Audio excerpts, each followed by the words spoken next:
everyone's having a good day. Welcome on in. Right, let me just move my keyboard quickly so we don't have that in the middle of the screen. Hi, George.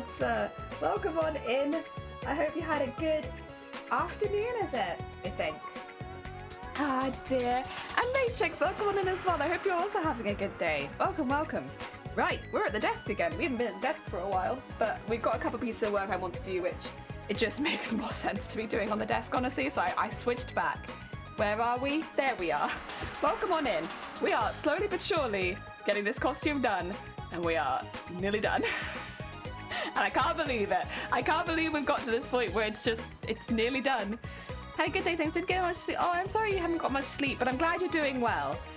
Hello. Nearly done? Yeah.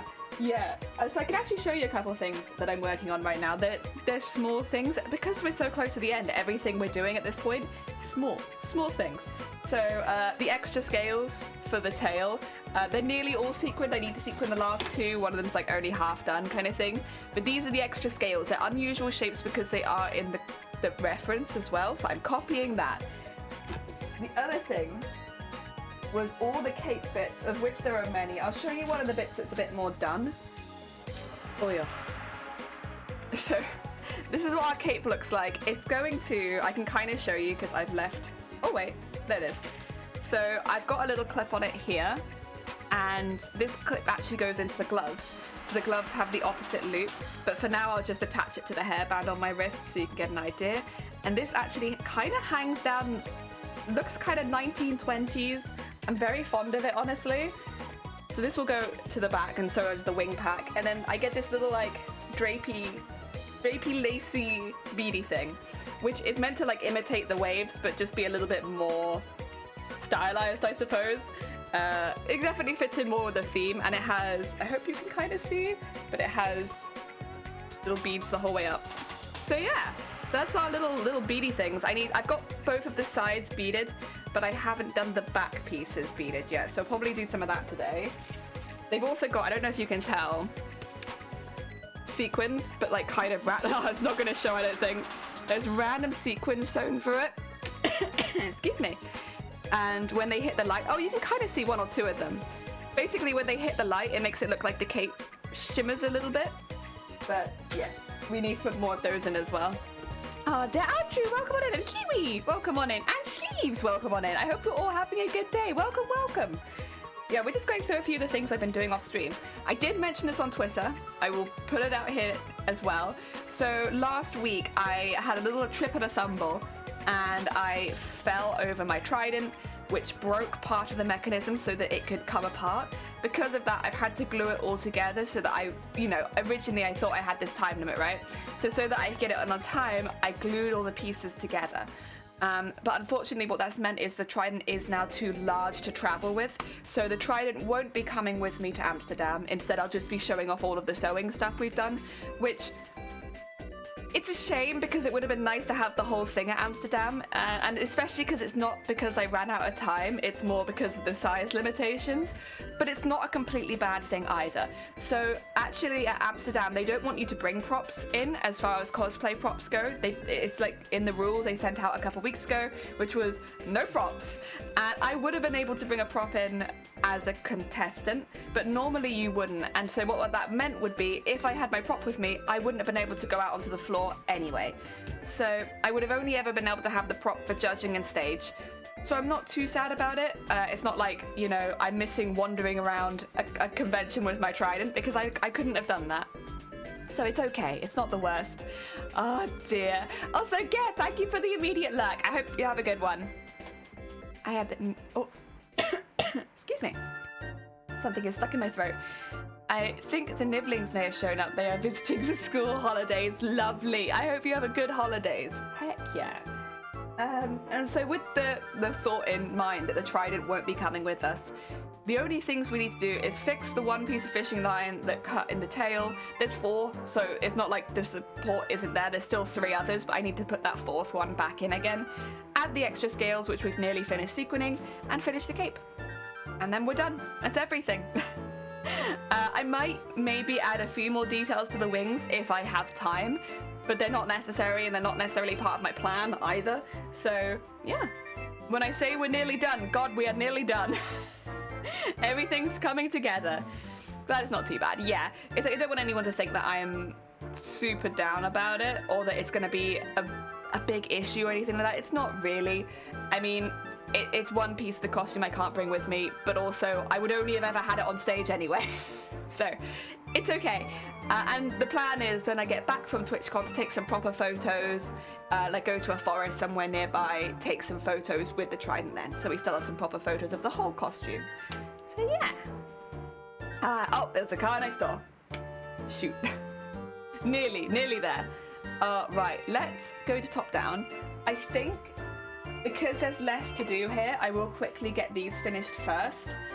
Plus, it would be nice to put the stuff on the tail. Now, where have I put my things? There. So we'll probably do this one first, and then come back to do the cape work. Also, my needles are... they are all over the place. It's a shame they couldn't let people know earlier about the props. This music's gonna catch me off guard, I can already tell. It is a shame. I think there's another rule that's happened that more people are a bit up in arms about, which is that you're not allowed to bring a backpack. You can bring a bag, but it has to be 12 inches by 12 inches and by 10 inches, I think, and it cannot be a backpack. I think that's got a few more people up in arms, understandably so, because for a lot of people, that's the only kind of bag they can wear. For instance, say you've broken a leg and you're using crutches, just as like a random one, you're only going to be able to wear a backpack because you're using crutches to walk. And a lot of people, like mobility-wise, will be in that. So it does make Twitch pretty inaccessible, both to people that are using crutches for like maybe a random break, but also people that have to use crutches permanently. And also a lot of other mobility issues as well. So the props is a problem, but I'll be honest, the bigger of the issues at the moment is the fact that nobody can bring in backpacks. Shoulder bags are bad for me. Yeah, I'm obviously in a position where I won't be bringing a bag myself. Shiny will probably be bringing the bag, but yeah, I'm lucky in that it doesn't particularly affect me, but just gonna put it out there, it is literally Disability Pride Month this month, and they are making it so that certain groups of disabled people won't actually be able to attend the con, or attend the con with important stuff, like maybe medication, drinks, stuff like that. That is, at the moment, my, like... Which is a shame, because everything else about TwitchCon so far has been really, really good, really well organised, everyone's been let know things well in advance, like, it's been really good. But the backpack thing...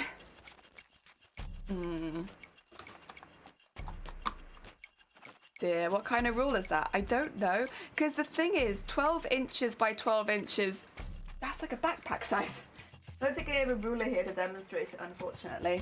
I don't. It's gone walkabout. But that is very much like a backpack. Maybe not like a huge backpack, but you know. I'd be like, guess I'm bringing a trolley. I was like, yeah, I'll bring my granny trolley if I can't bring a backpack. Oh dear. One of my mates has disabled hand. They use backpacks to keep their hand free. Exactly. There's lots of people with those kind of, you know, mobility needs that will have to use a backpack. And I think especially to introduce this kind of rule during Disability Month is kind of like, it rubs me the wrong way. I don't think necessarily it was meant to be an attack on disabled people by any means. I don't think Twitch is purposefully ableist or anything like that. Not what I'm trying to say. But I think it's the kind of like, I guess not considering other people's circumstances. Even if you had something underneath, I think it says if you're going to have issues, contact the Twitch support. But what that means is every person with some sort of mobility disability that means that they're going to have to use a backpack will then have to make extra work to get there. And it's not an ideal situation by any means. I think to an extent I can understand it because, you know, bag checks are important. There's going to be a lot of people going and they probably want to keep bag checking and security tight, which I get it, but I can bring a off the shoulder bag that has like 5 pockets and you're still going to have to check them. So it doesn't really make that much difference. I think rather than saying no backpacks, maybe giving a bag size limit. So you could still have the limit of 12 inch by 12 inch by 10 inch, or maybe you could even have it slightly smaller if you wanted, but not to say one type of bag you can't have when it's one that only some people have to use.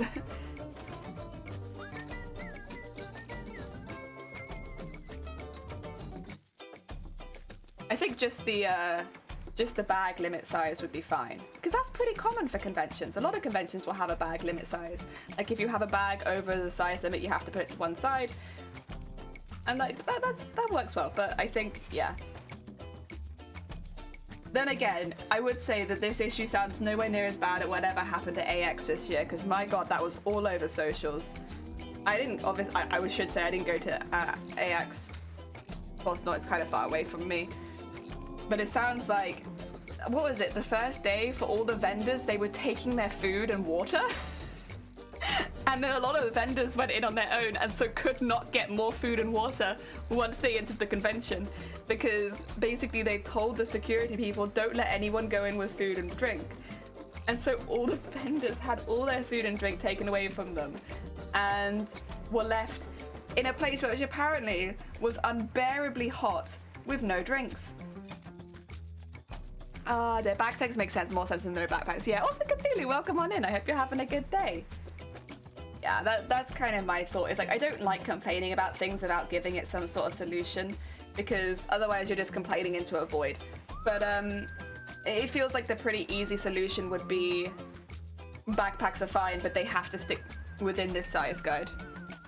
You know, like airplanes. Only short bags have actual straps to make it into a backpack. I just don't think that it should ever have to come to that, to be quite honest. Like, oh yeah, this place doesn't meet my accessibility needs, and so I am having to go out of my way to make sure I can go there. Like, I don't think it should ever get to that point, really. And again, I don't want to put it out there like I think Twitch purposefully did this to make it so that certain groups of disabled people couldn't go to the show. I don't believe that. I just think it was a really big oversight, and that it would maybe be a good thing to change. Oh dear. We are. And yeah, I was gonna say I have heard worse convention horror stories, but it's still not ideal. It's not ideal. Yeah. But yeah, this all came about because I wanted to say that I wasn't going to be bringing my prop with me, because that's not so much to do with Twitch as much as it is to do with, like, it's not going to fit on the train.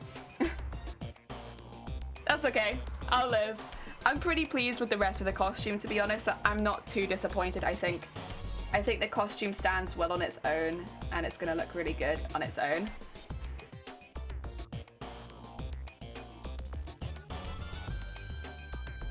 There we go.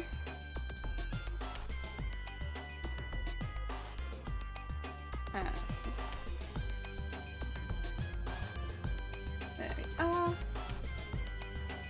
Plus I still have my wings and my cape and my tail. So honestly, I think I'm big enough without a prop. Oh dear. I can't believe it's only a few days now until we go. And honestly, I can't believe the costume is basically done. Like, oh, okay, I was gonna say, you've not forgotten me already. That would be very early. It's so weird to look at it, because right now most of it's in the suitcase ready to be packed up, right? Like every time I finish a piece, it goes into the suitcase ready to be packed. But it's so weird to look at all the pieces and just be like, they're done. They don't need any more work. It's done. Because it kind of just felt like I'd be working on this costume forever this year. Honestly, I think I've been very lucky to not get burnt out on it, because when I think about the amount of hours I've got into it, it's like, and this has been my everyday for nearly a whole year. I am somewhat surprised.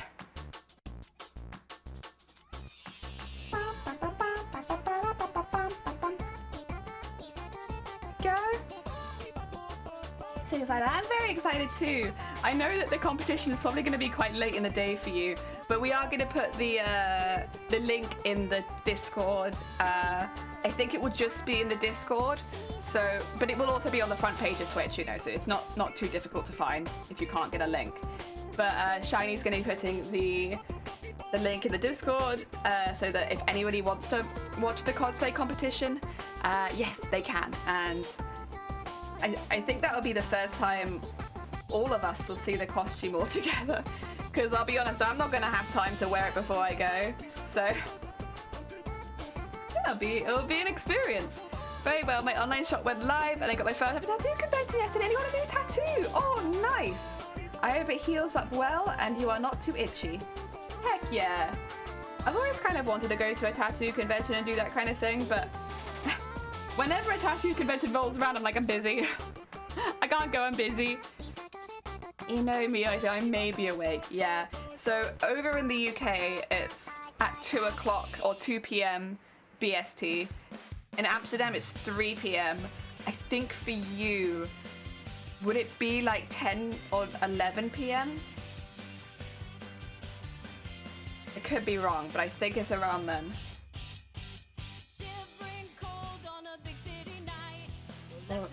There we go. 9 p.m. Oh, okay, so it's a bit earlier than I thought. I was like waiting for it to go over midnight. So actually, it'll finish at 10:30 for you. That's not too bad, I suppose. But then I know your sleep schedule is very specific because of all the modding and also your work. Okay. That's a pretty accommodating time, actually, because I guess for America, it'll be about 8 in the morning for a lot of people. It's not too bad. Oh, dear. We got this time, and it was awesome. So many tattoos, yeah.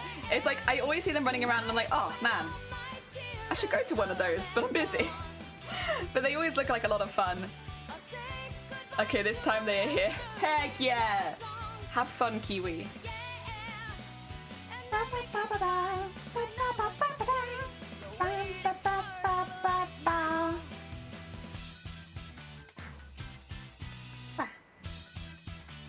Go.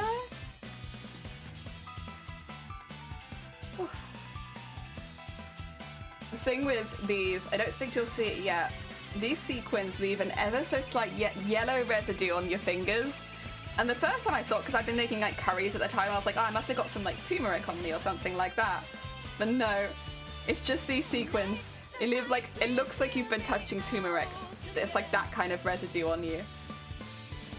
It's because they're very cheap sequins though. Like, I got these ones because I couldn't get the Gutmann ones anymore, and they're the same color, and I just peel them off this because you can kind of see they have a really thick rope that goes through them, and I don't want that in my costume. So I peel them off that and then re-sew them in.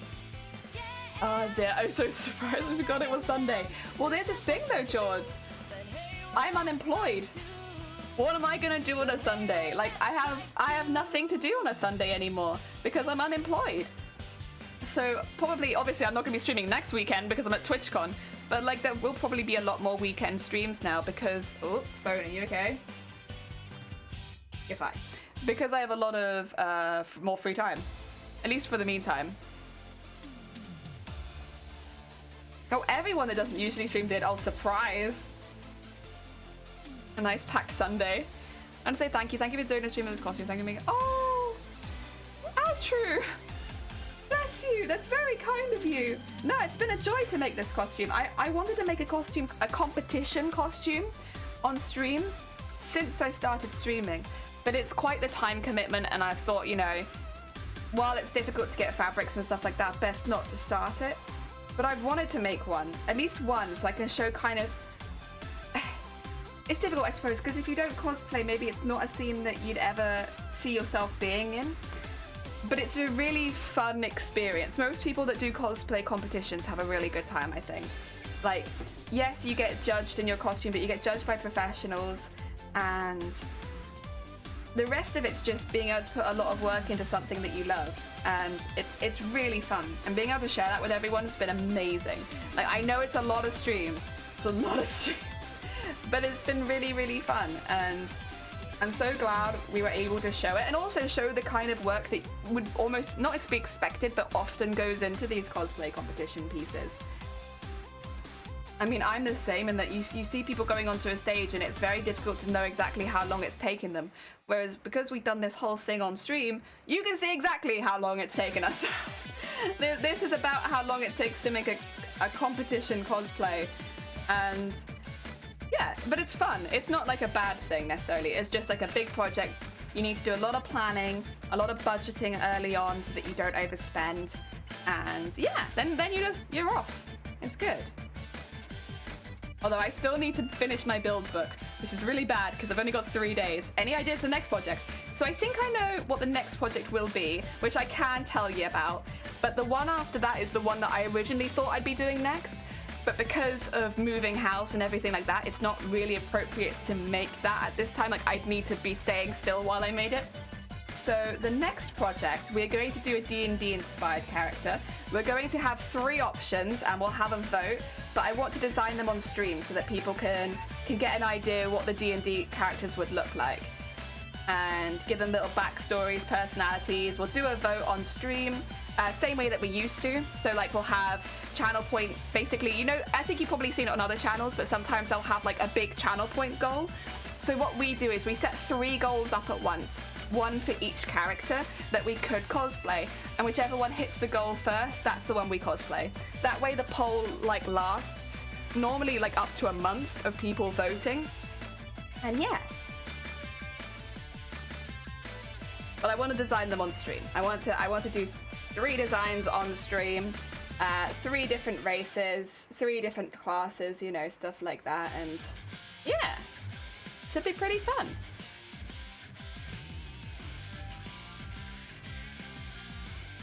We are. Baby, I'm a broken man. I'm just a shattering storm. Go. The nice thing about doing those kind of costumes as well is you can use stuff that you already have in the house. I have a lot of hoarded fabric, so I can kind of design around the stuff that I know I already have and won't be too expensive to get. So they're very good, especially because we're moving house right now, and I don't have I won't have as much stuff on hand, so doing a slightly bigger or more adventurous costume would be difficult, but one like that should be good. Ah, this guy, welcome on in. Hope that's going, oh, bless you, it is. I hope you're going well. I started the day off watching more of the Final Fantasy IX speedrun. I still haven't finished watching it. It's like nearly 17 hours long, I think. So I've nearly finished watching it, but I'm still going. So I watched that this morning. We did lose internet yesterday. I apologize.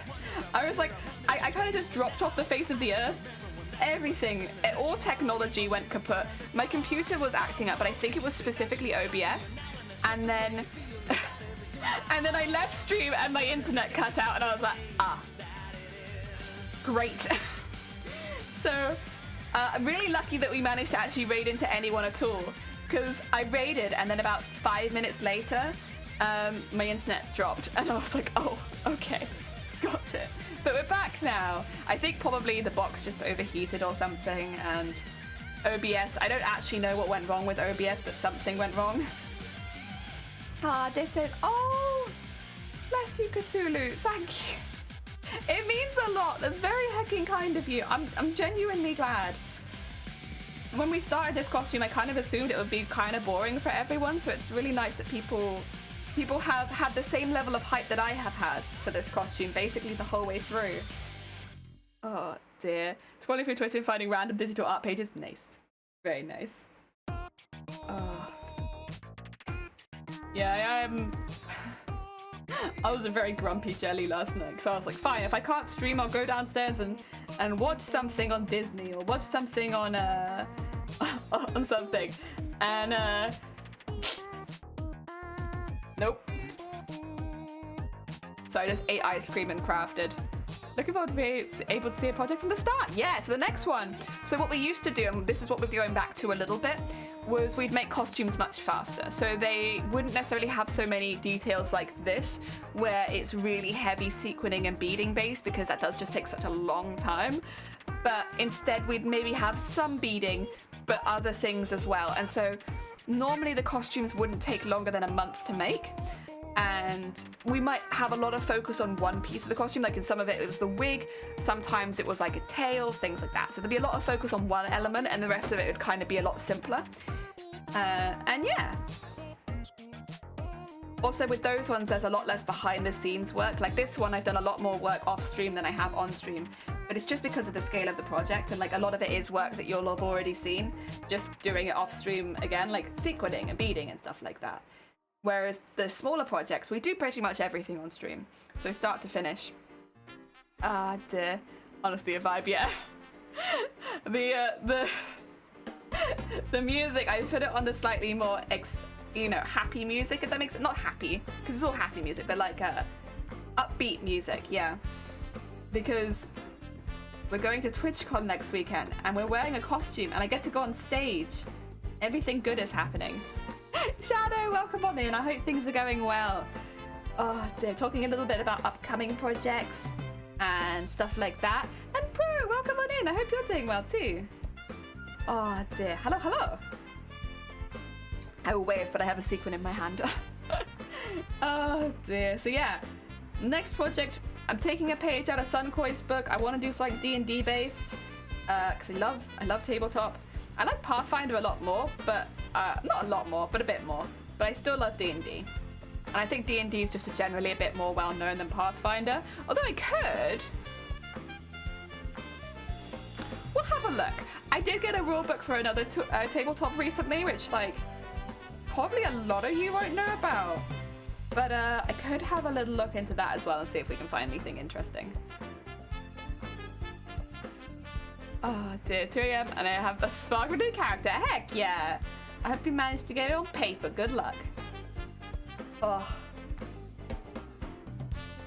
That'd be kind of fun actually. If we had one character built from D&D, one character built from, and then 2 other characters built from other tabletop. But then I feel like the D&D one would win just by it being more well known. I don't know, it's difficult. I like to try and keep it even. Ah dear. At work currently, so work like, oh Pro! Good luck on the work, Lurk. I hope that goes well. I hope your work is good. Ah, dear. My God, is that a Riku? Hi, Riku. Welcome on in. We are, as you can kind of see, back to sequencing again. But these are just an extra couple scales for the tail. I've already done 2 of them. There they are. These are the slightly larger ones. Dear. I've been tempted to get a new Pathfinder rulebook, but I have mostly D&D and don't want to waste the money. I love Pathfinder. I think Pathfinder as well is really good for people just getting into tabletop because it does simplify a lot of things. So if you're like new to tabletop, I think Pathfinders are really good. And also like the early levels are really fun as well. So it's like, it's not like, oh, I just want to level up a couple more times and then it'll be fun. Like it's fun from the get-go. Which I think most of the time it is. But for newer players, it feels like you have a little bit more to work with while keeping it simple. Yeah, I am honestly a big fan of Pathfinder. I think if you're a more experienced player, you might find it a little bit limiting at times, but like for newer players, I think it's great. Would recommend if you have a lot of new people wanting to play. Dear, how are people doing? It's going good. Oh, nice to see you. Thank you for the shadow lurk. I'm assuming work goes well. We need more beads. I know. Oh wait, actually, I should see it before you go into full look. Do you want to see my 1920s inspired like capelet thing? It's like got beads all down the sides. It's also got, oh this one doesn't, it's the other one that does. I need to finish doing this to both of them. It's got little sequins in it so it glistens as it moves. Heck yeah. There you go. Small thing. This one we called Mr. Shadow in my head. I'm thinking of Rorschach from Watchmen. Oh, yeah. I get that vibe. Also, Sunkoi, welcome. How are you doing? How is it going? You getting all wrapped up for Sunday? Less than a week till we're on stage. I'm so excited. Ah, dear. Oh. Yeah, just I'm talking a little bit about tabletop because I was saying earlier, Sunkoi, I'm taking a page out of your book. And I want to do a D&D inspired character.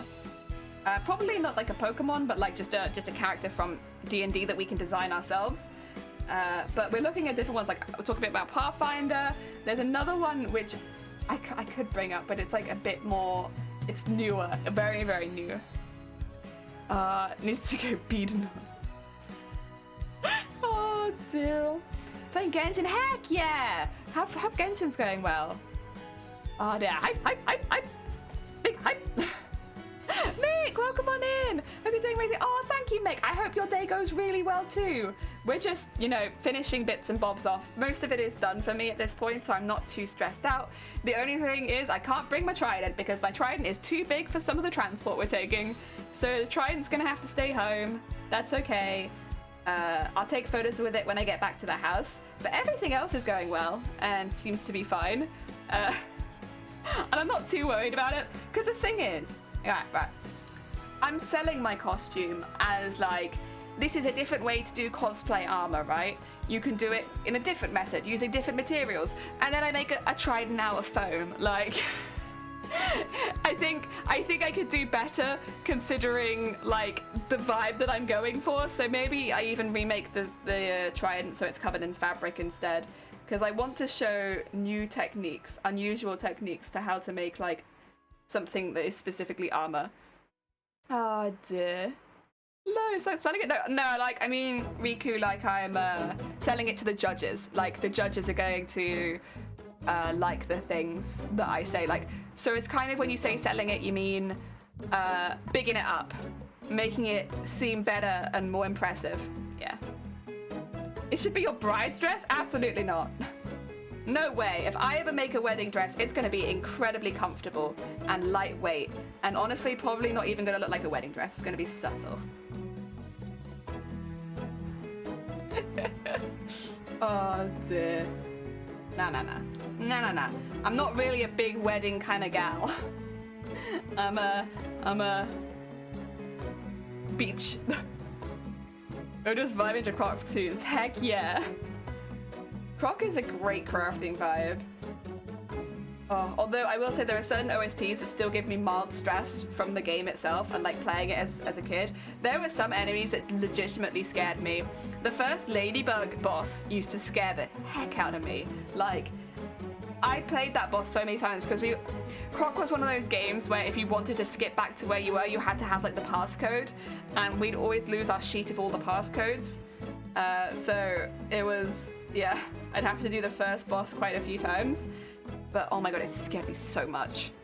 So scared. Yeah, definitely go lightweight if ever. My wedding dress made me lose tons of weight the evening of my wedding. It was so heavy. Yeah, I just can't imagine a really heavily beaded dress for my wedding dress. It just doesn't feel right. Like, maybe use a fancy fabric, but I don't really want anything that dramatic, you know? I can't even imagine it being white, to be honest. Like, maybe gold. Maybe a gold wedding dress. That sounds more like me, honestly. Music. It's good. Croc's got a great OST. But some of it does stress me out.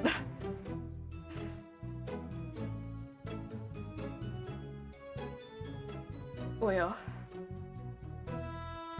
Light blue, oh! I like the idea of light blue actually. I probably wouldn't do it myself because my hair might end up being light blue, and then I just become like, you know, a deluxe color sample. But I like the idea of it, for sure. Oh, I want color, yeah. Like, I don't mind if it's like an off, well, I like the idea of light pink, honestly. I like gold and I like light pink. Both of those kind of speak to me. I love it. Loves the colorful weddings, yeah. It's like, nothing wrong. I don't want to sound like, oh, you know, turn my nose up at it. But like, it's got to, if you're getting married, it's got to be good for you and you as a couple as well, right? And for me, pure white feels a bit like I'm gonna get spaghetti on it. And I want my wedding to have more of a focus on food than anything else. And so the idea of wearing pure white is like, I'm not gonna be able to eat anything without being afraid. Cover all your base and go rainbow. There you go. Smart. Oh, and Mick, thank you for the lurk. Take care of yourself. Oh dear, rainbow color wedding dress. That would be kind of cool. I wonder if it'd be expensive. I guess if I dyed the fabric myself, it wouldn't be too bad. Yeah, honestly not something that I'm giving a lot of thought to right now. I'm like, costumes, cosplay, TwitchCon. One day. For now, I'm much more excited about this. Although I am gonna need some more thread in a minute, which is less exciting, but that's okay. We'll manage. Oh dear.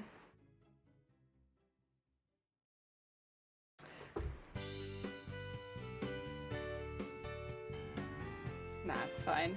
Don't worry, I'm not gonna worry about it.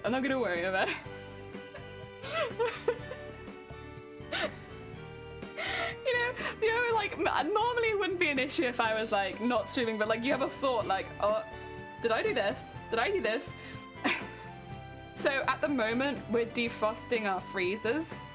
Or we're trying to get through freezer food so that we can defrost our freezers. For those who don't remember, we have two, because when the pandemic started, we didn't have a freezer, and everyone was buying freezers to keep all of their hoarded stuff in, so we could not get a freezer to save our lives, so we bought like a little like Russell Hobbs tabletop freezer, and we used that for like the first years. That was our only freezer, and it was tiny. It couldn't even fit a pizza in it. It was so small. But then we got another freezer that's like a proper size, thankfully. I can't remember. I think it was a hand-me-down from someone who was moving. It's a second-hand one, that's for sure. But I don't remember where exactly we got it. But we got a second-hand freezer from somewhere. And so now we have two freezers. And then the place we're moving to already has a freezer. So we're going to have three freezers. And we're trying to defrost them because we might want to, like, you know, move one on at least. Like, 3 freezers is quite a lot of freezing space. It makes us look like the people that are hoarding freezers. We're not trying to. Could you fit ice cream in it? As long as it wasn't in a big box, yes. So, like, the big tubs would be fine, but, like, some of the ice lolly boxes were too long for it. So it depends. Like, big tub, fine. Ice lollies, sometimes no. Oh dear. Take Jelly's 3 freezers. Yeah, we do not need 3 freezers. Like, we do freeze quite a lot of stuff because we bulk make and then we put it in the freezer to reheat at another time. So we do need some reasonable freezer space to keep doing that, but not 3. Not 3. It's too many freezers. I think we might get rid of the little Russell Hobbs tabletop one because that is basically useless as well. How much loo roll? I know, right? I could fit so much loo roll in these freezers. Except for the small one, not very much in that one. Ice cream freezer is a must-have right now. Yeah, so we're defrosting our freezers, so if we want ice cream, we have to go out and get it. But, we still got one on the go. So that will have to be defrosted as well. I was just suddenly struck by... Did I leave any cosplay stuff too close to the freezers? Because of course, if they're defrosting, they're probably going to get rid of a little bit of water. Let's get a 4th freezer? No. No 4th. Honestly, there's no reason to have this many freezers. Just take up space. Like, now, if it was a mini fridge, I'd probably feel differently. Because I'm like, well, that I could put in the craft room. And then I could put milk in it, get a travel kettle, and have tea whenever I want. But... a mini freezer is not quite so useful. Potluck dinners and you just don't know what's in your freezer until it defrosts. I'm a labeler, so I actually know what all the stuff in the freezer is. So we're pretty good, and we've been eating through most of it at this point. We did have a couple of mystery stews at one point, but like they're long gone. I kind of knew what they were, I just wasn't 100% because I didn't have a label on them. Mini freeze in the craft room, ice cream. Oh, true though, that is true. I could have ice cream whenever I wanted. But I feel like I'm more of a tea person, you know? I like ice cream, but I'm also lactose intolerant. So like, I don't normally have that kind of thing on stream because it's just gonna make my stomach hurt, right? But, it is hot up in that stream room. To be fair, we still need to get insulation sorted out for that. It's difficult because we're trying to plan around being away for a week while also getting people in to help. Peach iced tea scribbles to add to the list. Oh. There we go. Let's get some new thread so that I'm not struggling through this. And also have a drink because it's hot today and I've got a smoothie. Oh.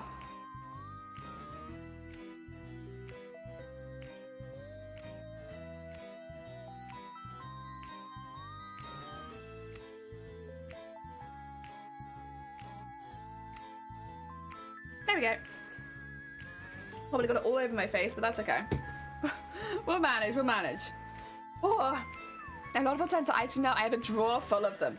Yeah, I think if we went to a reasonable sized store, which we will be able to do when we move, we could get them, but because we only have really tiny, like, Tesco's little ones and corner stores and stuff like that, they don't really have a lot of options for, like, alternatives.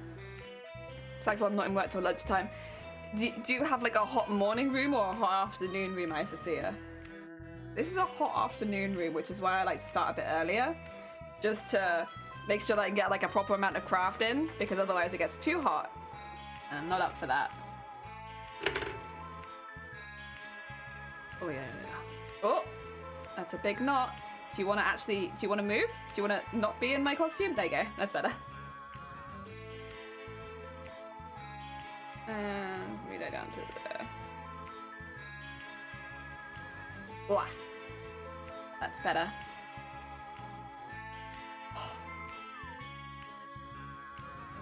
And up there.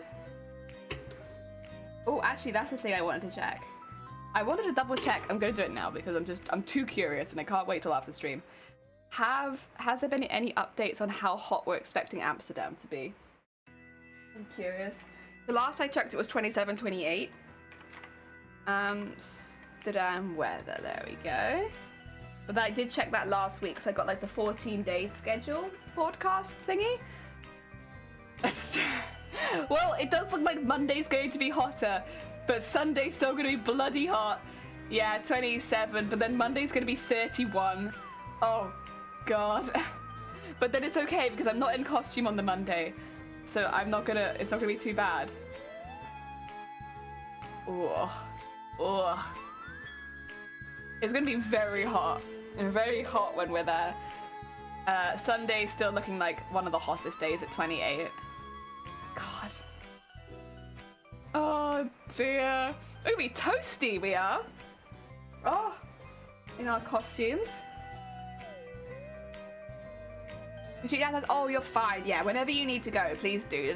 Don't overheat. Don't sit there overheating. That's no good. They're super thankful to have a garden to do some cosplay work right now. The craft room is hot all the time. Yeah, this room gets really, really hot, specifically after midday. Like, once midday hits, it just gets hotter and hotter in this room. And the craft room in the new house is completely unusable at this point because it is so hot in there because there's no insulation. I don't know why there's no insulation, but there's no insulation. And so it just becomes, like, roastingly hot. But we'll get that fixed. Got up to 30 in a few hours. Gromit, welcome on in. I hope you're doing well. That is disgustingly hot. Absolute nope. Oh dear. 32 on Sunday in London. Oh. Yeah, I mean the thing is though, Riku, our houses are built to keep the heat in, whereas in hotter countries normally it's built to keep the heat out. So here, when it gets to 30 degrees outside, we die inside. Oh, I shove all the biscuits. Heck yeah! Oh dear, midday sun. Yay! Oh dear. 28 today and I'm wearing minimal clothing. Don't know how you're gonna do it and all that get up. I'm trying not to think of that bit too much because I think that's gonna be hard. But I think the positive is, so because we're in the cosplay competition, we're doing a few things a little different. First of all, the sign-in time is 8 o'clock in the morning, which it shouldn't be too hot at 8 o'clock in the morning. Hopefully, like it'll be a manageable heat, I expect. And then I looked online and the ride does have air conditioning. We're going to be in a small room separate to the rest of the convention. So the air conditioning should work pretty well in it, really. And so I imagine once I get to where I'll be staying during the convention, that it'll actually be pretty okay. Try not to look unprofessional, but a bikini would be nicer right now. Heck yeah! Honestly, you're not wrong. I could really do with that. That sounds great. I'm already dead inside. Oh no. Oh no. Music is so summery. It's very summery. It's still croc. It's just summery croc. Could be proper for the prosthetic sticking. Are you sticking them on before you get to the convention, or are you sticking them on once you're there? Because you're like a little bit later in the judging, right? Sunkoi. You and me, we're a bit later. So you'd probably have plenty of time to stick it on once you actually get to the convention center, I expect. but it's whether or not you want to do that in public. Ah, dear. Hot glue. Don't do that. No, don't do that. Working from home for the win. Technically I am doing that, but that's only because I don't have a job. Unemployed from home for the win. There's so long Prosaid can deal with sweat. Yeah. But I feel like once we get to the... this is what I'm betting on, because otherwise I'm going to die. But once we get into the room where the cosplayers stay for judging and stuff like that, I can't remember what the room's called, but once we get there, I imagine it will be pretty cold. Like, not cold, but like an easy body temperature kind of thing. Like, no one's going to be overheating too much, because there's air conditioning throughout the entire convention center from what I can tell, but like this is a smaller room and it's only going to be us in there, so I don't think it'll be too hot once we get there. I am guessing, I have no idea, but I'm assuming. Oh dear. Triple glazed windows, or noise. Noise. Sonny, welcome on in. I hope you're having a good day. Sonny, could you bet that we're back to sequins? Always back to sequins. Ah dear. Yeah, but you're on camera, yeah, so I can't wear a bikini. I think if you wear it on Twitch, if you wear a bikini anywhere outside of a hot tub or a pool or a beach, you get banned. Even if it's very hot. Oh dear. Grab it! Grab it! Oh dear. Probably do my makeup at the hotel, but with the amount of time needed, you prefer to do makeup at the hotel, but you'll probably do it there. Yeah, because 8 o'clock's quite early. I mean, they did say that if you're being judged later, you can arrive a bit later, but I'll be honest, because I expect it's going to heat up quite quickly, I'm going to try and get there for 8. Also, because they have a buffet. and you know I'm going to be there the whole day at that buffet. I want to eat the food. Drinks and refreshment, thank you. I am an easy person to please. Give me the food. I love sequins, a long sequence of sequins. That is basically the description of this entire costume, Sonny. A long sequin. You got a new tattoo as well? Oh my god. Wait, you're the second person who got a new tattoo. Heck yeah. Oh, dear Cooper, welcome on in. I hope you're doing well. Post it. Oh, did ya? Let's have a look, see? Let's have a look, see? Right, where's my live stream chat? Where's it gone? There it is. Oh, ooh. Oh, I like that. That's a little bit of all right, isn't it? Look at that. I kind of like it because it's not fully in your face, but I love, yeah, that, see, I will say, I feel pandered to because that's exactly the kind of tattoos I get. Like really angular ones with lots of geometry. But I really like that, that's sick. Oh dear, it's tattoo season, it is tattoo season. I don't know how you're getting it in the heat though. I like to get mine a bit early in the year. I think I've had both my tattoos done like when it's a bit cooler. Gotta grab those snacks, exactly. I'm gonna be there first thing like, snacks? Where are they? I'm hungry. Oh dear, it's tattoo season, it must be. I wanna get a tramp stamp. What do you wanna get though? I originally thought it'd be funny to get like a little cartoon whale shark, but the jellyfish goes down lower than I thought it would, which I'm not sad about, like I like it, but like there's no way I can get one now. Jellyfish goes the whole way down. Oh dear, it's hand poked. Heck, so would you say that's more painful than regular tattoos? Oh, nah, it's fine. Technically all dots. All of mine are dots. But they're not hand poked, they're just dots. In a snack pouch and stuff, I do. Listen, if I have time, I see it, I'm sure we can find a way to include a little snack pouch. Oh, you added yours in there as well? Oh my god, all the tattoos. Whoop, whoop, whoop. Oh, heck yeah. That's a heckin' cutie. I like that. See, I would get both of these tattoos. These are both very up my alley. I probably couldn't get such a long arm one, because I think it would go through my other one, and I want to get another band on this side, but I like the idea of it. Heck yeah. Oh, heck! Fairy! Welcome on in. I hope you're having a good day. Oh, grab it. Oh, you. Yeah, heckin' helpful bean. I appreciate it. Hello, welcome on in. What did you get up to today? Oh, and Crush, thank you so much for the heckin' follow. It's very kind of you. Hi, how are you doing? I'm good. We are finishing off bits and bobs because our costume's nearly finished. After a whole year of work, we have nearly finished the costume. And we're going to do, again, actually I should probably introduce this. Also, Percy, welcome on in. I hope you're having a good day. Different look and it doesn't hurt the skin as much. Yeah, it's pretty good. Yeah, I bled a lot. Also, Probot, thank you so much for the follow. Welcome on in. And Thresh, welcome. Probot, Skills, welcome everyone. What were you up to, Fairy? For anyone who's new here, hello, my name is Jelly. I'm a cosplayer. Percy! Jesus! Thank you so much for the 5 gift subs. It's very heckin' kind of you. Didn't you just get in? Jesus Christ, thank you so much. Oh, the splashy noise. Yeah, because everyone's diving in. Thank you so much. And Fresh, thank you for the follow as well. That's very kind of you. Welcome all in, fellow Jellos. So, again, anyone who's new here, welcome. I'm a Jelly. I'm a cosplayer. I am a finalist for TwitchCon Amsterdam's larger-than-life cosplay contest, which is happening on Sunday this week. So we're only streaming for a few more days, and then I'm off to Amsterdam to compete. The cosplay is behind the chat box right now, but !cosplay if you want to see it in more detail. We've been working on it since August last year, and this week it's going to be finished. It's very nearly finished now. We've got like a little bit of beading and sequining and a few little bits to add, but the majority of it's done. Oh dear. Tattoo artists have more room to build a tattoo. One wrong dot isn't as bad as one wrong line. True. Like I had some thick lines done on my back and they hurt.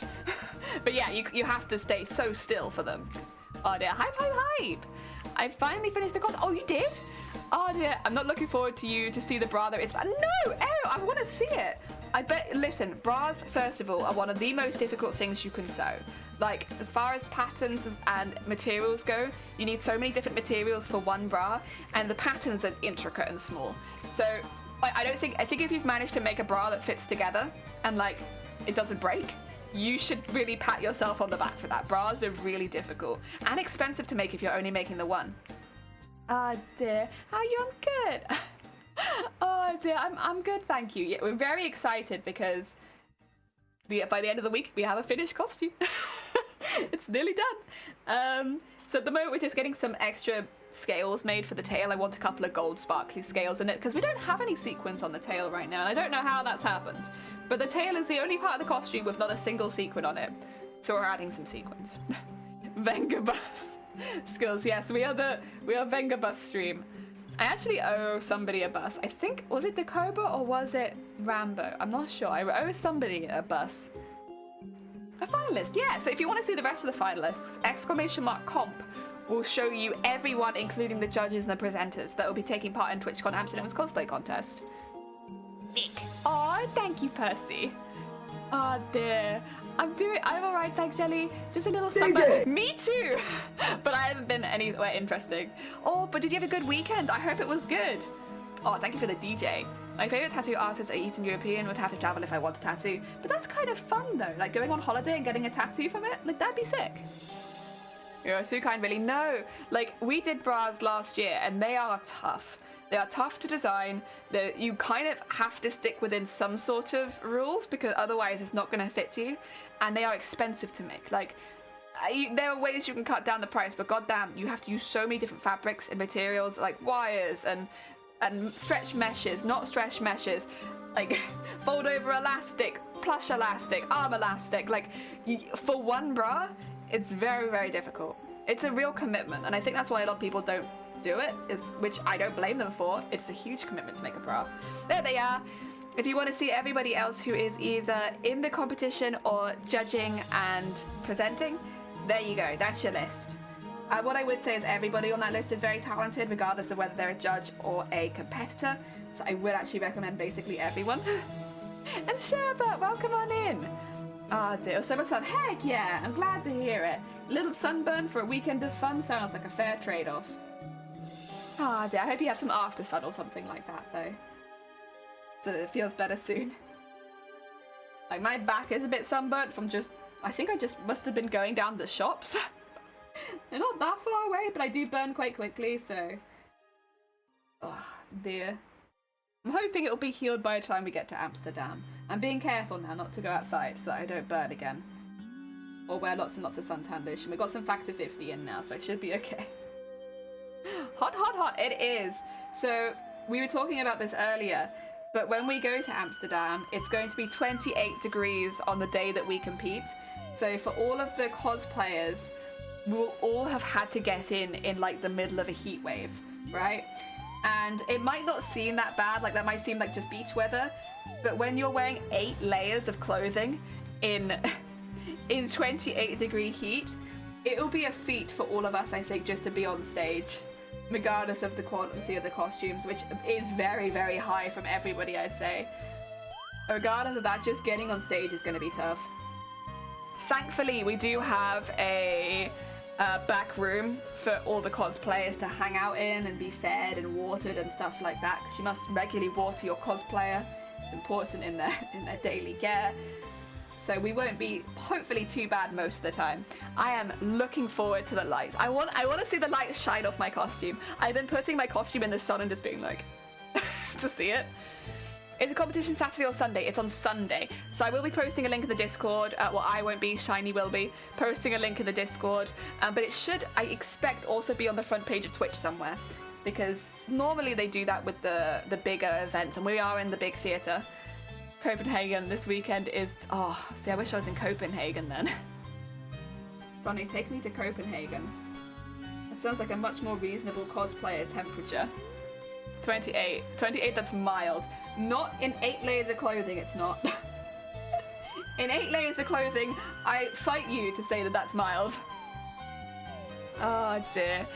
I read Sunday as 30 degrees. Ugh. Sorry, just thought better not as a surprise. Nah, we kind of expected it because we know that on Monday it's going to be like 31. And like pretty high humidity, but that's okay.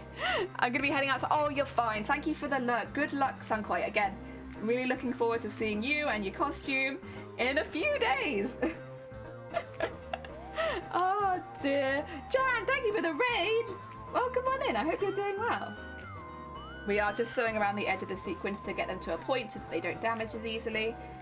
We've done this with, I think, every single sequin on the costume. It's just a safety thing. Oh yeah. And then we'll do the last one. And then I think I'll do some beading for the cape. Like, while I'm at the desk, I might as well get all the beading and stuff done. Oh, dear. There you go. Jan, I think... Wait a minute. Would this look... maybe not.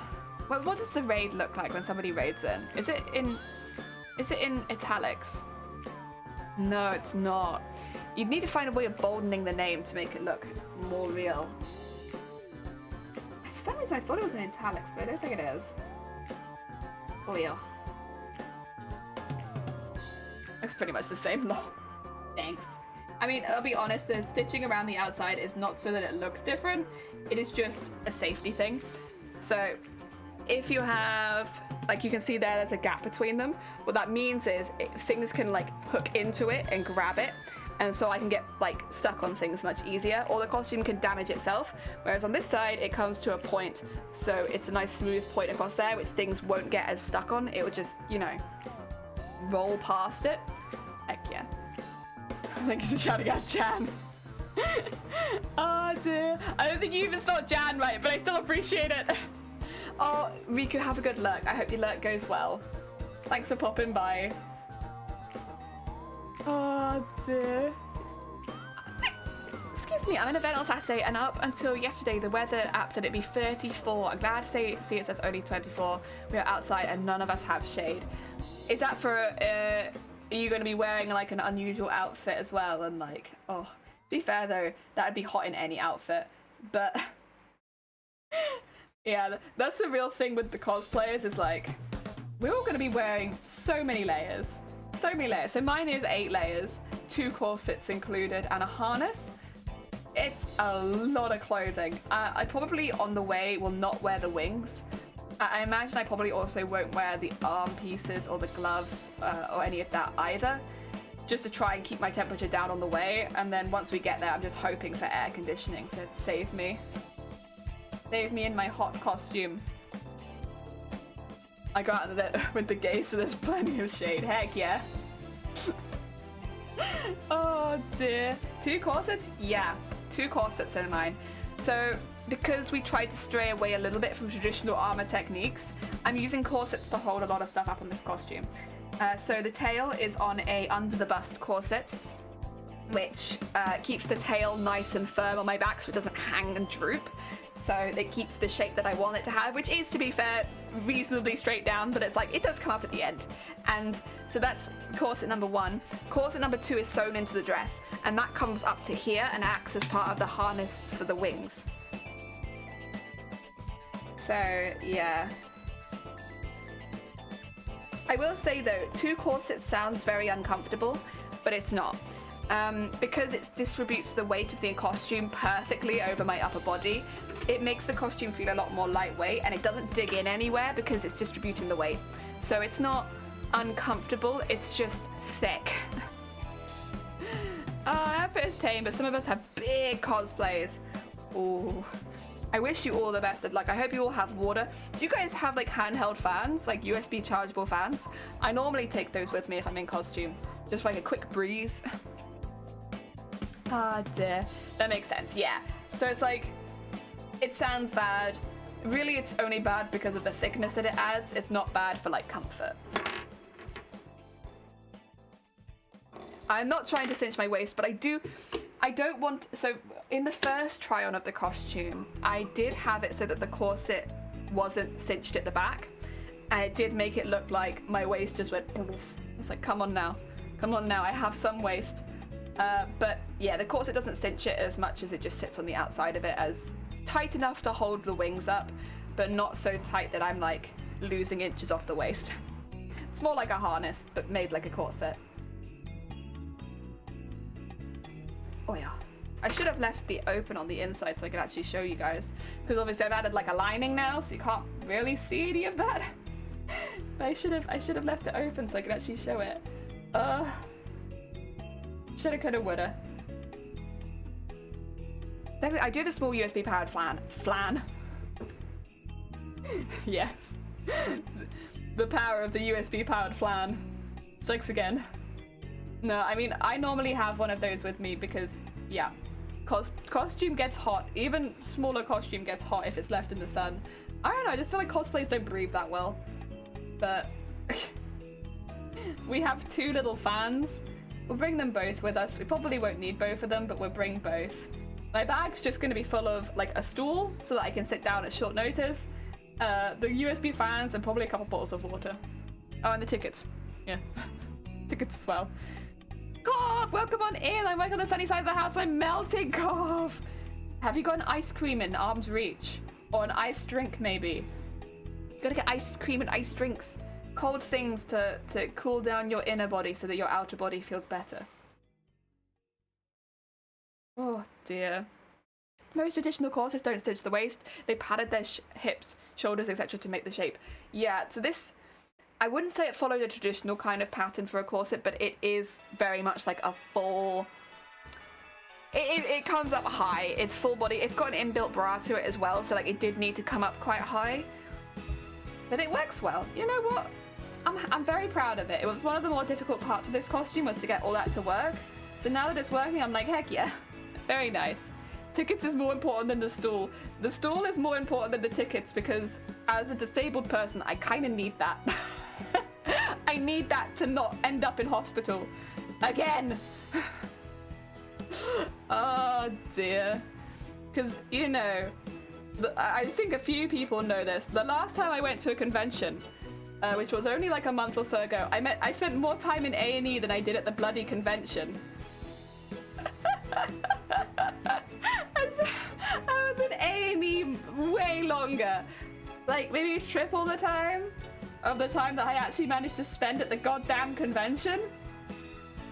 Ah dear. Is ice cream acceptable in the morning? Yes. Yes it is. Especially on a hot day. Oh dear. Wish you all the best of luck in cold showers. Thank you, Skills. Take care of yourself. I hope the rest of your day goes well. Oh dear, good point. Yeah. This time my main goal is to not end up in hospital. No hospital for me this time. I'm trying to be very careful because I can tell you I was a very grumpy jelly. A very grumpy jelly after last time. I was like, I spent all this money on a hotel and a ticket, and I spent all my time in a hospital! Oh dear. So this time, we will actually attend the convention. Yes. Fun times. All you need to do is your head onto attached sleeves. You've got this. Yeah, make sure everyone, if you're in somewhere that a place that is quite hot at the moment, because of course I know in the UK, I think in Europe in general as well, there are a lot of places that are experiencing quite hot weather. If you are in hot weather right now, please look after yourself first and foremost. Like, go get drinks, go take breaks in other rooms if the room you're in is hot, or just leave the hot room if you have to. Like, I'd much rather you all be happy and hydrated and not dying of heat stroke. As much as lovely to have you all here, please look after yourself first and foremost. I'm just a streamer. I will be back. Also, thank you for the egg. Oh. Yep. Where? Thinking of taking my desk down to the cellar. I mean, it's gonna be hot for like a while. It might not be a bad call just so that you have more comfortable time at work. Go. Ours Amsterdam has nice and cool weather. I'm very jealous. I know your houses aren't necessarily designed for cold weather, but like, give me -10 any day over this. I'll take snow. I'll take negative numbers. It's easy to craft in that weather because I can just turn the heating on and like wrap up in a blanket and like craft. But to be fair, our houses are like built for that, so. What temps you got? I guess you can't see right now. I can't see it because on my other monitor. I'm not sure. I know we're expecting to go up to 25 again today at least. Maybe it was 26, I'm not sure. It was around that kind of time. We're not going into the 30s today. But, yeah, around that. It's easier to warm up than it is to cool down. Yeah, I feel that. Much easier. Oh, you made it up. Oh, my bad, my bad. I was like, here? No idea. It's on the other monitor. Hot. Oh, what's that knot? What is that knot? It's an unusual one.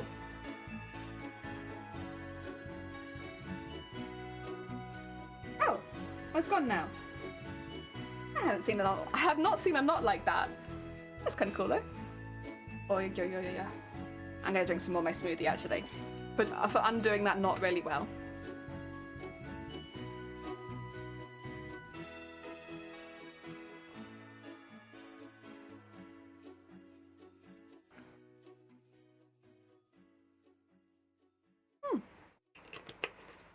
Delicious. Delicious, delicious smoothie. Ah, 8 degrees. Okay. In Austria. Oh, dear. Yeah, I'd take that. That sounds great. Actually, that's kind of just like a regular spring day for us. Give that. That sounds nice. We would like that. Please. That's good cosplay weather right there. Oh, dear.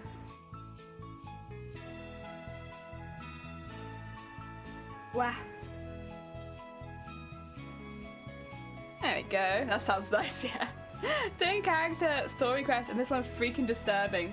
Oh no. Riku, go make yourself a cup of tea. Look after yourself. Don't be disturbed by Genshin. Make tea. Tea will help. I'm gonna have to change all of my Nightbot stuff soon because I won't be doing this anymore because I'll have already done it. Oh. Not that freezing, thank God. I was like, give me -10! I want snow! I'm here for snow! Oh. Okay. You know, we all have our preferred weather types. I'll be honest, snow is not my favorite. I'm struggling. Help! It's not my favorite because it gets very slippery. Like, I don't mind the snow, but the ice is a pain. And also because I could never get into work when it snows. Like, all British transport just shuts down if it snows. Okay, and... oh, nearly there. And then we just got the one more to do. And then we can move on to beading the cape. Tie that off. I don't know if I'll just do the tail stuff off stream, because honestly, there isn't a lot to do with the tail. There's not a lot. It's really small stuff. I have a lot more to do with the capes than I do with the tail. So maybe I'll just work on those for the next couple of days. Go. One more. These are gonna probably, I don't know, have the smaller one at the bottom and the big one at the top, I expect. Just an extra shiny scale, really. I like it. Do I want to put any lines down the center of it? And purple? I don't know that I do. Like, all the other scales have that. I don't know if this one needs that. Oh, to change them half. 2 hours. Yeah! I'm loving it. This is George R. Martin stuff. Oh, okay. You can have snow. I'm happy with cold weather. Also, what's with your plans after all this is over? Where you go? Yeah, so right now I am in the middle of moving house.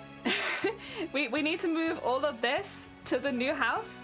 So things will be a little bit disrupted. So rather than moving on to the next planned project, which I had in mind, I'll be doing what we used to do on the stream a lot more, which is putting out 3 ideas out there. Everyone has a vote on the cosplay they like the best, and then we make it. Because those ones don't tend to last very long, they're very quick. And that way I can probably make that, move house, and then start the next project. So that's kind of the goal. We'll do this one, do a very, very short project, which is voted on by chat, and then... oh yeah. And what we're going to be doing for that, the one that's going to be voted on by chat, is we're going to be designing 3 characters. So they will be original characters, probably. I expect that's what we'll do. And then design them on stream, that way there can be some influence from the people watching. But we will have a vote, and whichever one wins the vote will be the next costume we do. And that works out well for me as well, because I also want to send my machines off to be cleaned. They can be cleaned while we're doing the voting. Yes.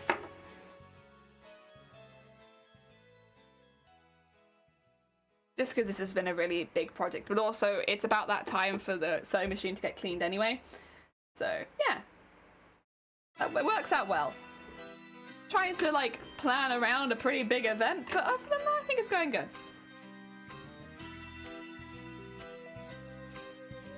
There we go. Trim that down. And then I think this has, yeah, some stuff attached to it. Let's get these threads off. There we go.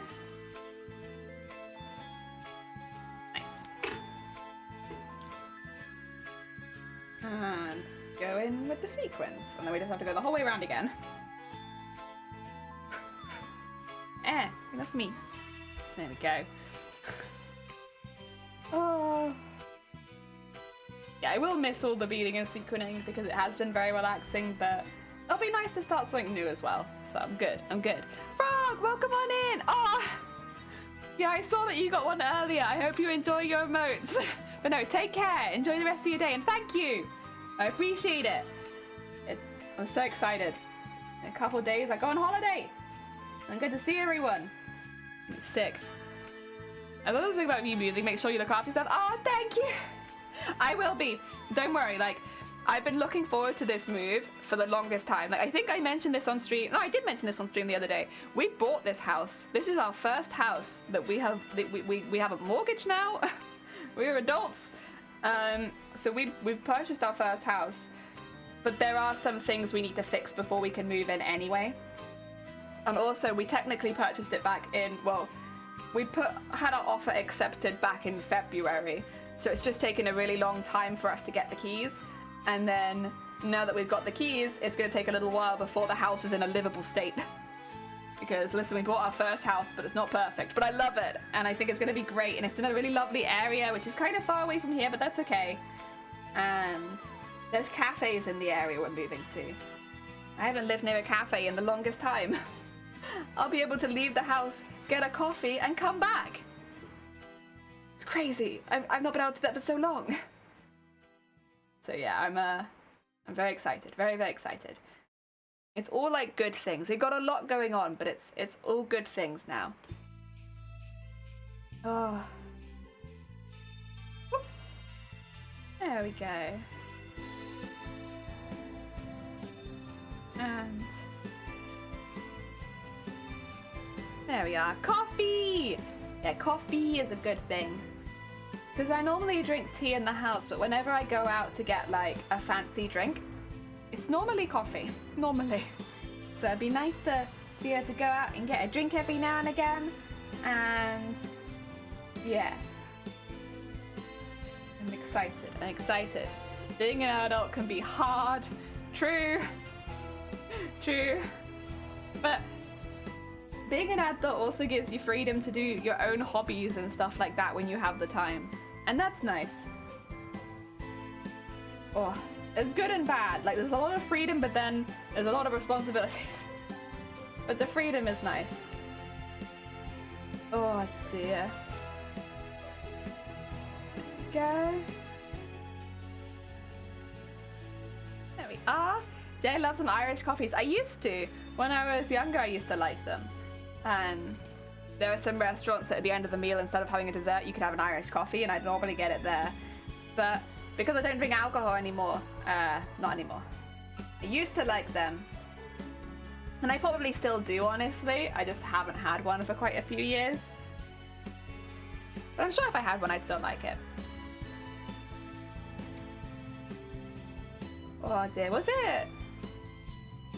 There was another coffee as well. What's the one where it's got rum in it? There's like a coffee with rum?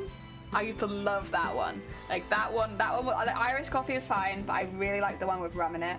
But then I've always been a big fan of rum.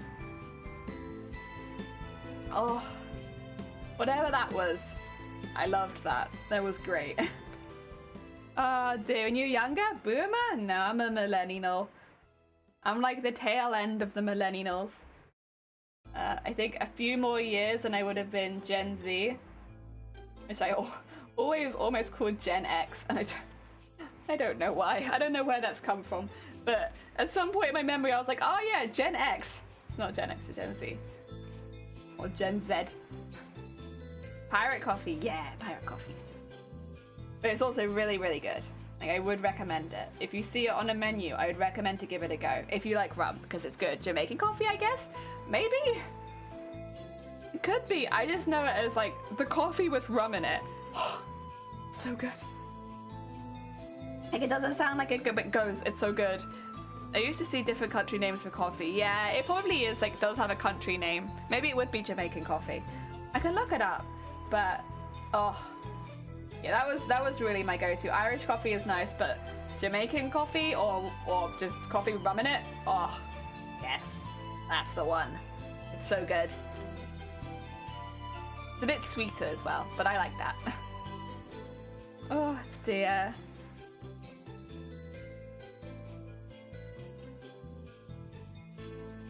Oh yeah. Probably not a thing to drink. Probably not, no. But it's like the kind of drink that really warms you on like a cold night. I don't know where it would have come from. Honestly, I just know it's good.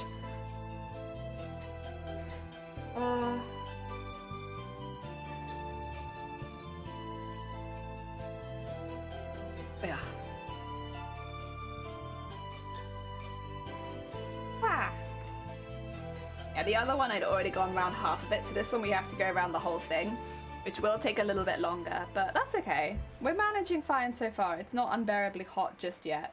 I mean, I'll speak again after it hits midday, but right now we're doing pretty good. And if I get these finished, it means that tonight I can probably rethread the tail, which is good. Get that done and out the way, because the tail doesn't need anything extra really other than these couple scales. Other than that, it's good. So, yeah. Oh, Unpredictable, welcome on in. It's going well. Yeah, so next Sunday, or this Sunday even, is the day of the competition. So we've got a few days before I travel, and then on the Sunday, we're competing. And it's very heckin' exciting. Now I want a coffee with rum in it. You gotta go get a coffee with rum in it. Yeah, because you're in cold weather, right? Or colder weather. It'd be perfect. It's coming in 2 months. Which that means Dendra element is coming with also means Visor may be standard 4 to 5 or limited character. Oh, nice! Heck yeah! Oh, thank you for the egg. Hi, Scott! You managed to get your egg today. Oh, dear. So, oh, bless you. Thank you. I'm so excited because this costume, like, don't get me wrong. So, I like it as it is, but this costume has been inspired by circus wear, right? So it's been inspired by circus performers, more traditional and more up-to-date ones as well. It really comes to life underneath a light. Once you put a light on the costume, it's poof. Because it's meant to be like inspired by circus wear, which is all about drawing your eye to someone who could be moving quite quickly or could be quite far away. So it's very much about like grabbing the audience's attention. And so that's how I've, done this as well, basically, is when I'm walking around, it maybe will sparkle a little bit, but when you put a light on me, it will shine. I'm so excited because I haven't seen that yet either. I've seen it in small amounts. If I take my costume outside, it's very bright at the moment, but I haven't seen it while I'm wearing it. Coffee with rum and ice. Yeah. But I mean, we didn't have ice cream on top. We had whipped cream, but I think ice cream would go just as well. If not better, actually. Yeah, no, that sounds really good. Or do the thing that Zero told me about, where you get like a bowl of vanilla ice cream and you pour the coffee over the top of it. Pour the coffee with the rum over the top of the ice cream, maybe. I can't remember what it's called. So much fun, so much! So I'm going to film you under the spotlight. Well, I think Unpredictable, it will be being broadcasted from the Twitch. I think. I don't know that it will, but I'm kind of assuming it will, because I think they are filming quite a bit of the event, and we're on the big theatre. So I wouldn't be surprised if it is.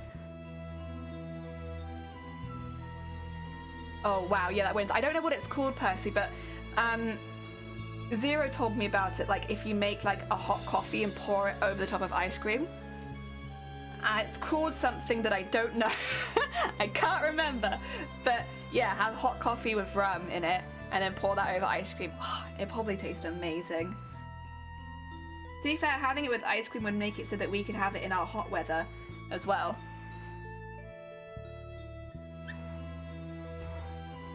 Oh, that'd be good. See, now, if only I drank alcohol still. I would have that 100%. I can still have it, the coffee, though. Kahlua. Kahlua is so... Is that what it's called? Affogato. Oh, that's what I remember it being called, is affogato. Is it also called Kahlua? Ah, dear.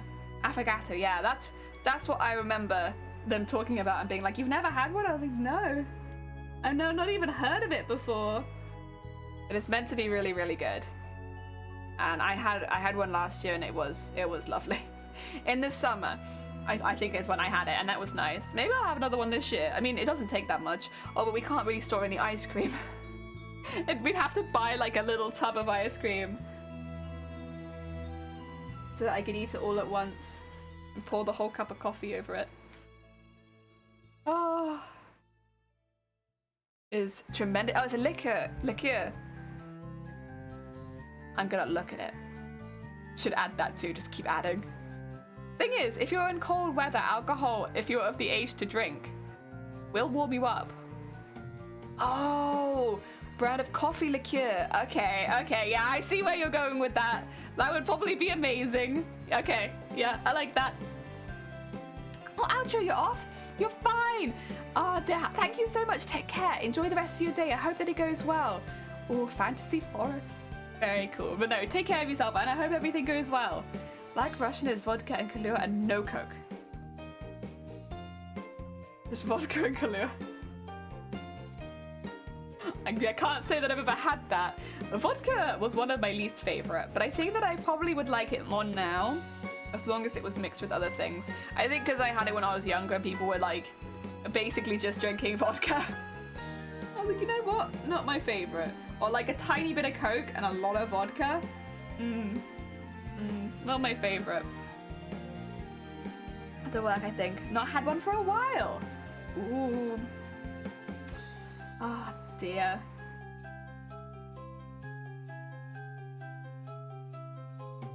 go. Wow. What? I might need to get some more sequins for this because I am running a bit short. That's okay, it's not difficult. I just have to peel them off the rest of them, but it will turn my hand slightly yellow. Sounds like an awesome plan. Heck yeah! Sounds like a heckin' plan, especially in this heat. That's when you need all these nice cold drinks. Meanwhile, I have my smoothie. I have a little cup of tea, which I just can't get up in the morning without a cup of tea. It could be in the middle of the heat wave, and I still need a cup of tea when I get up in the morning.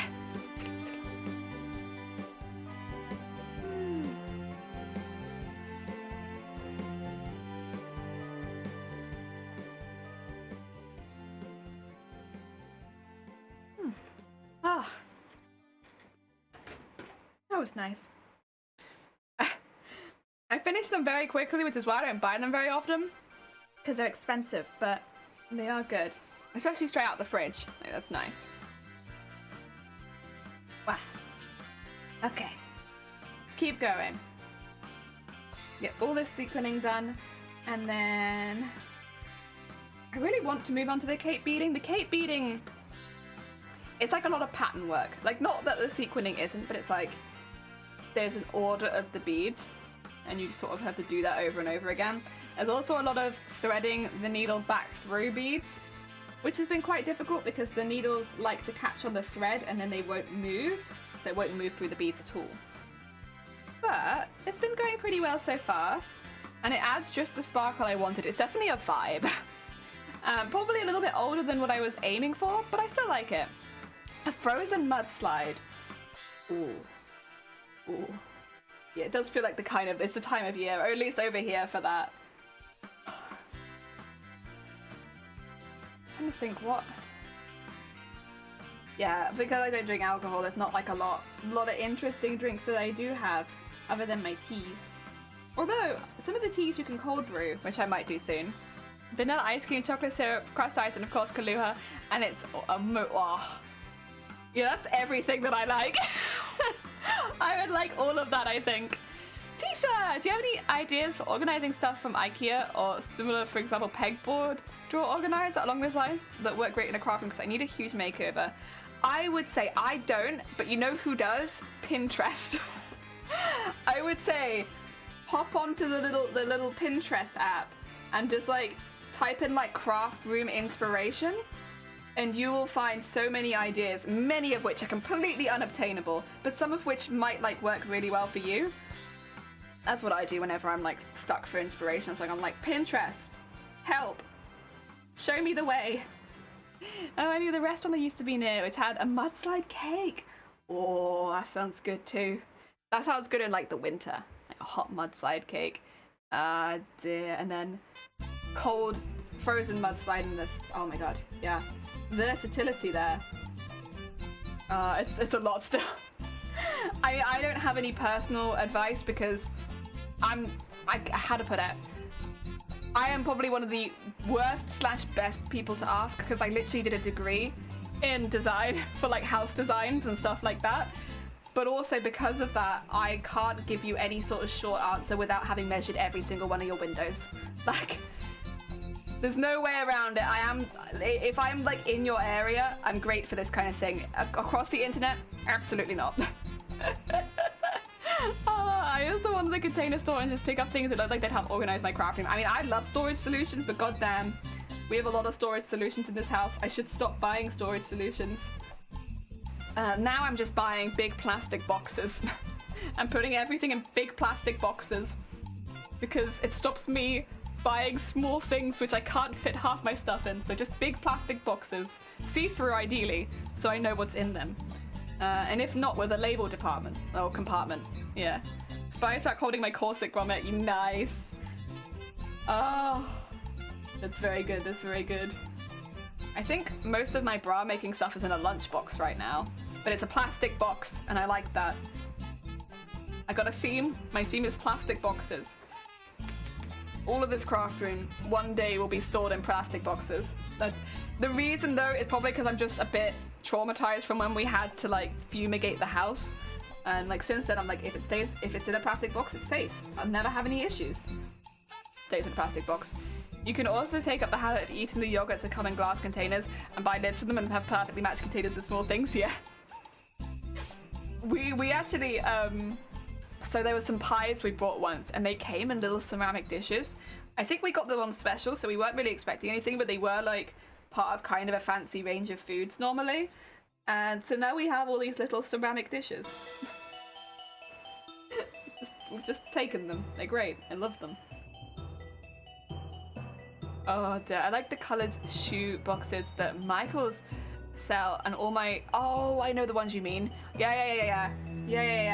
I always look at them and I'm like, I love it. But it's not the plastic box of my dreams, but I do love them. They're very pretty. Oh.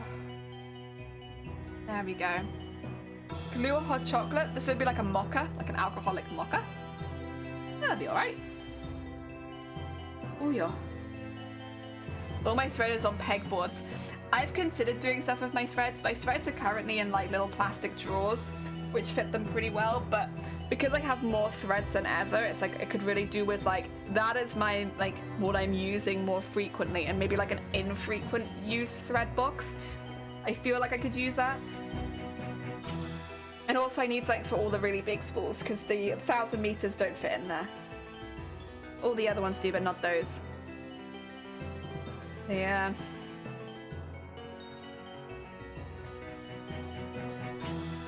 Wow. And send that over. Come on. I believe in you. You can do that. Yeah, there we go. And I have old wire mesh CDs shelf sideways that holds all my spool containers of things like measuring tapes, fabric pencils, and markers, etc. Yeah, see, I've got those in the same mechanism as my threads, which is okay, but really I'm only doing that because of the limited desk space right now. The plan is, when we move into our own place soon, that I'll have a table that I can put, like, how to put it? The static machinery on, stuff like the embroidery machine, that I don't need to be actively watching when it's doing stuff. So I have a separate table for that, so that it's not just sat at the edge of my desk all the time. Again, in more desk space. I'd also like a static table for the screen, and I'd like it to be there, not there, there. So it's actually behind me, because that way when I'm sewing, you can see it coming out the other way and stuff like that, and I'd really like that. But that requires a static table and another static table. And then this. And then I might get rid of that desk, I'm not sure, and like swap it for another one. The depth is good, but it's kind of wobbly. I worry about that desk. Oh dear. Riku! You're fine. You're fine. Best not to try and be somebody else. Also, I need to tie this off because it's got a knot in it. I don't even know how it got a knot in it. But I'm not, you know what? We have days where we deal with knots, and today is not one of those days. I don't fancy dealing with it. So I'm gonna get rid of it.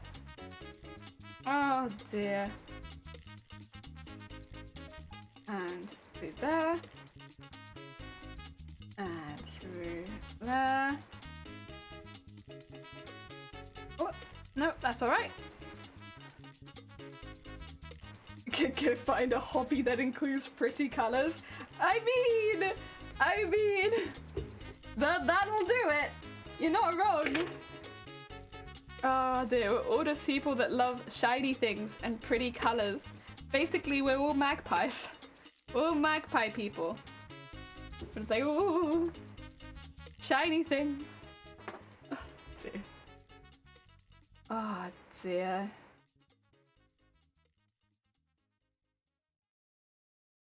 And then...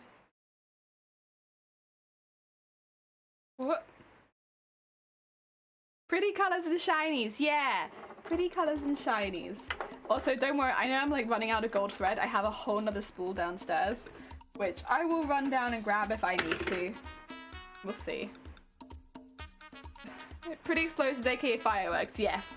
There you go, you got it, you got it. A cute animal that helps you with your craft as a bonus.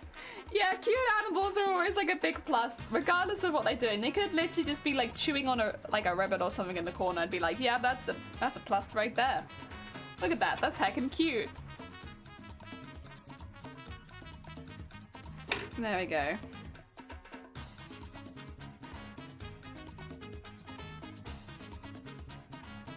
There we go. Right. Oh, sit back in the chair for my back. Okay. And then keep going. Add more sequins. Okay. Actually, I could probably get away with doing this as long as my back is straight.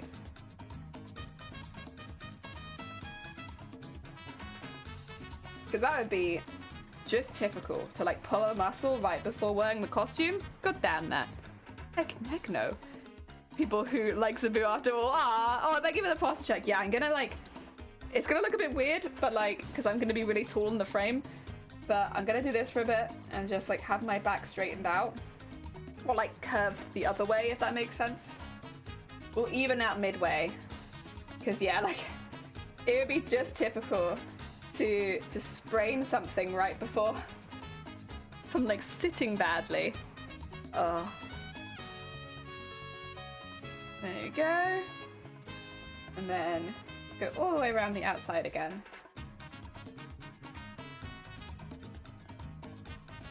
Oh yeah. Oh, and don't forget to hydrate. Don't worry, I just finished a whole bottle of smoothie. So I'm probably pretty well hydrated right now. That was a lot of drink. No, how big was that? How much did I just drink? I don't think it was too bad. Like 750 milliliters. But like, yeah, it's not bad. Over an hour. Thank you for the flex tape. Don't forget, don't break Jenny right before she needs to wear the big shiny. Yeah! I'm so excited. I just want to be under a light. The thing is, I would really like to be out in the sun just for the visual effect, but like not in that heat. Not in that heat. That's not happening. But normally I would love to be out in the sun for the visual effect. I'll see if I can get any pictures of it maybe before I go so you guys can get an idea. Because I don't really know how well that will show up on camera. But I think to the naked eye it should look pretty heckin' cool. I want to dazzle. I still need to finish my design document. You know what? I'll work on that after stream a bit. I'll stop sewing for like a couple hours and finish that all up. Because, yeah, I need that. Luckily, I've taken lots of photos. Thanks to like posting a photo for nearly every time I've gone live, I've gathered many photos of making this. Ah, dear. So disco light in your new craft room ceiling. You know what though? Actually, I'd love that. But the thing is, I might not need to because there's wallpaper on 2 of the walls in there that is glittery.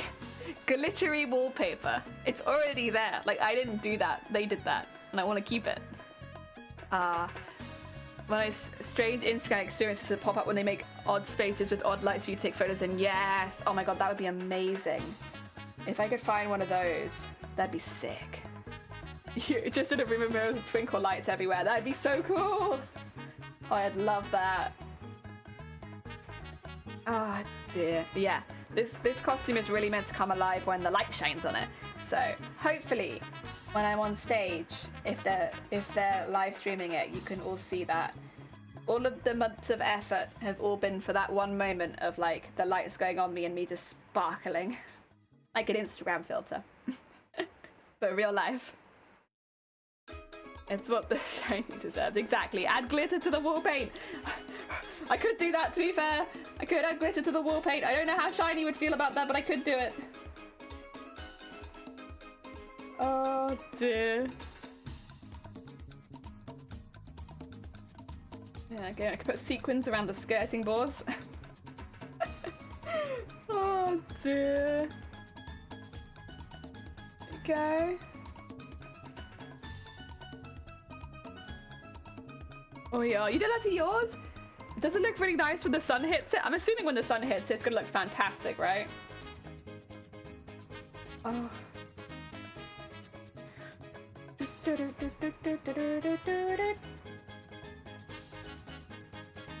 Ooh.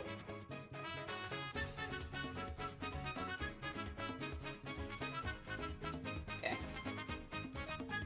Oh.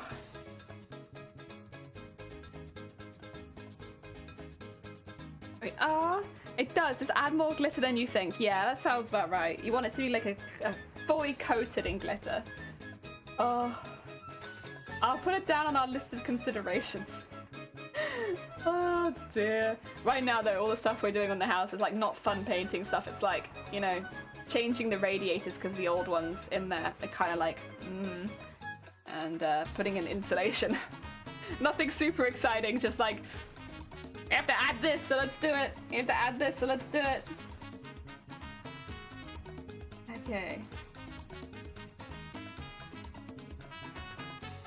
And whoop. Bum, bum, ba, bum.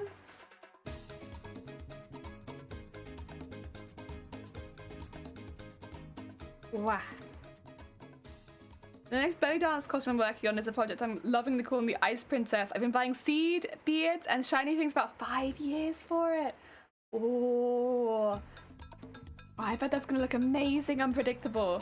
Painting is expensive. If you accidentally pour the glitter in the paint, Shiny be okay with it because paint's expensive and it was an accident. True.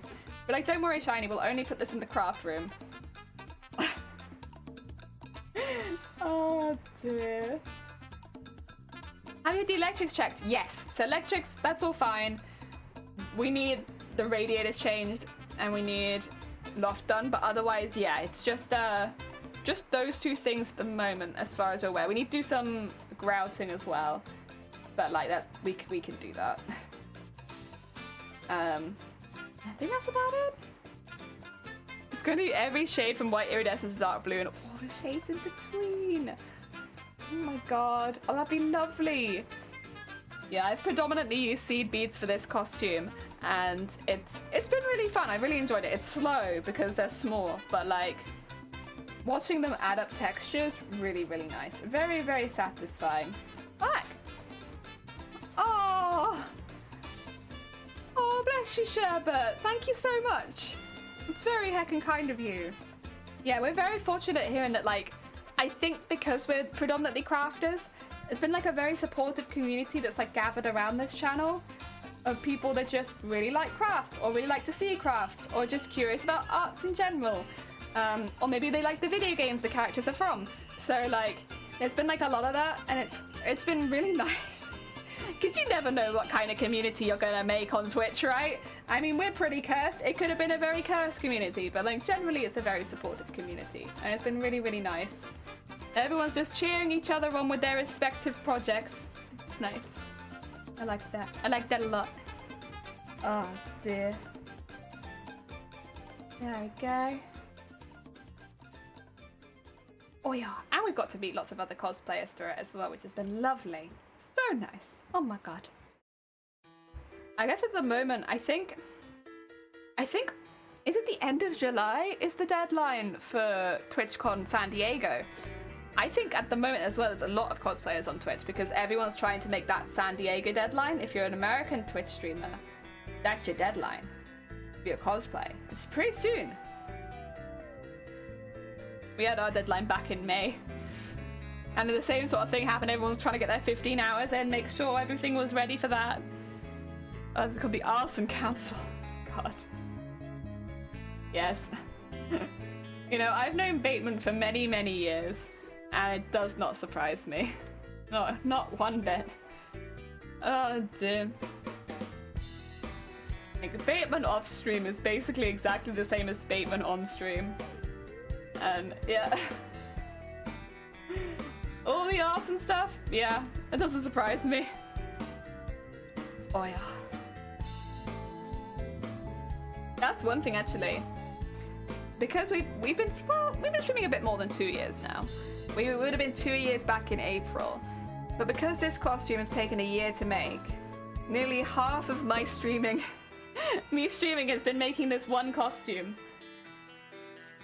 Which is kind of insane to think about, like, wow.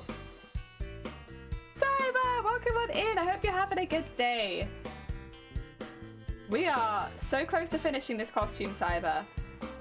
Like, after all these months, nearly a full year of making it, we have nearly done it. We've nearly done it. We're in the final stretch. It's very heckin' exciting. Oh, for a year and a month. Oh, so you would have seen start to finish of this. That's good. I'm glad. I'm glad people have been here from the very start of the costume to the end. So yeah, you would have been on the tail end of the previous one, but then straight into this, really. Heckin' cool. I mean, I know there's a lot of people that have come in since we started this costume that will have seen it from parts of it. But regardless, it'll be really cool to be able to show you the finished piece. I'm very excited to show everyone the finished piece after all this time. And I hope everybody likes it as much as I do, because I know as an artist you're meant to like hate your own work half the time, but I really like this costume. This costume is everything I like in a cosplay. It's sparkly, it's gold, it's got a tail and it's got wings, it's a dress with poof. Like, it's everything that I like in a costume. I remember when this costume was just a bag of beads. Yeah, there's a small bag of beads. Yeah, you've seen start to finish. Heck yeah. I won't be able to show you the costume before we go to Amsterdam, but I'm hopefully going to be able to show you it once we get back, because yeah, it's slowly being packed piece by piece. But once we get back, I'll see what I can do. Oh, I mean, if we hit the stream goal, then I guess I'll have to get into it for next stream. But I don't expect we will, so hopefully I can show you it when we get back. Oh, and of course, I expect everybody will be able to see it live on Twitch this Sunday at 2 p.m. BST, 3 p.m. if you're in Amsterdam, and I don't know about the rest of the time zones, but you can kind of work it out from there. You'll be able to see it live with everybody else's cosplay. The competition starts at 2 p.m. BST and lasts for an hour and a half, and you'll get to see all 15 finalists, myself included, all the costumes they've made. You get to hear a little bit about how they made them as well, and yeah, stream go. Yeah, I mean, right now I'm a full-time streamer. Like, it kind of came out of nowhere, because when I moved house, I also will have to move jobs, so I just left work a little bit early. One, so that I can help out more with the house stuff, but also because like I will just be streaming more. So until I get a new job in the new place I'm moving to, I'll be a full-time streamer. And thus we have stream goals, because I've said it before, if things go well on Twitch, I'll just stay on Twitch. But if they don't, there's no pressure, I'll just go back to 4 days a week. Which I think is still a pretty full streaming schedule. They will win. I don't think that I will, but I appreciate the support.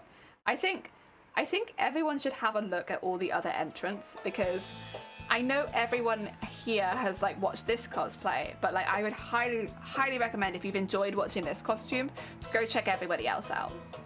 Because not only are they incredibly talented cosplayers, they're really nice people. I think that's the thing, is like through this competition, a lot of us have become quite close, so we become friends and stuff like that. So they're all really nice people. We're all, you know, behind the stage, we're all going to be cheering each other on. Like when each person gets on stage, we'll be cheering louder than all the crowd. Because it's a very supportive group of people that are going to TwitchCon Amsterdam. Like all the cosplayers are like, you know, really nice. Really nice people. Won our heart. Oh, bless you. For me, I've already won in my mind, because I got to go to an international costuming competition. I got to make the costume on stream. We hit all of our goals with this costume. So regardless of what happens at TwitchCon Amsterdam, I have already won in my mind for the stuff that I wanted to do. And truthfully, I don't think I'll get any awards. The other two larger-than-life creators are ridiculously good, and I expect one of them will win the larger-than-life category and then overall. But, you know, it's, in my mind, what I've done already has been enough. And I'll say it again. Actually, I'll go in big camera for this. Say it again. If any of you spread hate to the other people that have entered, any of you, saying things like, you should have won over them, their costume is not as good as yours, stuff like that, you will be banned. You will be banned. That's it. You're out. I don't care if it was an accident. It's unkind and I don't want to see it, alright? We're being very strict here. If I see any of that, you're out. I don't care if you've been here for 2 years or if you've been here for 2 minutes. You're out. Because that's not the kind of cosplay competition, or so it's not the kind of community I want to raise here. Cosplay competitions are often groups of friends are in the same competition. Like, people know each other in these competitions. So when people say things like, that cosplayer was trash, that's my friend you're talking about. And like, I don't want to hear it. Okay. So just because I've seen it in quite a few cosplay competitions on Twitter and stuff like that recently, I want to put my foot down real early. If I don't win anything, that's okay. If you send harassment to any of the other people entered and I see it on Twitter or I see it on here, I will remove you from my community. There won't be any second chances on that one. Ah, dear. You think you should win all the things because we love you. I appreciate it. It's very kind of you. The thing is, like, it's more to do with, like, what I don't like to see is putting other cosplayers down just because they won.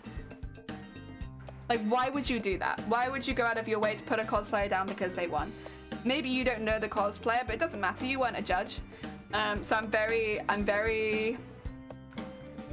It's not like a written rule, but it will be enforced. If I see you sending harassment to any of the other cosplay entrants or the judges, you'll be removed. There'll be no service, you're out.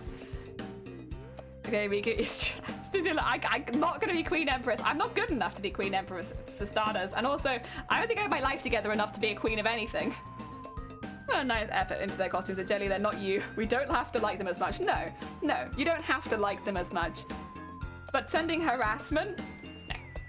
I'm putting my foot down very hard on that. And the reason is, there's been, I think, 2 cosplay competitions recently where the winner received so much harassment that they got off social media. And it was harassment from the fan bases of the other entrants. So what happened was the people who followed someone that didn't win went to the winner and told them they were shit over and over and over again until it literally chased them off social media for winning a costume competition. Like, it doesn't really matter, like, you can think I should have won, you can think someone else should have won, that's fine, I'm not going to control what you think. But if you go and send harassment on my behalf, I don't want you in my community. And that's why I'm putting my foot down really hard on this. And like, this has been happening recently, very recently. In fact, there are a couple cosplayers who seem really, really sweet, who won, and the majority of the comments on their cosplay was, this wasn't good enough to win. This shouldn't have won. There was some bias here. And like, that was the majority of the comments on their, like, winning. And like that, I don't want to see that. I want to see that. I'll be honest, I'd be quite happy to find those kind of posts, find every single person that comments and preemptively ban them. That kind of stuff, because I just don't want those people in this community at all. Like, have a favorite cosplay, that's fine. Put down the costume who win because you don't know them. That's harassment, and that's not okay. Oh dear. Just stop from entering your community. True. I don't think that's right. It shouldn't happen, and we'll not do that. I love the costume. Yeah, this is the thing. I also have favorites. When I see like cosplaying competitions, I have my favorites too. I have my favorites in this competition. Of course I do. There are some that I just like more than others. Like, no one's gonna go in, unless you're a judge, probably completely unbiased. Like, you know, there's gonna be some that I like more. But I couldn't imagine what it takes to go to the winners and then start sending them hate because they won and you liked somebody else more. That's specifically what I'm trying to stop. Yeah. They know the competition at all. Yeah, and seeing the effort you put in, I can understand the efforts that others put in, they deserve praise. This is the thing, is like, I'm not telling you not to have favorites, and I'm not telling you like stuff like that. That's not the issue. The issue is putting my foot down on something that could happen ahead of time, because I'm pretty sure, and I don't mean this in like a rude way to myself or anything else, I'm pretty sure I'm not going to win anything. And that's okay. Like, that is okay. I'm not trying to say that to be humble. It's more like, I've seen some of the competition. I have an idea who might win in my category. And since I kind of know who's probably going to win in my category, that means that I won't win with that, you know. But because of that, right? Which is fine. But I'm used to that in cosplay competitions. I'm sure there's a few people here that are not used to that. And I don't want to see it. It just makes me look like a bad person as well. If people from your cosplay community go out and spread that kind of like hate, it makes me look bad. It doesn't help me. That's for sure. My experience, we've been the boys squawking at you. That's why I enter cosplay competitions. Yeah, you can bully me. Bully me. Tell me that, like, why didn't you try a bit harder? You could have won. You just had to do this, this, and this. That's all right. You want self-pride knowing you completed your goal. Well, this is the thing. Is like, that's exactly true. Like, I'm very happy with the costume that we've created. And yeah, rule number 1, don't be a dick. Dear. You'd think it'd be simple, but it's not. It's not. A lot of people do go out with this pure goal of sending harassment to other cosplayers, communities, or cosplayers themselves because they won a competition. Oh dear. But no. When you win and your boyfriend picks you up afterwards. You win when your boyfriend picks you up afterwards. I mean, my boyfriend is my handler. So does that count? Have I won? Did I win? Yeah, only good vibes sending to the other competitors. Yeah, like listen, there's a competitor right there. That's Sunkoi. If I see any of you send hate towards Sunkoi for whatever reason, I'd be pissed. Like that's someone I chat to quite a bit. And it just doesn't feel right. Yeah, no. Closely number 1, don't be a dick. Yeah, you can call your boyfriend a handyman. I don't know, I feel like I'm the handyman in this house. They'll probably disagree, but I feel like it's me. I like putting together furniture and building things, making a mess. What's that? I'm picturing a drunk mule. Yeah, exactly. Spot on. I can't fix that. So basically, if you have a larger costume or a costume with certain elements that fit outside of some of the guidelines, you have to bring a handler with you just so that you're safe in a public space. For me, I have to have a handler because my wings are so big and my tail as well. So with those being so far away from my body, the handler just makes sure that you don't hit people. And people don't hit you as well, but mainly that you don't hit people. I'm a bully you with hugs. Oh god. I'm okay with bullying. Oh, via hug? I was gonna say, like, no! No! Oh dear, proud of your effort. Thank you! I'm proud of myself too. This costume has been the most difficult but most fun costume that I've made ever. And I'm really proud that, like, this week it's going to be finished. And that not only is it going to be finished, it got entered into a really big cosplay competition. Like, this is my first international competition, competing with people from different countries. Like, this is the first time I've ever done that. And not only that, I've made a costume that fully fits within my ability range and, like, the things that I can do. And hasn't continuously made me sick through the making of it. So, like, I'm really proud of this costume. Like, 100%. Ah, dear. And I am very much looking forward to showing it all of you. Like, I don't like to bring it down to that note of the stuff like that, but I do want to put out a preemptive one. Like, just seeing what's happened at other conventions with other cosplaying communities, if I didn't put out a preemptive warning, then it would be a problem, a concern going into the competition. Is a preemptive warning, don't be a dick to the other cosplayers. Like, it doesn't matter if I'm the only person you're cheering on. It does matter if you're sending harassment to everyone else. Yeah. Amazing start to finish. Heck yeah! You did what you wanted in completing your goals. Exactly! This is my mind. I had 3 goals and all of them are completed. So, and I haven't even finished the cosplay. And I've completed all goals. I'm just happy to be there. Everything IRL trying new things is winning enough for me. That's kind of how I feel. I'm just happy to be here. Ah, Dib. It's yeah, it's gonna be a really fun weekend, I think. Really, really fun. And I don't think 99% of you guys would actually send anything nasty to the other competitors, to be quite honest. I can't imagine that from any of you. But if I see it, it will just be quickly removed and the person will be gone. So, you know, basically this is more a warning to if you see people randomly getting banned in chat, you know why? You know? Not because I actually think you're gonna do it. Oh dear. Oh, Sunkoi, did you hear that Hart wants to add scales to their armor so all 3 of us can be scale buddies? Did you hear? So Sunkoi has a lot of scales in their costume. I think they have more scales than I do. They have a lot of scales in their costume, and obviously I've got all of my tail and scales on the dress and stuff like that. And then Hut is the other person going from the UK, and when I last spoke to them, they wanted to add scales so they could also be part of the scale buddies. And then everyone from the UK will have scales in their costume. Oh, you did hear that? It's lovely. We'll all be scale buddies. Now all he has to do is add a tail. Like 3 days to deadline. Quick, Hut, add a tail so we can all be tail buddies. Oh dear. I thought that was really sweet. Scale of the UK. Heck yeah, the UK scale team. I am made of scales. Yeah, mine aren't too bad. Like, obviously I had the one on the tail, but they were quite big at the top, so it wasn't too bad. And then the ones at the bottom, again, like, by the time it gets there, you don't use that many anyway. There's definitely felt like a lot more on the dress when they were all the same size. And I think I ended up, if I include the scales on the wings, of which there are 12 either side, then it's 184 scales total. Yeah. Which is not too bad, honestly. Oh, but then these. I don't think these count as scales. It's not the same pattern. UK solidarity, yeah? All of us want to have scales. All very different scales and all made in completely different ways, but scales nonetheless. And that'd be cute. Oh dear. I wonder how Hut's gonna deal with the sun in his metal costume. The metal costume gotta be a bit toasty in the sun.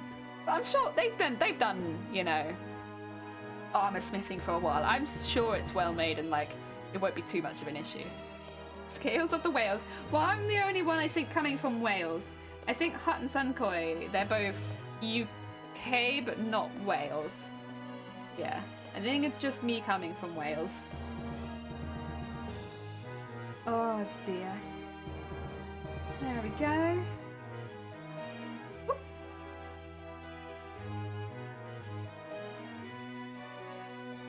Oh yeah.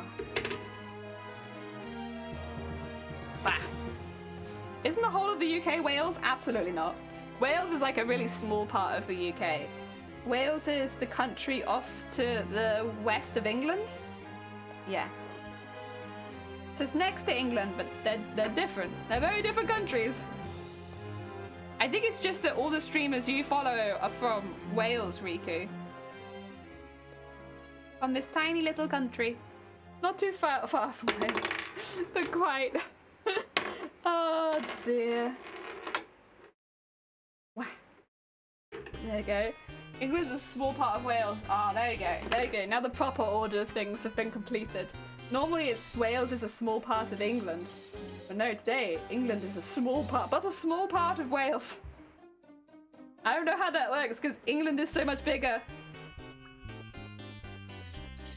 There you go. Oh yeah, I'm gonna drink some of my cold tea, I think. I fancy a little sip of cold tea.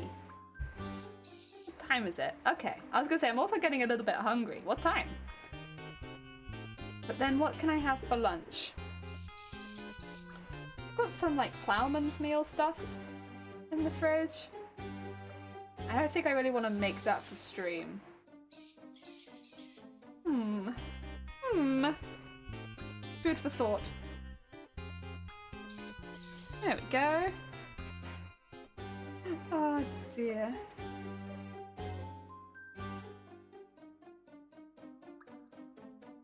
There we go. Leftover. Oh. That sounds lovely. Honestly, spicy food in hot weather is so good. Oh, I'm very jealous. I want some of the leftover takeaway. That sounds good. Oh dear. No, I'll probably have some noodles or something like that. Or I could have some of the stuff from the freezer. That might actually be a better idea. I might just have to go in the freezer and see what's lurking around in there still and eat something from that. A little hot chocolate. Well, I can't do that because that's got alcohol in it, right? I can't have that.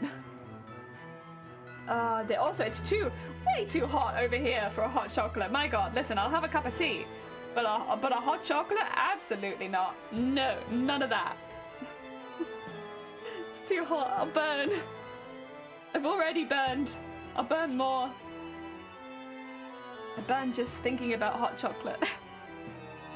Oh, go. It's fair, we've got halfway around this already. We're doing pretty good on the second half already.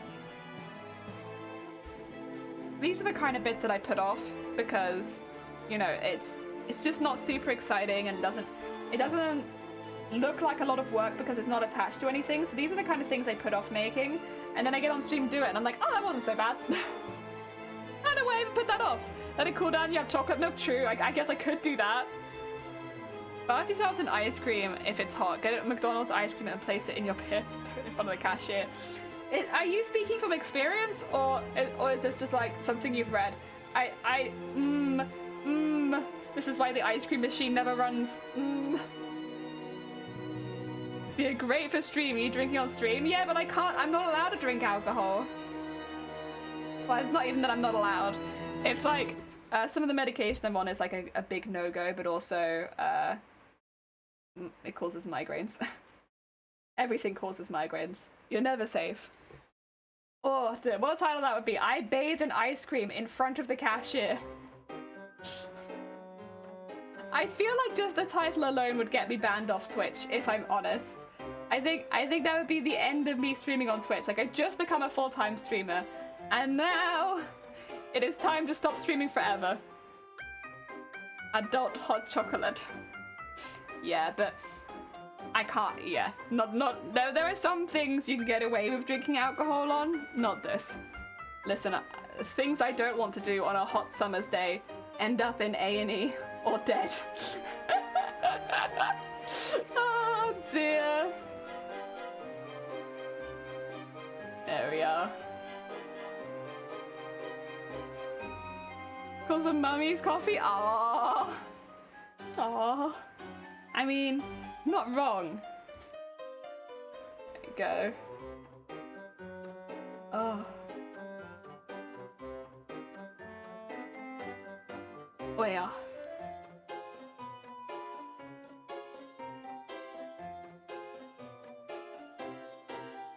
What? Okay, there you go. Sorry, it was doing something weird there. Could not identify. I'm getting some weird twists and knots on this one. I'm not sure what it is. Something is causing my friend to go all over the place with this. It does not like it. Not at all. I don't know what I'm doing that it dislikes so much, because I feel like I've done this 1,000 times. In fact, I think I have done this 1,000 times. But for some reason my thread... Maybe it's because it's right near the end of the spool. That could be it. Ah, dear.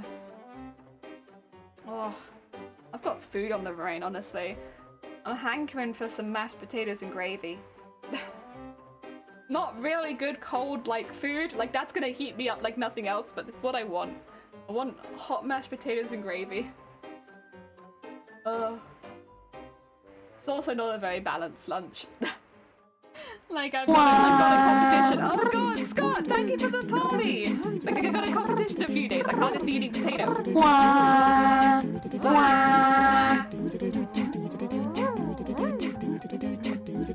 like to party. We like to party. We like to party. We like to party. We like to party. We like to party. We like to party.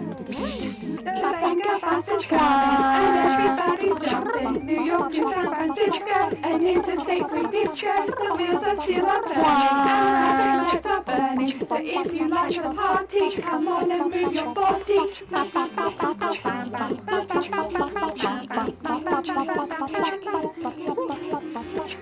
gotta keep it toned down a little bit because the window's wide open, and I feel like not what my neighbours need. They do not need me singing the Venga Bus at full volume. But thank you anyway for the party. I do appreciate it. Even if it's a little bit quieter than normal because I'm shy. And I don't want my neighbours to think that I'm weird. Oh dear.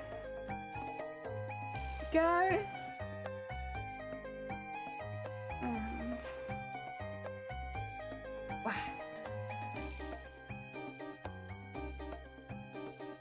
And there. Go. Oh. I really want to get this bit done so I can move on to the cape beading. Just because it's a little bit different, and I kind of want to show you what I'm doing with it. I also really want to show you the cape, because honestly, I've shown you the bits that are done, but I would like to show you it undone. Not done yet. Without beading, because it looks very different once you add the beads. I know it doesn't sound like it would, but it really does. It adds a lot to it. Oh, I know we're weird. We have a cardboard cutout of Judge Dredd on the front porch. That's definitely a vibe. We used to have that in the house I grew up in. Not specifically the cutout of Judge Dredd. That would be a really weird coincidence. But like in our front porch, we had a full anatomical skeleton with like veins. Was it veins or was it ligament? I'm not sure. It's got something in it. And you could take the teeth out, and we used to dress it up so it had clothing on, so it wasn't naked. They were like a waistcoat and a hat. And that used to be the first thing you'd see when you walked into our house. And his name is Billy. They still have him, of course, like at my parents' house, but he's in the study now. Wig, welcome on in. I hope you're having a good day. Crazy the name and craziness is the game. Oh god. Oh dear. See, I don't consider myself to be that strange. I really like sewing. Really, really like sewing. But I think that's the weirdest thing about me, to be honest. Nothing else about me feels particularly weird, but except that I can sew for like the entirety of my day for basically an entire year straight. Other than that. Oh dear. Wig, can you believe? I think, Wig, you've been here since the beginning of this costume as well. Can you believe it'll be finished in a couple days?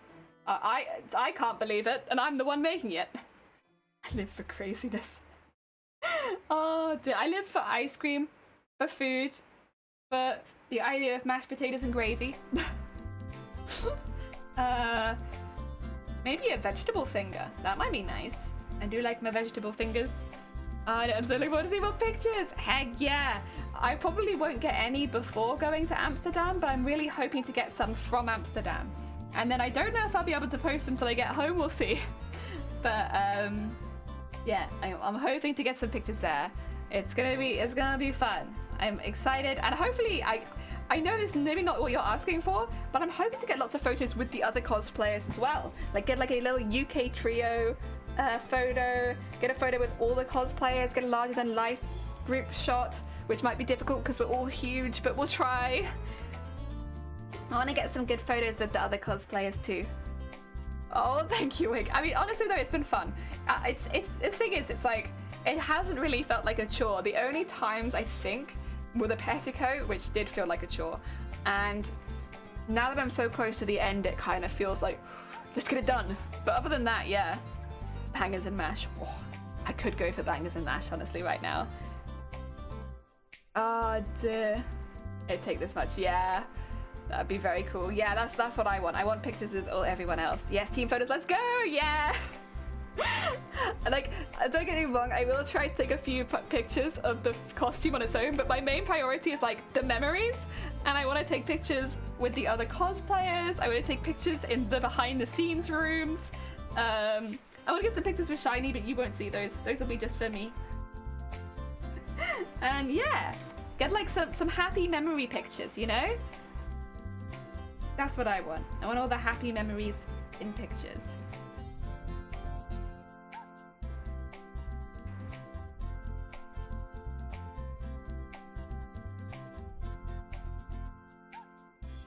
Oh, I kind of hope they set up like Crown where they do fancy photos of all the cosplayers. That'd be really fun. Although I think I'd enjoy getting photos with other people more than on my own. I like being on stage, but I don't really like getting photos taken of me. You, Jelly, and Sunko, yeah! Well, me and Sunkoi are tail buddies, so of course we have to get a picture. I haven't even seen Sunkoi's tail, except in the crafting stream, so like I'm very excited to see that one. Oh dear. Got tail buddies, and then scale buddies with huts, and then everyone else. You know, a photo memory book as well. That'd be nice. I feel like I probably won't make a physical book. Because honestly, I don't need more things in this house. I'm already a hoarder. But like, I might make a, what do you call it? Like some sort of digital one. That'd be nice. Oh, thank you, Riku. If after the camera you see Jenny's, I'm assuming that's meant to be Jelly's smile, lips twitching and eyes being too nervous. Yeah. I'm just not very good at having photos taken of me. I don't know. It makes me very self-conscious, but I like being on stage. There you go. The confusion of humanity. Oh, you're fine, Miku. Have a good look. I hope that it goes well. Or if you're just heading off, I hope the rest of your day goes well. Oh, I need to get some more sequins. We nearly had enough. This is the last thing being sequined with gold, so I don't want to get way too many because, you know, maybe I'll just pull them off every time I need one. That might be a good call. Because I'd rather not travel with more pots of things than I need. That's the other thing, is like trying to work out what I bring for the cosplay. Because normally I bring a cosplay repair kit with me. But I'm thinking this time I'll probably bring thread and needles, but I don't really want to bring some of every kind of bead, because that's quite a lot. I think instead I'll bring my thread and my needle so I can make any fixes, but not extra beads, is the plan. Which might become a silly plan. I might find out that was a really bad idea once I get there. But that's the hope, I think. What?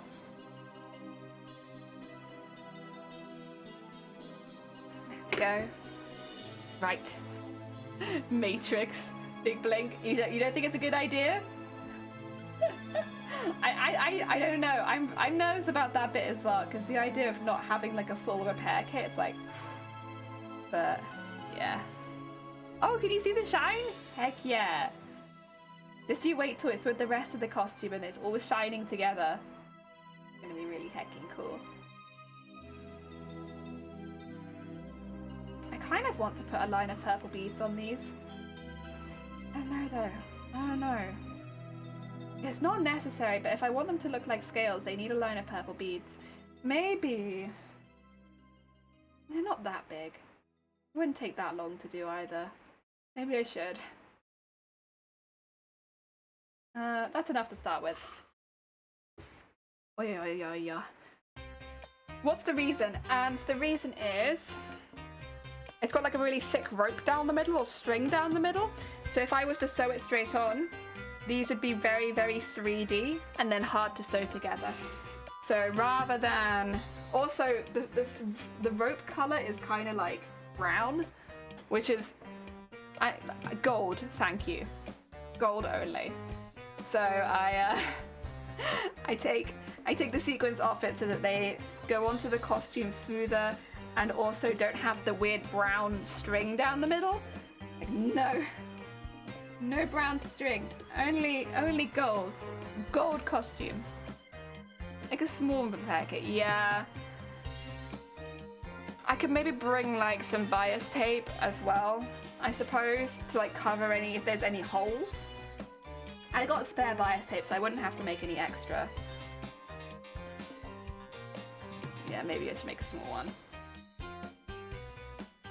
Being too optimistic. When we went to London, nothing broke on the way. I had a couple things go as I was wearing it, but it was very small things, and none of it was beads and sequins. So maybe I've just gotten cocky, because in like the 2-3 hours of wearing it outside, nothing really broke. Oh dear. There we go.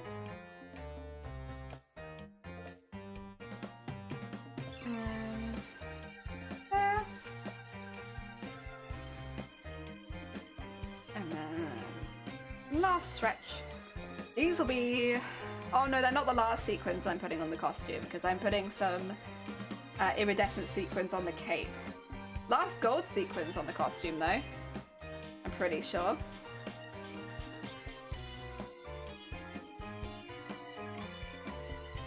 We are... I dread for you to get there and something happened. Yeah, that's true. And to be fair, we are travelling a fair bit further than London. Maybe I should be extra careful. I think it's the way we're doing it. So we're going up on Thursday. We're not travelling to Amsterdam till Friday. So we'll be in London on Thursday night, just to split up the travelling a little bit more for us. And I think on the Thursday it will already be one taxi into a coach into another taxi. And then on the Friday it'll be no, it won't be a taxi. It'll be the Eurostar straight onto another train after that, I think. I can't remember if it's a train or a tram. But we are basically taking we're doing cars, buses, trams, and trains. The only thing we've avoided is the airplane. Everything else I'm catching. So, yeah, I want it to be safe. Fortunately, it's very easy to transport. Like, we're not taking the Trident, as I explained earlier, but everything else is really easy. It fits into 2 suitcases. One of them's not actually a suitcase, it's a cricket bag. The cricket bag has the tail, the wings, the wing plate, all that kind of stuff in it. And then the suitcase has all of the bits for the dress and the helmet and the legs and such.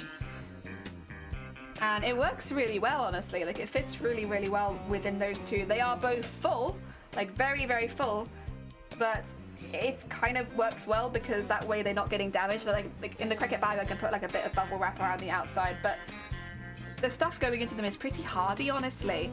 So it's pretty good. To the Trident, no one would mess with me, like, get away, I've got to try. It's taller than me. It's very, very tall. It is a shame about what's happened with the Trident, but like, we'll live. We'll live. We'll get some good photos when we come home. Not taking the Trident. No, I did explain this earlier. I'll say I don't really want to go into it again, to be honest. If you're interested, it's right at the beginning of stream. But I've also posted about it on Twitter. So yeah, if you want to hear me talk about it, you can go back in the stream. If you want to see just briefly, it's on Twitter. But otherwise, I don't want to talk about it every 15 minutes. Like, not every 15 minutes, but every single stream, because it's a lot of re-explaining. But it's not the end of the world. I think if you're going to take anything away from it, don't worry about it. I'll get some good photos when I come back. Oh dear. There you go. Wah. I think we're going to need more sequins. I have once again underestimated. It's big and chunky. Oh dear. It's a good bean and I love it a lot. And it would have been ready, but that's okay. Oh dear. You guys wait till you see my tail though. It doesn't really show up that much in a lot of photos, but I think if you're near me in real life and you see this tail, you wait. You have not seen big and chunky until you have seen this tail. It is a big tail. And like, it is pretty chunky, especially at the top. It's a big chunky tail. And it swings around wildly if I'm not careful. Well, it's not too bad. With the fishing wire down it, it is a lot more subdued. There's a big old tail, it swishes around. I love it. Honestly, I love making cosplay tails. Cosplay tails are one of my favorite things to make. Wings I could give or take, honestly. I'm not that fussed on them. But cosplay tails are so fun. So, so fun. I could just do that forever, I think. Can confirm it's a beast. It's very thick. It is thick. It's a big old tail. It is. I still don't know if it's the biggest tail I've ever made. I think it is. It's difficult because I took the other tail apart, like down for parts. So it's either the biggest or it's the second biggest tail I've made. Because I did used to just make tails for fun. Like, this is a fun thing to do. I want to get better at it, so I made tails for a while. I would say this is better than that older big tail because it's just like the attachment around the top is a lot stronger. That's a thing with a big tail. Getting it to attach so that it's not dragging along the floor can be really rough. But yeah, I'm much happier with this one. And it's a lot more comfortable as well. Although it is a bit... So this is my own fault. I think I've mentioned this before. I've gained weight since I designed the costume. So since I patterned everything, I got a little bit heavier. Listen, it happens. So I got a little bit heavier since I started making the costume. Originally, I could pull the dress up over my thighs. I cannot do that anymore. The dress has to go over my head. Like, it still fits me. I just can't pull it over my butt anymore. So because of that, I now have to put the tail on after I've already scooted the dress on over my head. Whereas it used to be, I could put the tail on and then pull the dress up to the tail. I can't do that anymore. And it is quite the maneuver getting the corset inside of another corset done at the same time. Like, Shiny has to go in and pull from underneath to get the corset to go down far enough. And once it's on, it's very comfortable. But getting in it, oh my god. I could not do... I will have to get into the tail at the hotel. There is no way I can get into the tail in front of everyone else without being like in an extremely undignified position. Oh dear. Which is, it is what it is, you know. When you're making a costume for a full year, the likelihood is you are gonna gain or lose weight a little bit. Like, not everyone stays the same size at the time, and I was kind of ready for that. But it is quite funny. Like, watching me try to get into it is probably one of the most weird and, like, twisted looking things. Like, it's alright once it's on, but getting into it. Oh dear. There we go. And underneath there. Oh.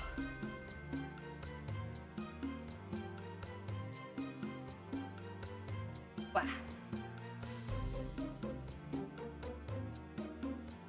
These are about the same size, aren't they? Ah, they're similar. Similar enough. They won't be that close to each other. Video proof when? Never! You're not gonna get to see that. It is not an attractive putting on. Like, some people just like scoot into their costumes and they look like so delicate and glamorous. For me, I need Shiny to reach underneath my skirt and pull the corset down so that I can then tighten it. And it is like, it is not, first of all, it's a two-man job. Like, I can't get into that myself. And two, oh my god, it's a lot of just scooting things down underneath the skirt. I wish I could do it glamorously, but no glamour with it. That's okay. It's worth it for the costume, but damn. Right, we need a few more. We got pretty far, but we are running out of thread again. Need a whole army tie corset, basically. It's like, it's not even like to cinch in my waist, it's just to get the tail underneath the dress when you put the tail on second. So it's like, you put 1 or 2 hooks in and then you have to like push it underneath the rest of the dress, and because it's boned, it does not want to be pushed around. Nope. Also, have a good luck, Riku! Oh dear, yeah, it's boned, so like once it's there it just doesn't want to move. You have to pull it down so it's in its correct position, or for the dress and for like my comfort. My god, it is something, that's for sure. Oh yeah. There we go. Oh yeah. And down here. I will need some more thread, I think, before I get to the end, is how I'm feeling about this. It feels like more thread kind of territory. That's okay. You know, we're getting there. Once we've got all the sequins on, I can just quickly go around the outside, and then I need to decide whether I want to put any purple up them. I'm really not sure. I'm just going to quickly have a look at the costume, if that's okay. Where is it? There it is. See, they seem to me more like armor pieces. I don't know. I could maybe put some like little hanging details on them so they're a bit more distinct. But I think the armor piece is just in the scales. I don't know why they're there any better than anyone else. Oh, it's a Helix. Welcome on in. Excited you're gonna be ready? Absolutely. Yes to both. Like, these are the last bits for the tail. I'll sew this into the tail and fix the one wire that broke. And then the tail's done. And then it's just the cape. Just the cape. We got 2 days to just finish the cape. And like parts of the cape are already finished. It's just the big pieces at the back that need beading. I can show you some of the cape though if you want to see it. Oh yeah. I'm very proud of it, honestly. Oh, so it hangs at this point, which is where I've got like a little hook. I don't know if you can see that, but it kind of like folds over and behind me, so it looks like, I don't know, for me it feels very like 1920s with all the beads on it. It's very cute, very cute. And it's got little sequins throughout it. But I don't know if you'll see those. Oh, you can kind of see them every now and again. Yeah, there you are. You can kind of see them. I'm very pleased with them. They're very cute. Very cute. Ah, dear. The best convention. I want it. Oh, bless you. Unpredictable. Get some good sleep. If anyone is looking for more artists or crafters on Twitch, Unpredictable does so many different arts and crafts, as their name suggests. Please do check them out if you haven't already. And you can see the sequence. Yeah, it's to the naked eye a little bit subtle. And this is not even the naked eye, this is just the camera. But I will say, in real life, they do sparkle quite nicely. Unfortunately, it's a bit subtle on camera. That's okay. Oh yeah. Right, let's get some more thread. Because I am running short. It's okay, we'll keep using it anyway. Comic-Con in November with some friends. We're going to do Borderlands characters. Ooh, have you chosen who you're going to be? Or I guess if you're doing it as a group, has everybody picked their characters? Or which Borderlands? Or is it all different Borderlands? Who's doing Tiny Tina? It's one of yous. Someone's doing Tiny Tina. Oh dear. There you go.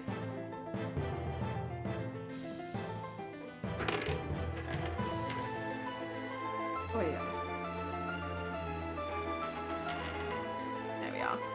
I might actually use the rest of this gold thread, but again, I got another one downstairs, so it's not an issue. I'll bring that one with me to Amsterdam for in case of fixing stuff. Oh. Go. Yeah, I'm not quite happy with that. Close, but not quite. Get all that out. Oh yeah, I should say as well, throughout the entirety of making this cosplay, my mods have had my back. They've been very good. They've been keeping the chat chill. They're very sweet beans. Two of my mods don't stream, so Zero and Shiny do not stream, but both Shifty and Deimos do. If you're looking for more people to follow or send some love to, maybe send them to my mods. They're very heckin' sweet beans. Oh dear, I've had a bit of a crafty war. Oh no! I'm sorry to hear that. It happens to everyone though. Like, honestly, make yourself a cup of tea, eat some cake or something, and I'm sure you'll dive back into it again. Jenny is not that Zero. Wrong Zero. That's Grobbit. Look at Dr. Zed.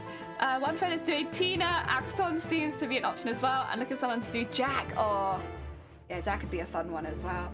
I like the very dramatic characters. Oh, that'd be sick though. Borderlands with the cell shading has a very specific art style, which can be a little bit difficult to navigate around for beginners, but at the same time, it gives you a very easy indication of what you have to do. Like, you just have to do the cell shading. You sell whatever you wear. You could buy a pair of jeans, cell shade them. You know, do some arts and crafts. And there's so many tutorials online of how to do it. It does, in many ways, it's interesting. Like, high-level Borderlands costumes are very difficult, but like, making a Borderlands costume, it also means you could just buy stuff and paint it, and it will look proper. It's a lot of painting, but if you're happy to do a lot of painting, I'm sure you'll have a really good time. Borderlands has always been one where it's like, I've considered doing costumes from them many, many, many times. I thought it'd be fun, and I like the idea of doing all the painting. Plus, once you finish that costume, my god, your painting skills are going to be through the roof. I'm going to try and make the hospital road yourself. We made some doing 2020 for local hospital. Oh, sick! Heck yes, you already have the templates, and you've probably already got the skill to make it, right? If you've already done it before, you should have a pattern that works. Nice. Very nice. Very smart. Oh, have a good burba. Austin Madame, welcome on in. I hope you're having a good day. We're making a couple of quick pieces. Oh, I need some more sequins actually. A couple of quick pieces for the tail, and then we're going to do some beading for the cape because we're nearly done. We've nearly finished this costume. Can you believe? We're right at the, like, everything at this point just needs like a little bit of sequining here, a little bit of beading here, and then we'll be done. Oh, you're gonna make a cuppa? Good. Make yourself a cuppa. I think whenever you're hitting like a wall, like that's a good way of going. Making a drink, maybe having a snack, because then you feed your brain a little bit. Heck yeah. Cut my fabric, my mother sewed it, little production line. Aww, that's lovely. Very nice, very nice. Okay, thank you. And this is just a couple of small details I'll be adding to the tail. I might add some more gold onto these, but I'm gonna think about it. I'm not sure. I might do, because I think they are meant to be armor. I might do some little hanging pieces, but we'll see. We'll see. I'm not completely sold on that yet. Fruit-themed ice creams? Heck yeah, taking it easy, yeah. You gotta look after yourself. It is hot at the moment. So, you know, make sure you got plenty of drinks and maybe some snacks because you don't want to get heat exhaustion and not have eaten enough. Heck yeah, heck yeah. I think I need to go out and get some snacks, honestly. Maybe after stream I'll go out and grab some snacks. I'm a little bit snackless right now. I do have some, but they're all downstairs and like not really craft room snacks. I did have some peanuts and I finished them, so clearly I have been hungry. Go.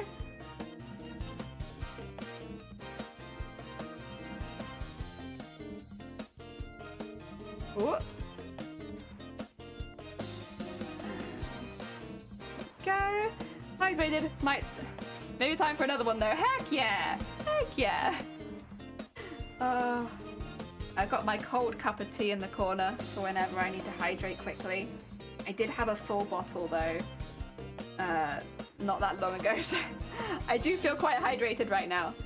I drank that very quickly because it tasted nice, and let's not sew more of my hair into the costume, thank you very much. There's actually, I'll show you this if I can find it. I sewed some of my hair into the costume, and I can see it. Whenever I look at that particular piece of the costume, I can see it, and it bothers me. Where is it? Is it not on this side? I thought it was on this side. It must have been the other side. Oh no, there it is. I don't know how well you'll be able to see it. Oh.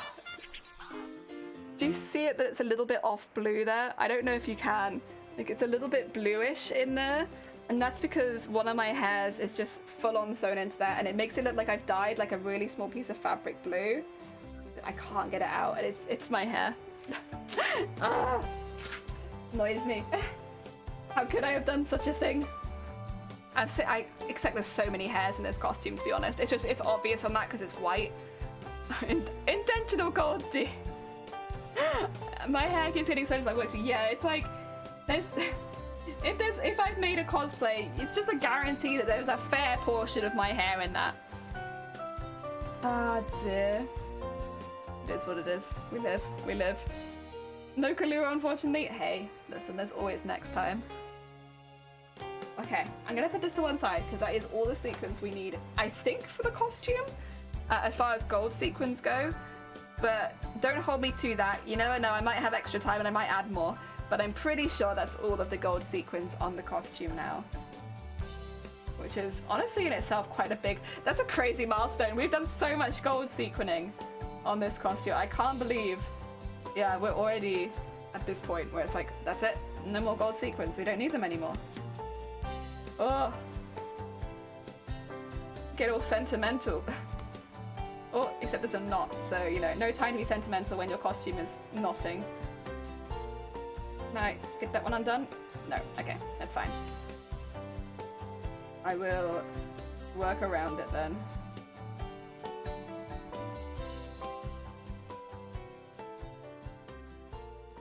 There you go. Get that under there. And then... under there, I think. There you go. Fine. And now we go. Okay.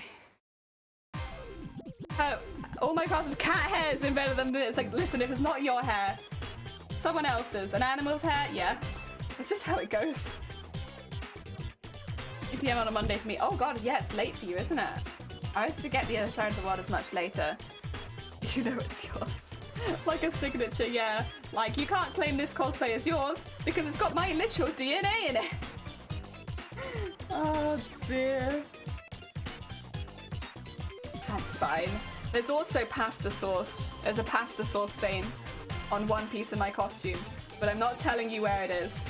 And if you ever find it, you're more than welcome to tell me that you found it, but otherwise I'm not telling you where it is. There's one piece of my costume that has a pasta sauce stain on it. And fortunately it's not that visible. Like you'd have to go looking for it anyway, but it's also kind of covered by another part of the costume, so that's nice. But yeah, there's a full-on pasta sauce stain. I was eating pasta bake just a little too close to the costume, and a little bit of it splattered on the costume, and I didn't notice initially, and so until it was too late, pasta sauce stained my costume. Oh dear. There we go. Oh. There we are. You're UK? Oh, then you're just as toasty as we are then. I'm very sorry. I'm very sorry. Oh, you did forget me. I knew you were gonna forget me sometime. You always do. There you are. Get back over here. We're not finished with you yet.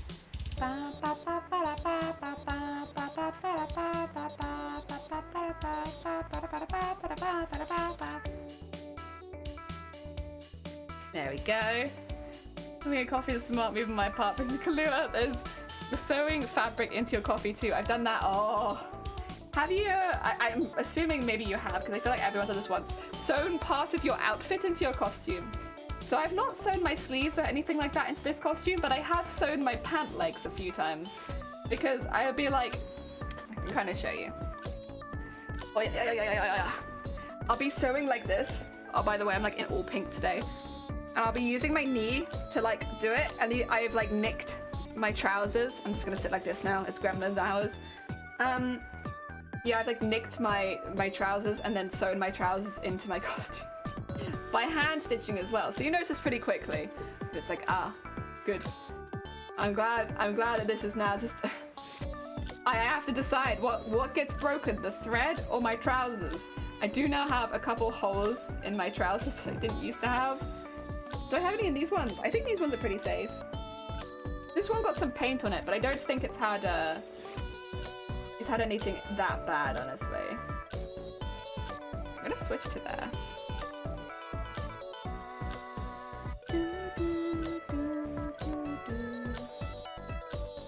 There we go. I've avoided my work to myself many times. Yeah, serious questions, very serious. It's like, do I have any holes in these ones? I had some holes in the ones I was wearing the other day. But one of the... Okay, this is why I don't use knives and Dremels and stuff like that. It's just not safe for me most of the time. I can't see well enough to really use these tools. And I have shaky hands at the best of times. But anyway, I Dremeled my leg and it went straight through my trousers and into my thigh. And that's taking a while to heal. That was a good one. But also, I made a reasonably large hole in my thigh. And I then accidentally wore those trousers on stream. And I didn't realize till afterwards that I had this massive hole in my thigh, and it looked kind of grim. Oops. I've been in kind of a rush recently. Please ignore all of the pajamas. I can't, I have things to do. I sew my pants to my shirt. I like that. That's good. Yeah, I've only sewn random bits of the costume to my legs really for this one. Always my legs. Nothing with sleeves or anything like that, but damn have I sewn this costume to my legs a few times. And then I just have to tear a little hole in whatever trousers I'm wearing. A small sacrifice to pay for a not holy costume. Holy pajama legs. You sound dangerous to be around. I'm very dangerous. Oh my god. I am the danger. But no, for real, like, I can go over this quickly again, but like, with this costume, we had a few main goals. One of them was really to stay away from anything that involved hot gluing, dremeling, knives, stuff like that, because they're just not really safe for me to use most of the time. If I've taken migraine medication, it's definitely not used. If I've had a migraine, it's not used. I can't do it. And so there's only a very small period of time each month where I'm actually able to use any of those things because my vision is mucked up quite badly by my migraines. So using anything where you need a fair sense of perception, like I won't have it, and so I'm just a lot more likely to hurt myself, and thus I don't use them, and I haven't really used them for this costume. So I wanted to build a whole costume around not using those tools, which is kind of backwards because normally you build costumes around using specific tools, whereas we built this costume around not using them. And honestly, we've done a really good job. Like, there have been small pieces where I've had to hot glue it, and I did burn myself. but other than that, this costume has been very, very, like, predominantly hand stitching, which works very well for me. Yeah. I go on for my part. Maybe dressing properly is not one of them. Exactly. I'm busy. I can't get dressed. Absolutely not. I've been very, very fortunate, actually, because Shiny has been, like, an absolutely amazing bean the last week. Actually, the last couple of weeks, because I've had a pretty rough couple of weeks, and we've been very, very busy as well. And they make sure, like, I have my snacks, and so they get me ice cream and, like, cold drinks and stuff like that when I'm sewing. And they've been a very heckin' sweet bean. I appreciate them a lot. They've been lovely. Especially, yeah, because it's been a pretty rough couple of weeks, like, outside of costuming stuff. They've been very heckin' sweet. Oh, dear. My friend just clapped at me. Just like a... The thing is, it's so easily done. Like, sewing bits of yourself to costumes, everyone's done it at least once. Like, it's so easy. I donned my leggings whilst I was wearing them once. I don't recommend it. That's terrible. They're only talking about the side effects of migraine meds. You create. Oh, thank you. Yeah, migraine, they're great. Like, I'm very lucky that they work for me. They really do. They're wonderful. Well, I don't trust myself with anything when I'm on them because it kind of makes it feel like you're like wandering around in a cloud, and like you also feel kind of sick if you haven't eaten anything beforehand. But a nauseous cloud. That's how I would describe migraine medication. It's like a nauseous cloud that you just wander around in for like a day. And it's not terrible, it's manageable, and it means like I can still stream and chat with people and stuff like that. So it helps me a lot. But I don't trust myself with knives or anything where I could physically hurt myself. So we built this whole costume based around the idea that it would be healthy for me to wear and make. That it doesn't induce migraines, but also I don't hurt myself while I'm making it. And we've done a really good job with that, because I really wanted to do an armored build, but most cosplay armor really focuses around sanding and Dremels and heat guns and glue guns and stuff like that, which is quite difficult for me to use most of the time. So this has been, yeah, it means I can still have like a suit of armor, but just made in a slightly different way. And like, it's honestly been really fun to make. If you like beading and sequining, I would absolutely recommend to give it a go to sequin and bead some cosplay armor. Maybe not quite as much as this because it does become quite an undertaking, but like, if it's just like a few pieces of armor, like why not give it a go? Like, it's cheaper, it does take longer, but it's like, I guess it's a very different and unique look, and you get to be really, really sparkly. For me, there are no downsides. I know for some people that's not going to be the case, and I understand that. But like, I would highly recommend it, maybe not on this scale. The other thing is, because it's predominantly hand-stitched, this cosplay, it should be very beginner-friendly. Maybe not the costume itself, but the techniques we've used. Like, you do not need a sewing machine to make this costume. Like, I don't think there are probably many sewing competition pieces that you don't actually actively need a sewing machine for. It definitely helps, and there are parts where I've used a sewing machine more, but like, the majority of this costume is hand-stitched at the end of the day. Like, every seam is hand-stitched. Yeah, every seam is hand-stitched. Like, I may have initially done, like, I almost did tacking stitches in my sewing machine, and then went over it all with hand-stitching. So you just wouldn't do the tacking on the sewing machine. Also, that's these bits done. I'm gonna sit on those for a while and decide whether or not I want to add anything extra. I'm not sure that I do. So I'll pin them on the tail and see what I think. And then if I want to add extra, I'll add them then. But for now, I'll leave them as they are because the tail is already reasonably busy. I don't necessarily want to add lots and lots and lots and lots of stuff to it. That means, though, we can move on to the next bit, which would be this one.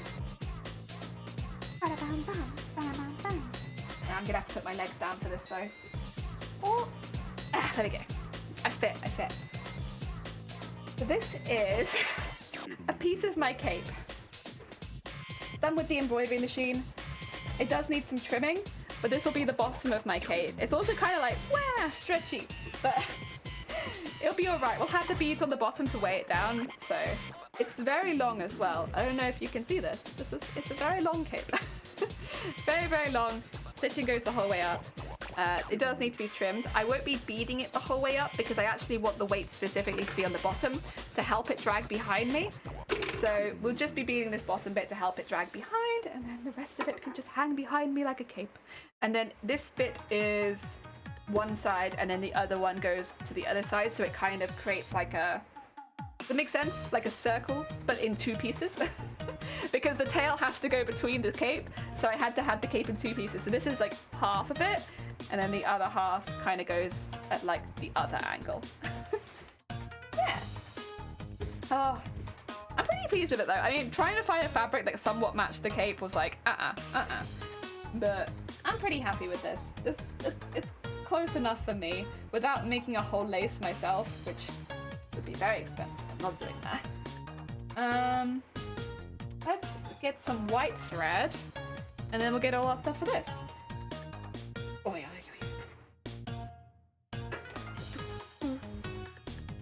I might do a little zigzag around the edge of this again, just to thicken it up a bit.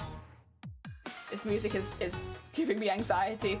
I keep thinking it stopped and I need to fix it, but it doesn't. It's just this particular song. So we will get through this thread really, really fast. It'll be mildly shocking potentially how quickly we get through this thread, because we zoom through this. Right. Okay.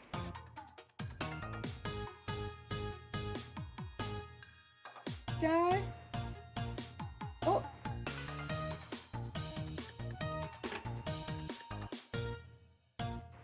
There we go. Trim that nice and short. And then I want it to be slightly on the top, because that way I'll remember which side this is. What is it this side that I want to do first? I feel like that's the inside. That's the inside bit. That's fine. I'm confusing myself here. So get that pulled through.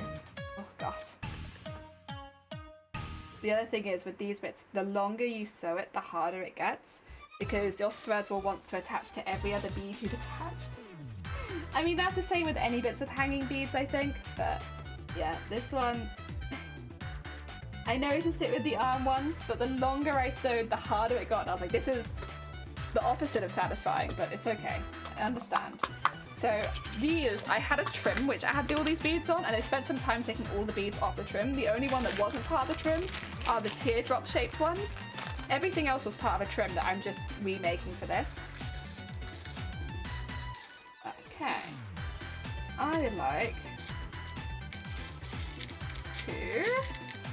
There's 2 different types, well technically there's 3 right now, but there should only be 2 different types of beads in here, which are slightly flatter ones, rounder ones, and then we have the teardrop ones, which should be separate, but a couple of them have snuck their way in here. So you go through all 3, and then you go back through the first 2 small beads. And then let it come the whole way down. Okay. And then so back through that place initially. Oh. Come on. There you go. Is there a knot there? I don't think there is. I think it's just, yeah, the thread being a bit grumpy. And there we go. I'm just a man missing you. Please understand. Oh. Oh. So dramatic. There we go. That in there. Make sure that's got enough to actually like wiggle. I want it to wiggle still. And then back through to the top, and then we put the next one in. Oh my god, come on thread. I believe in you. There we go. Right.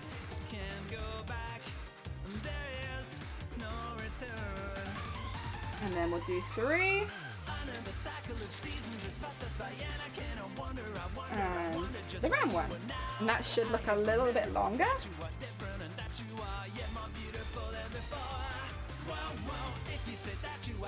And back through there. And then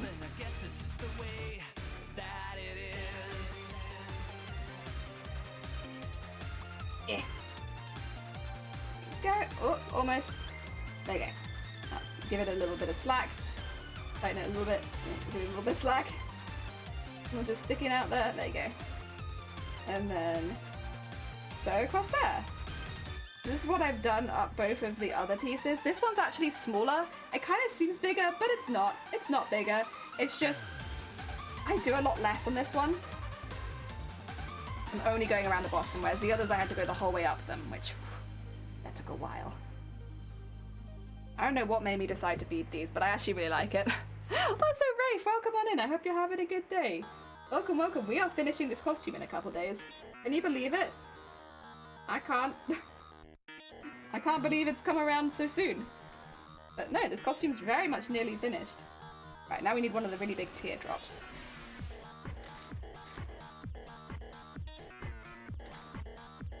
And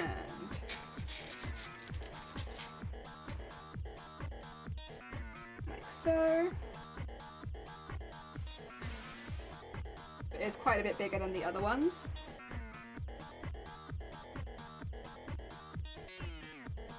Wheel. Yeah?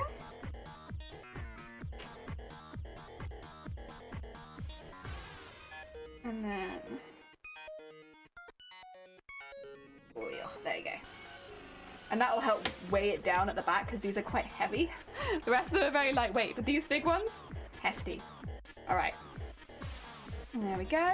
Busy, busy, busy. Got home from Prague to, oh god, a giant pile of paperwork. On the good side, got a haul of gear. Yeah, also thank you for the horn. Welcome on in.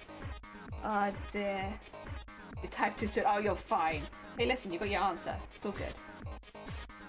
Oh, there we go. Welcome on in. Say, horn works today. We have a fully fixed and working horn. I actually really don't know what stopped all the sound and that's working last time still. But that's okay. What I'm going to do is I'm going to do... So I'm kind of making a pattern at this point. I kind of want a pattern to be as big as each round of embroidery. So I'm thinking we go smaller on the next one and then we do a big one. Maybe. I have to have ups and downs. Or we can go all the way back down and then all the way up again in size. That might be a bit cool. I like that.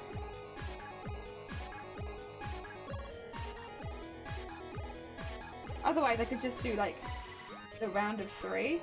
I want some more detailed ones than that.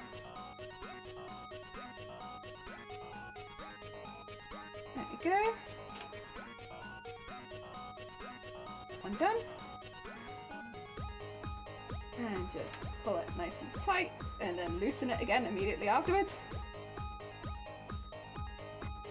Yeah, nice, nice, nice. Bob returned to Bob, yeah, proper Bob point 2 again. Yeah, I don't know. Yesterday, so, oh, I'd say, we had it where, obviously my OBS was crashing and I was getting a little confused, so I ended stream and I could not load OBS again. Like, it would load, but with none of the cameras or microphones. I couldn't fix that, and I was like, why is it not loaded? So I was like, right, we'll just end the stream there. And then my internet shut off. And so I couldn't even do anything. So I was like, oh, don't worry, Dan, I'll come watch you downstairs. Except that I physically can't watch anything downstairs. Our internet's gone. Oh dear. It was quite the evening. Oh no, you're fine. Like, honestly, don't worry about it. You're all good. Oh, there we go. Right, a little flat one now. Really good typing, currently only using one hand. I am pretty good at one-handed typing, but I tend not to type very much when I'm crafting. Because, yeah, just... It's tricky. The awesome... the awesome stability of UK internet. Yeah, I was like, how am I gonna... But I gave up on basically fixing anything last night, and I fixed it this morning instead. Although, really, I just went back into the sound alerts thing and reconfirmed that I was still me. But, you know, I did that this morning. I wasn't gonna do it last night. I was like, you know what? Tonight's a lost cause. I think it's best for me just to get off the... Oh dear. It do be like that sometimes though. Okay, get that a bit shorter. There you go. And then I'd like it to be kind of impressive length at the end.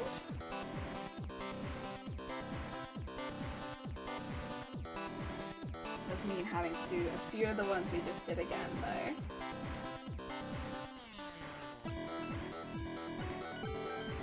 Oh dear. Oh dear. Can I just say the gold color from Alclad paint is amazing. It's proper gold. Note, I scrapped some bright flakes into the baby gel and called it a day. Oh, scraped. Sorry, not scrapped. Nice, nice, nice. I'm glad it's going well. Oh dear.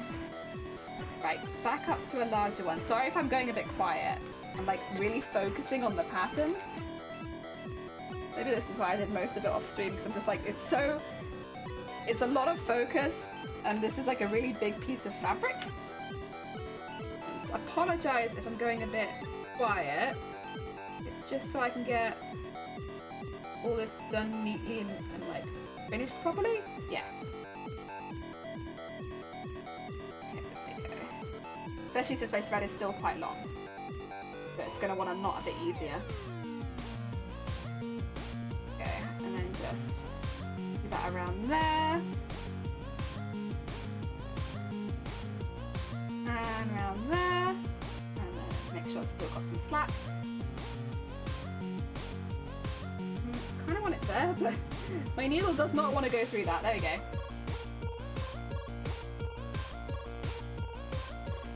And then we should probably do that one again. And I think I still have some of them hanging around in here. I do. And then do a big one next to it.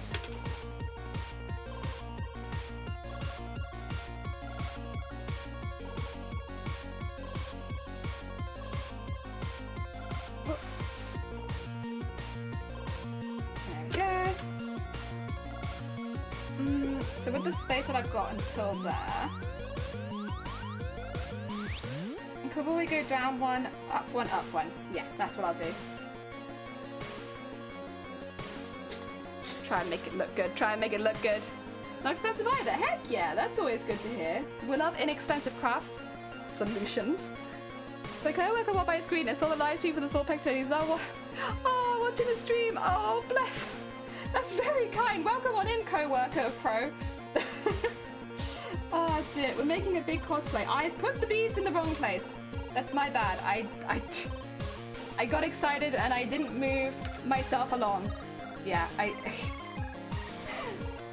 the concentration levels here for something reasonably silly.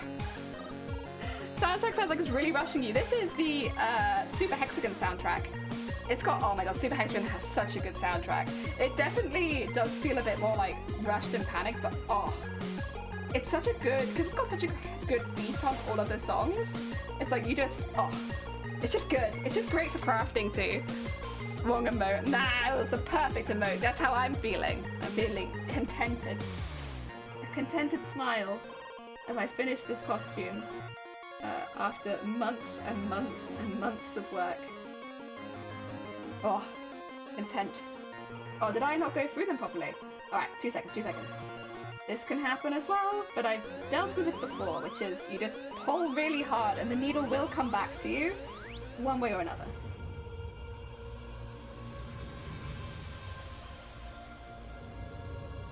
There you go. Good job, right. Oh, thank you for the follow, whoever that was. Who was it? Buian, thank you. In a pain to deal with. Oh, are you the co-worker? Welcome on in. Oh dear. We've been making this costume since August. I'm actually on the last steps for it right now. We're going to have it finished hopefully on Wednesday.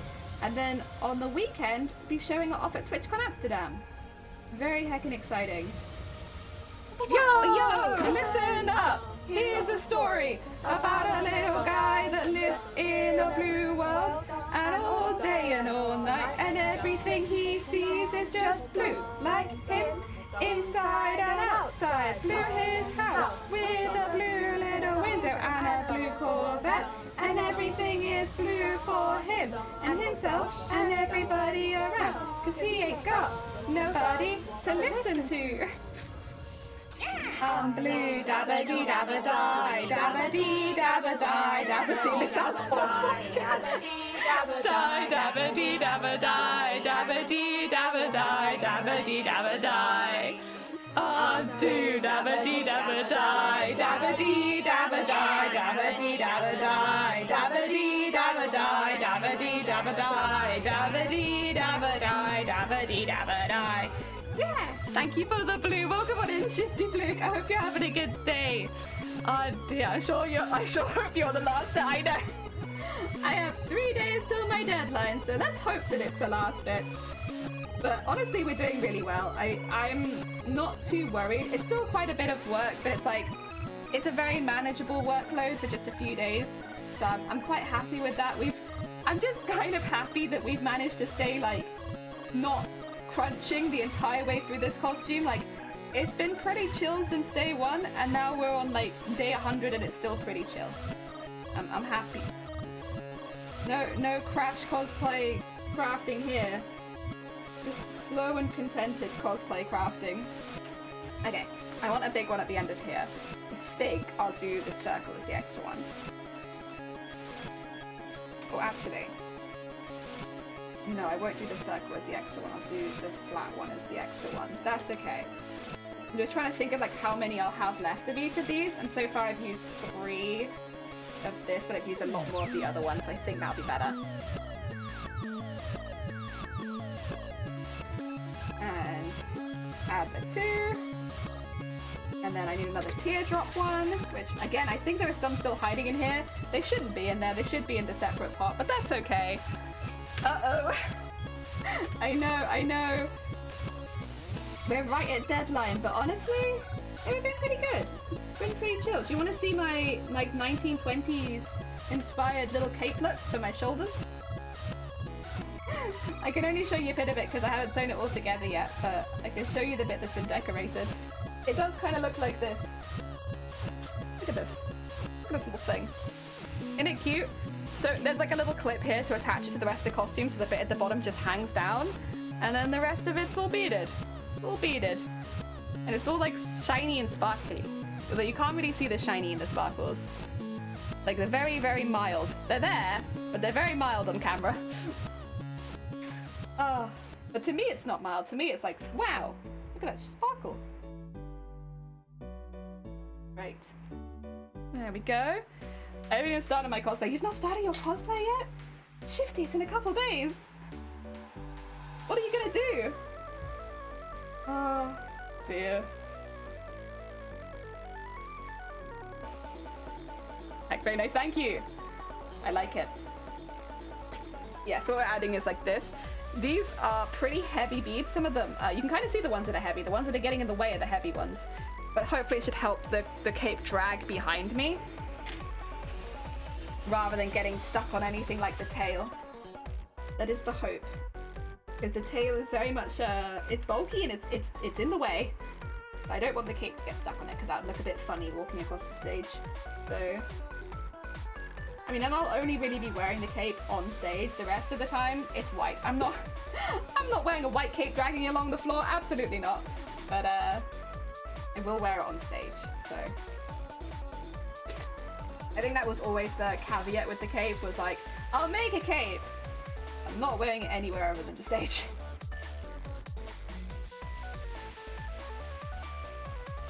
Oh, okay.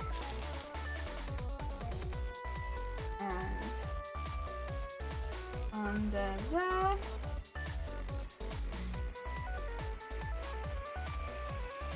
Oh, oh, oh, oh, oh. It's so small. There we go.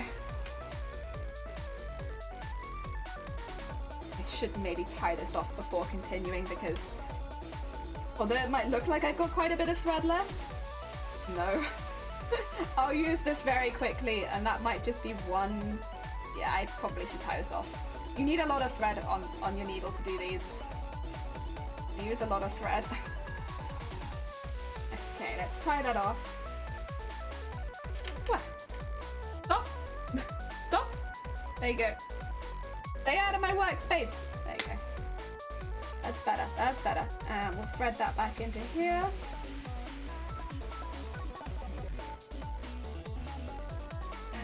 tie it off. So yeah, that whole piece of thread that I just used got to be that far, this far. Like, really not very far at all. You need so much thread. So much thread to do this. Like, the first time I was doing it, I thought I was doing something wrong because I was like, how am I using so much thread? But no, it's just like this. You'll think of something, heck yeah. Oh dear, I find it interesting someone do this kind of thing on Twitch. It's a refreshing change of pace, even if it means I have to endure this endless barrage of paper plates. Thank you. Yeah, there's quite a few of us actually at the moment. And a lot of people do crafts on Twitch in general, but as far as specifically cosplay goes, because the Twitch cosplay contest, it means that you have to stream 15 hours at least of the cosplay. And at the moment, they're waiting for the basically the entry date for this American one. So everyone in America at the moment is coming onto Twitch and making their cosplay so that they have their 15 hours.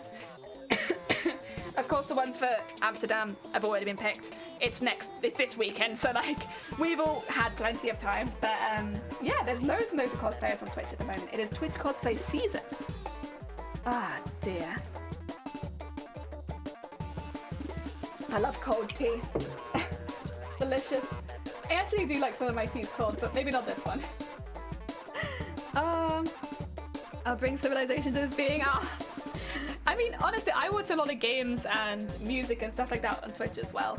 I definitely don't just watch crafting channels. Like, you guys know this. I'm always looking for like Final Fantasy speedrunners to go find and follow and watch. So like, I definitely watch a lot of other stuff on Twitch as well. But it's nice that there is this little like crafty corner of Twitch where people are making things. It's pretty sick. It's funny as well. Makers and crafting is really diverse. Like, you'll have my stream right next to somebody making their own custom keyboard. Like, it's pretty diverse on the crafts you see here, which is nice. Very nice.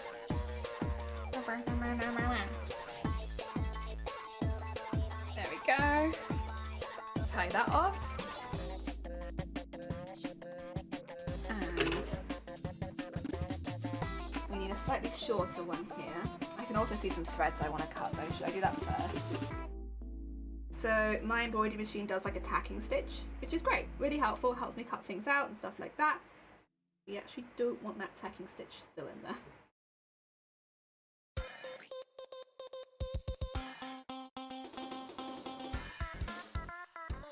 It's not the end of the world, it just looks a little bit messy. Maybe this is like what I should do once the rest of the costume is finished, honestly, because I'm getting caught up on the little things again. Let's finish the costume first, huh? That might be a smart idea. Oh.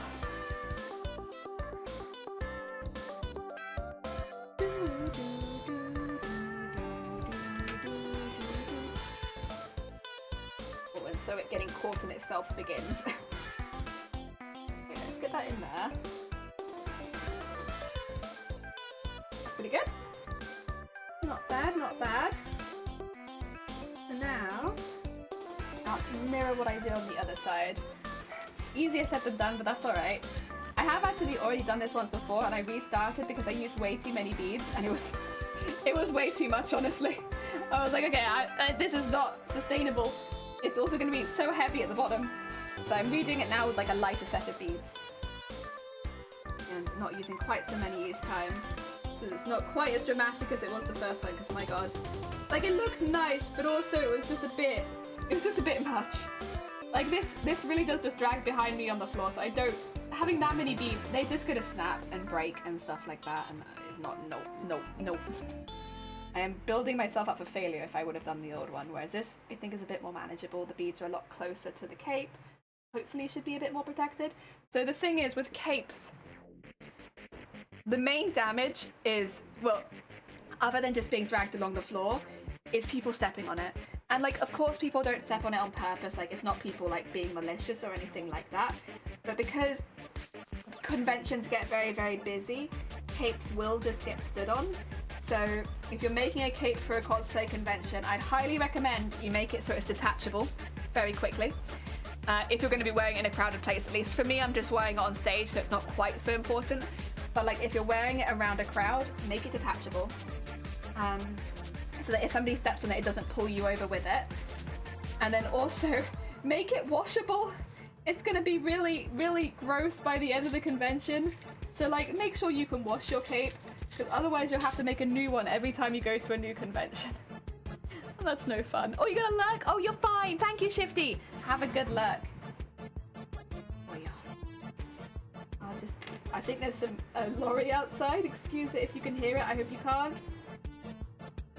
It is also, I'm starting to feel the heat. Yeah, okay, so it's nearly 1 o'clock. That makes sense. I was like, it's after midday. I was like, I'm starting to feel kind of toasty in here. What's going on? Why is it getting toasty already? But no, it's getting toasty already because it's that time of day. Oh. Now my thread is literally just attaching to anything in the vicinity. Come on now, thread. You don't need to do that.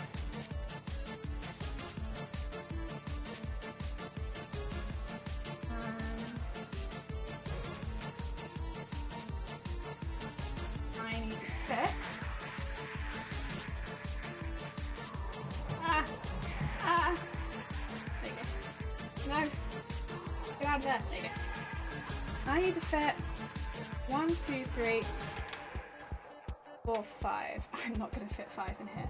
I can do 1, 2, 3.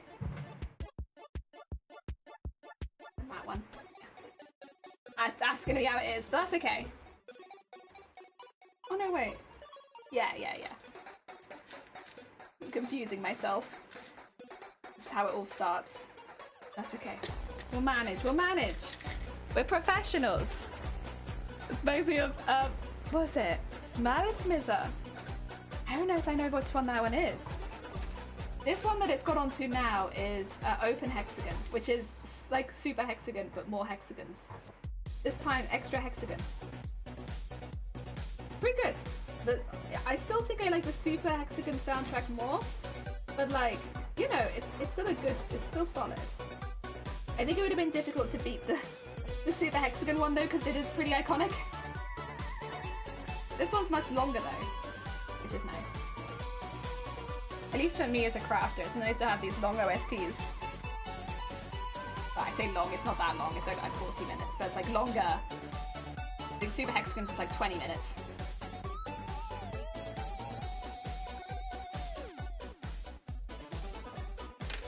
Okay, let's get this bit up to there. Oh, actually, that's a bit far. Bit there. There you go. Need a short one here.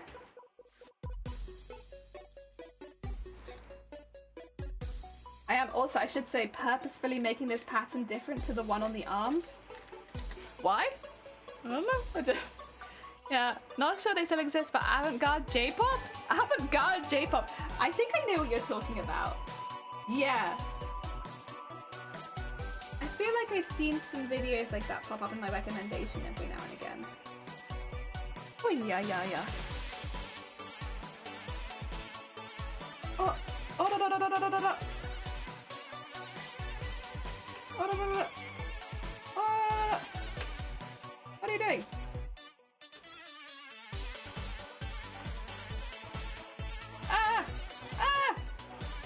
Thread! Please! Work with me! Okay, my needle is stuck in something. What is it even stuck in? Okay, it's gone through that. What? Okay, so it needs to go up to there, right? And then... What? How have you managed this, needle? What? I leave it alone for 2 seconds. How have you got so deeply intertwined in this thread? Okay, wait.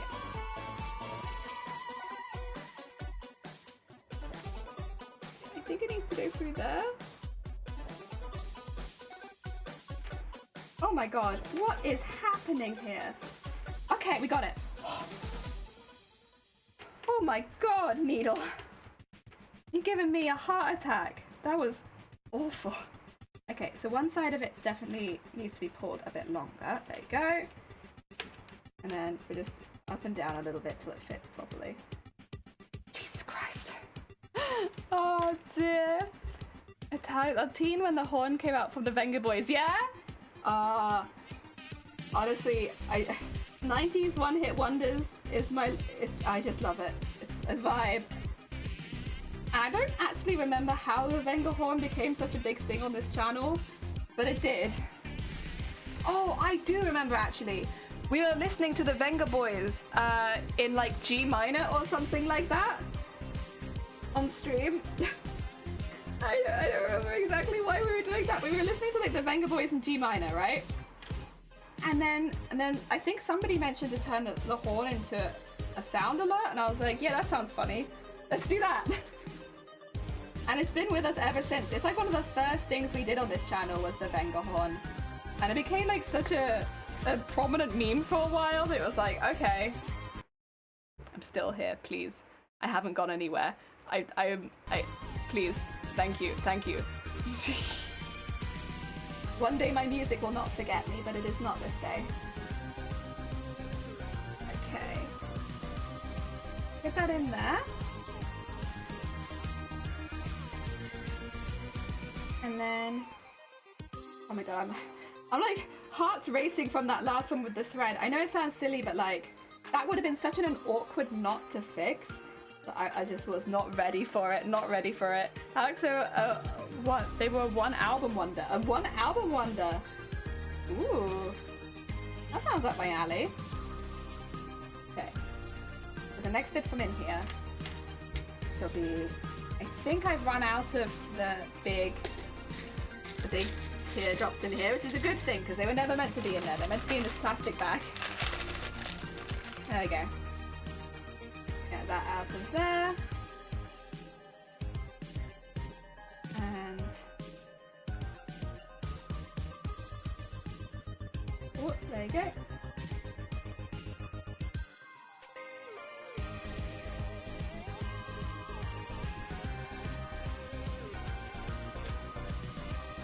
Oh yeah.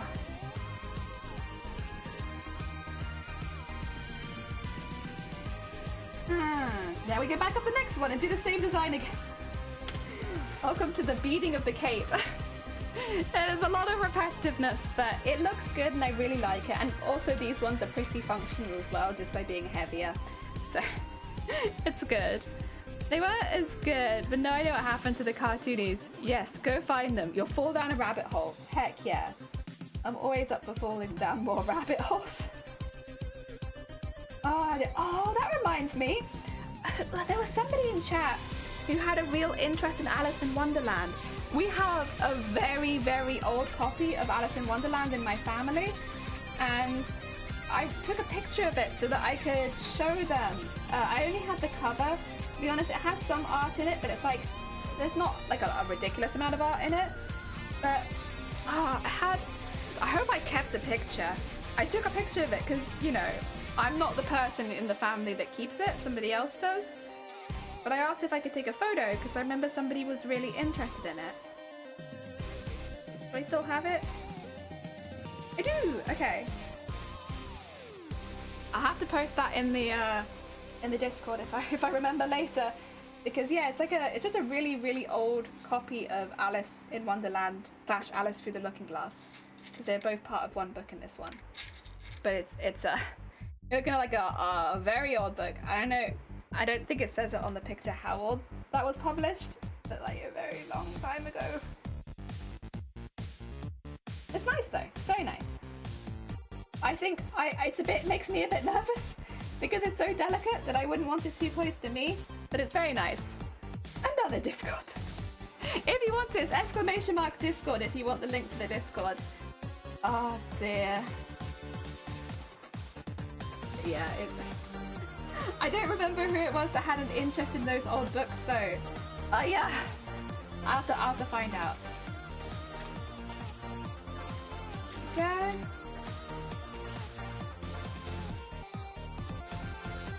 And this bit's nice in that I can just copy what I did on the other side basically and just do it again. It's still not like super easy because this will want to attach to itself constantly and it also uses a hell of a lot of thread, but it's not super difficult either. It's just making sure you're keeping an eye on the pattern and that you're doing the same thing again. Oh Oh, no, not quite. And also making sure they all have enough slack so they can actually move. It's kind of important. And then 3 around. Oh! Anyone see where that went? Flew. Oh, it's in there. That's okay. There you go. It flew out of my vision. But welcome on in. I hope you're having a good day. Welcome, welcome. We're getting some of the beading done on the cape right now. So I've already beaded the little pieces of the cape for my arms, but this is the bit that will drag behind me. And I know I said I wasn't going to bead this, but here we are, and I am beading it. I don't think anyone is probably very surprised, but I'm doing it anyway. Oh dear. Thing is, I've got some spare time leading up to the deadline, so it's like I might as well. I probably would have wanted to do this anyway, so hey, got the time. Bead the cape. Plus it makes it feel like it fits in better with the rest of the costume, so. There we go. Oh, no, not quite. Trying to get the needle through at the perfect spot. Hard. Ah, dear. Very revealing corset, yeah. I mean, the thing is though, at least with this particular costume, not everyone's gonna look at it the same way, and I know that. It doesn't feel quite so revealing when you're wearing it because it's so bloody layered. Like, everything is like layers on layers on layers on layers. So even though it is technically quite revealing, I don't feel like it's the main focus of the costume, if that makes sense. Because there's so much else going on. I have a copy of C.S. Lewis's Screw Tape Files. Something like that. It was literally flaking in my hands. Yeah, that's kind of how I feel about this book. Like, it's a beautiful book, but like I'd be very scared to read it. Like, it's just too what do you call it? Delicate. Yeah, spare time. What Witcher did you do? I was just a very relaxed craft channel, to be honest. We don't really do con crunches here, and so we're just always slowly building towards the next costume, and because of that, we don't really have any big rushes or anything like that ever. It's pretty good. Would recommend, although it's difficult. What Witcher did I do? I can't tell you that secret. The Witchery though is just whatever is finished, and whatever isn't finished, and that's okay. Again, the Witchery is self-acceptance. I don't really mind. Like, however much is finished, and because of that, it's been a very relaxing craft process. It's been fun to come back to basically every single time because there's just no pressure. I was just making a joke. Being wrong is delightful. Wait. Oh no, have I missed something? My bad if I've missed something, Bird. Listen, you know me. Jokes go right over my head. Oh dear. Oh yeah. So this needs this one first. And then 2 more. And then the second. There we go.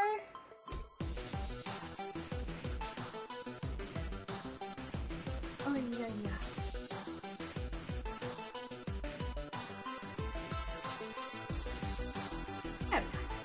Very nice. Oh. There we go. Right, I'm gonna have to tie this thread off because this thread is way too short for the next piece. That's okay though. I'd rather tie it off and not struggle. We'll also give that a little bit of slack. There you go. And there you go.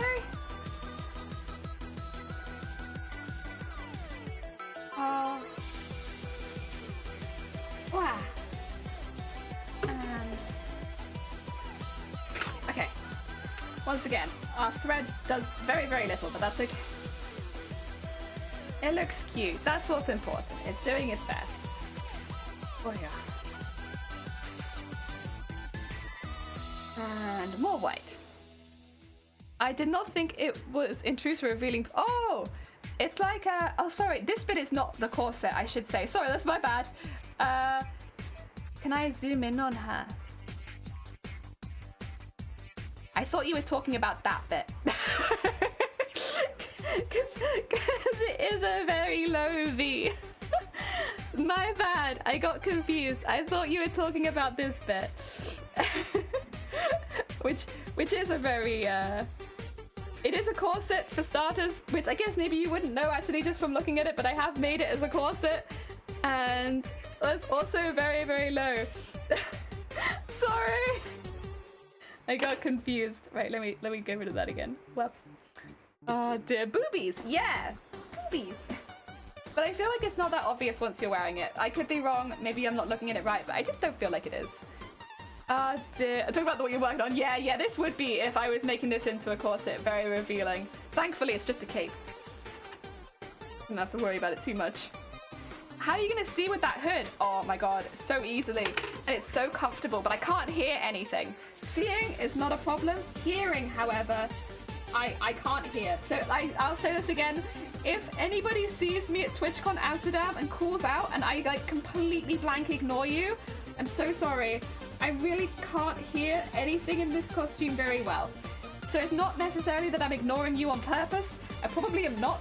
It's more likely that I just can't hear you because I have these massive pillows over my ears, which kind of prevent me from hearing anything. Did I hear my favorite word? Boobies? You did. Also, Scott, thank you for the egg. Oh dear, we were just talking about the booby window in this one. It's got quite the low V, but honestly, I think it's reasonably subtle. I think we work around it. Thank you for the horns, eh? More about TwitchCon. I hate it. I'll miss it. Oh, Verd, I'm sorry. I think they're streaming a lot of it though, so you don't have to miss out on a lot of things because I'm pretty sure a lot of it will be live streamed. So if you're around a computer or something at the weekend, you should hopefully be able to watch a lot of it live.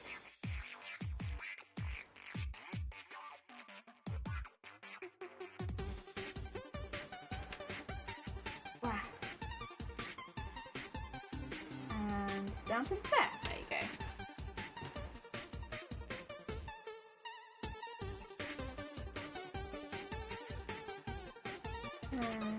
Throw that around there. And oops, sorry. Nudge the camera, my bad. Professional streamer. Yes. There we go. And do another big one. Oh dear. AX did a pretty crummy job of filming interesting stuff. I'd hope that Twitch would do pretty well though, because it's literally like what this website does is live streaming. So you'd hope that Twitch would probably have it figured out, since it is exactly what this platform is based on, and this is TwitchCon. So hopefully it's okay. I don't know, but I'm hoping. Oh dear, that's a fair point, yeah. You never know, it could still be crummy. I guess it depends on who's in charge. And again, I don't even know if they are doing it. I think they probably will, but I'm not sure. Have they said whether or not they're live streaming the event? I feel like they would. Because it's just promotion, isn't it? For Twitch. Oh dear. Go. Oh yeah. There we go.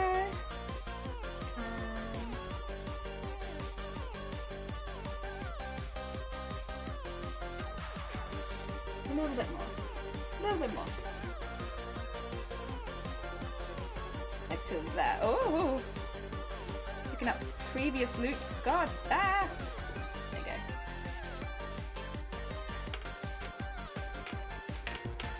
There we are. Next one is that one. Oh yeah. To be honest, in my pitch and TwitchCon strength is mostly socializing. I never found the panels to be so unique that you couldn't find them elsewhere. I, from looking at it, kind of feel the same. Like, don't get me wrong, I love cosplay competitions, obviously I do, but a lot of big conventions have cosplay competitions and cosplay panels and stuff like that. Although, it does seem like there will be an interesting Hearthstone event happening at TwitchCon, which I know won't be interesting for everyone, but like that is a little bit different, like having a big Hearthstone event. And I guess if you watch a lot of Twitch, it's a good way of meeting a lot of the creators maybe that you watch. I know there's a few people that I'm looking out for that I'd love to meet. Thread, please. Thread! Thread! Get hold of yourself! Okay. There you go.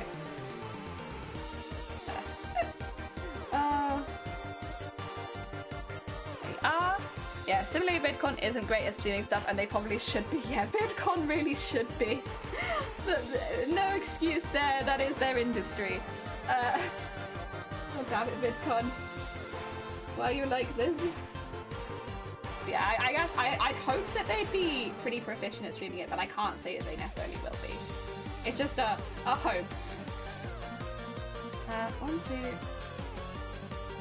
3. And then big old one here.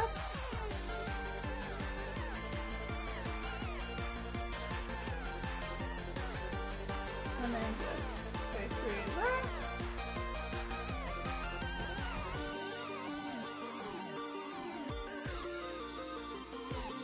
And then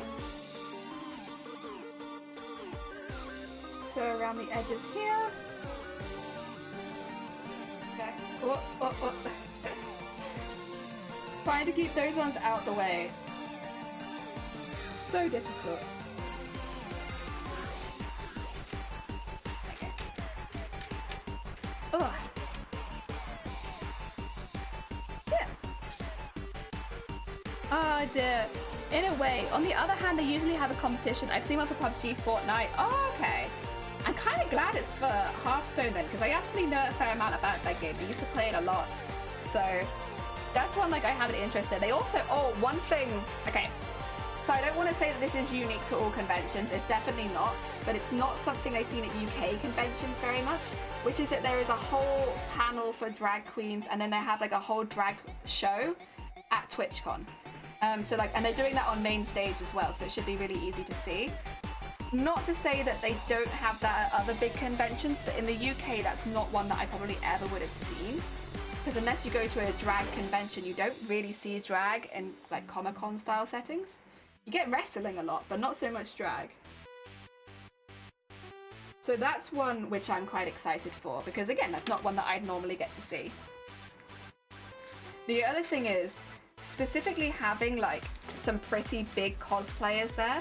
Again, I don't want to say that that's specific to TwitchCon, like, because I know there's other big conventions that do that, but it's not something we really get in the UK. Like, we don't have cosplayers as guests, really. At least not very often. So having cosplayers as guests is pretty exciting. Because the cosplayers they've got are big. Like, these are big cosplayers, some of the biggest worldwide cosplayers right now. And so it's very, very cool to see that they're going to be there. They're also the judges for TwitchCon, which is quite nerve-wracking, but like, you know, is what it is.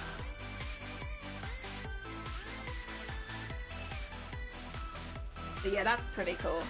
Drag queens are a pretty new thing for Twitch. Yeah, that's again, it's not that there aren't like, you know, drag queen conventions, but having them as part of another convention is really cool. Oh dear, I used to routinely interact with Hank Green. I beg you to set up the post-recording panels, but I didn't get anywhere with that. No!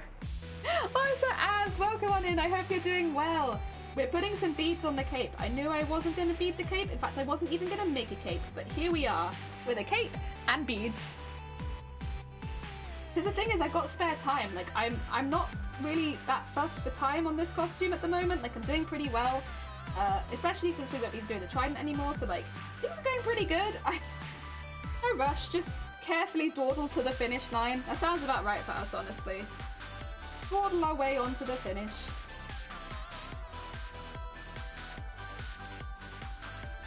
Okay. And then to the one with the big bead.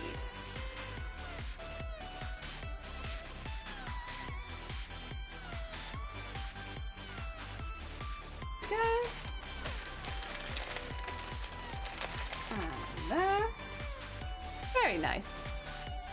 The concept of cosplayers that counted as guests is just amazing and wonderful to me. Yeah, like, there are some cosplayers I've always wanted to meet, but I just never thought I'd have the opportunity to do so, and I get to meet some of them at TwitchCon, which is like, weirdly the last place I assumed I'd meet cosplayers, like really big cosplayers, and That's it's so cool that they've done that. Like, that's really, really cool. Again, it's like niche, I suppose, but like cosplay is a pretty popular thing, and these are big cosplayers in like different genres as well. Like M-Croft is very, very well known for body paint.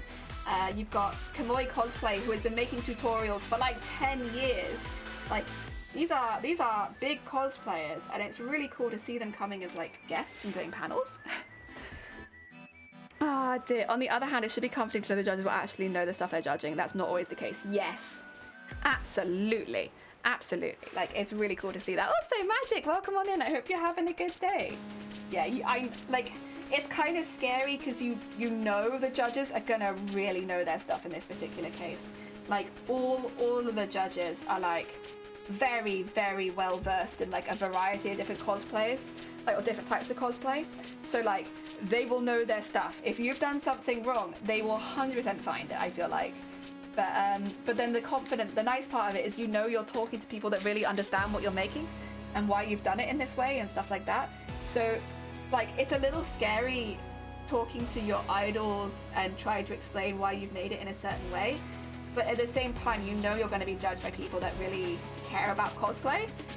And so it's very cool. It's nerve-wracking, but really cool. I'm good. How are you? I'm good. We've only got a few days left, and then this costume is finished, and we're going to TwitchCon, and I'm just so excited about everything. Like, it's starting to feel a bit more real now, but in like a really good way. So I'm very, very excited. You're having a good day. I'm doing very well, thank you. No, I want everyone else to have a good day. How does the judging work, and what's the process? So there are probably better people to ask than me, but I can give, like, from a contestant's point of view, how it kind of goes. I've never been a cosplay judge is the thing, so I don't know what it's like from the judge's side. But what you do is you have a designated time slot for these kind of ones where, for instance, I already know my time slot now. So, you know, we're told ahead of time. But you have a designated time slot, and at that designated time, you want to be there a little bit early.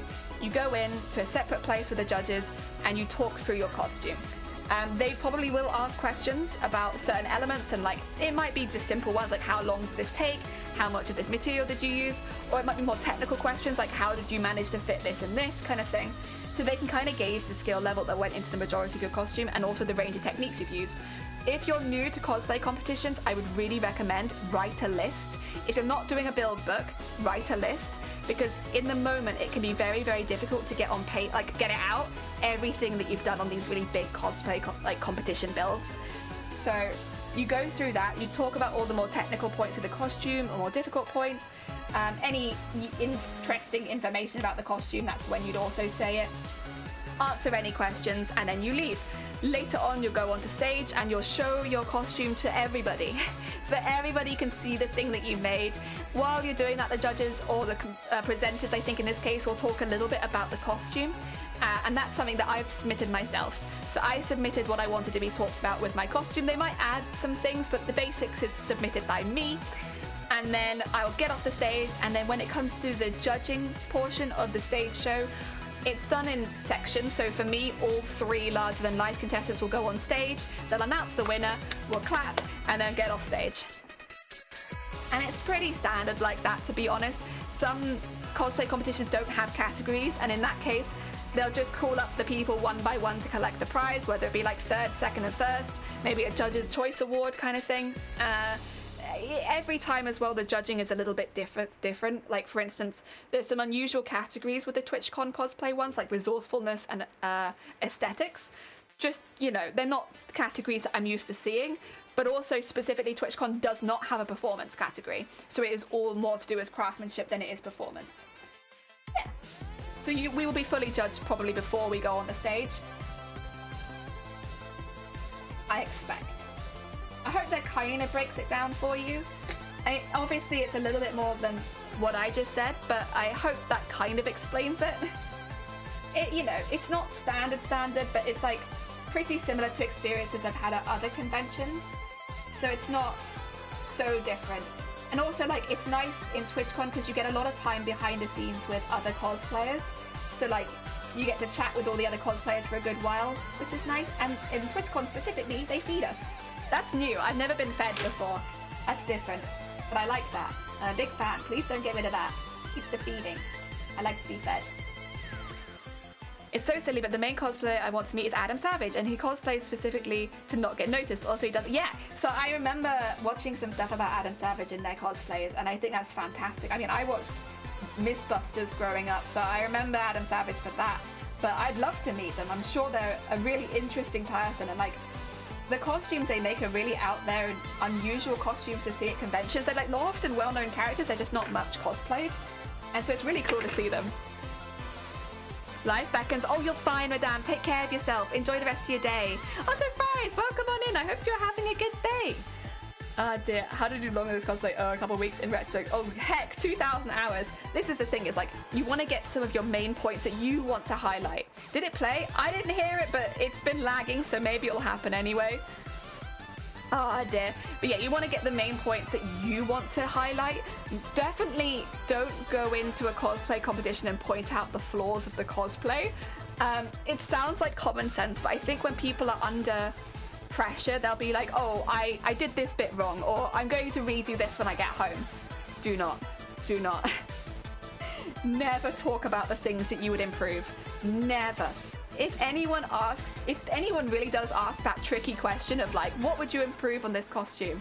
Maybe say something along the lines of like, I would have made it 2 years ago. It was so much fun. If there's anything I could change about this costume, it's that I would have made it sooner. Because, my God, it was fun. Absolutely avoid saying that you would improve anything that you've made. Because it means people will look for, like, again, it's not a common question that I hear.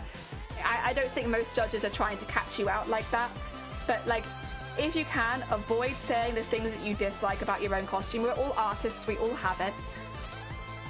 Focus on all the things you really, really like, and focus people's attention to those points.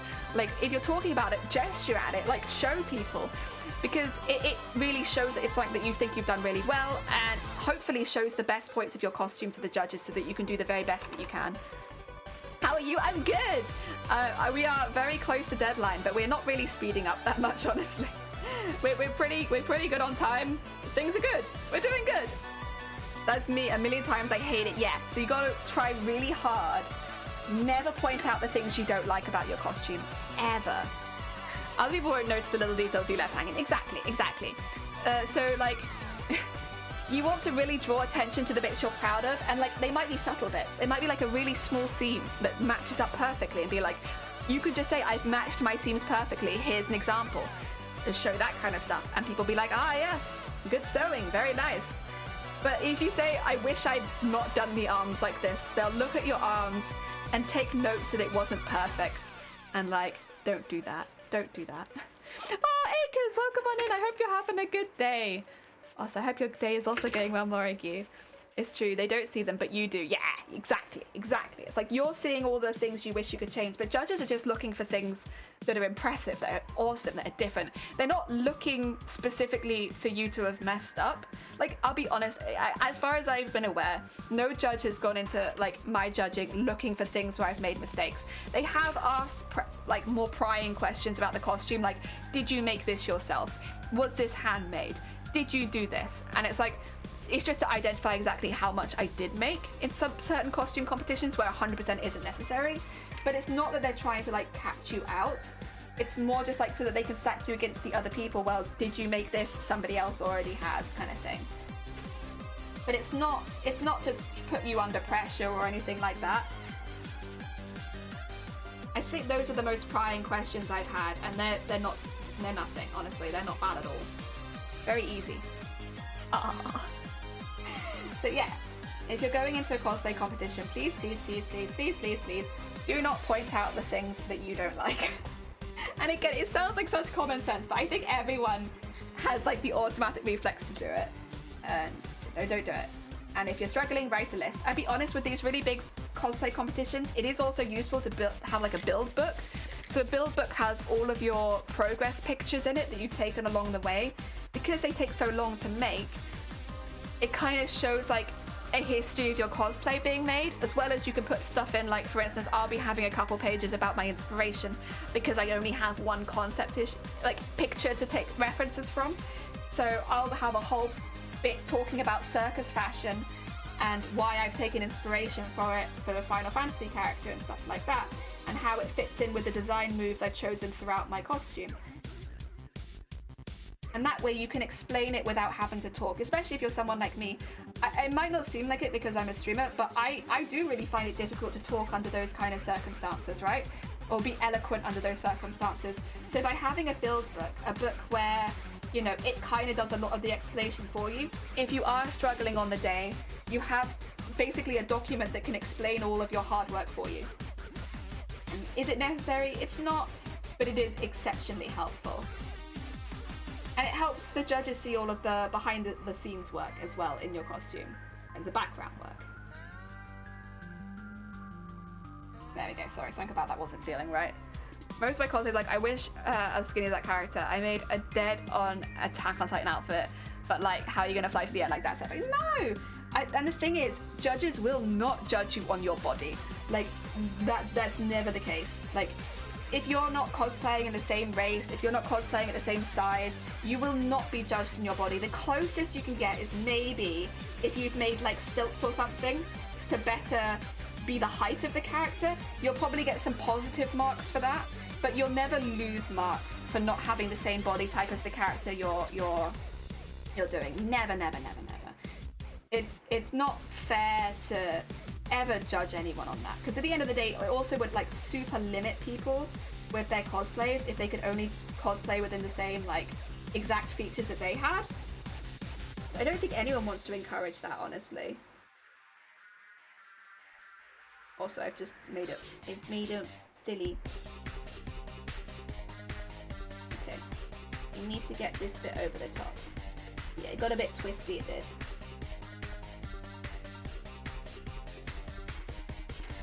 Get that through there. There you go. That's better, huh? Doesn't that feel better now that you're not attached to yourself? I think so. Okay. Oh dear. Yeah, no one will judge you on your body. No.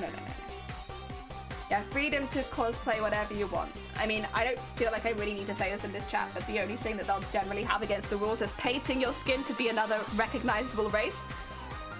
None of that. None of that. Just keep your natural skin color and you're all good. It shouldn't have to be said, but it has had to be said. Yeah, outside of that, you're all good. You can play whatever the heck you want, as long as you're comfortable in it and you're happy in it. Especially with cosplays like that, where you're really, really proud of the costume. Like, you should absolutely be able to display it without worrying that you're going to be in any way marked down. The other thing is, I think I said this before, from what I can tell, most cosplay competitions, they add points, they don't tend to take away points.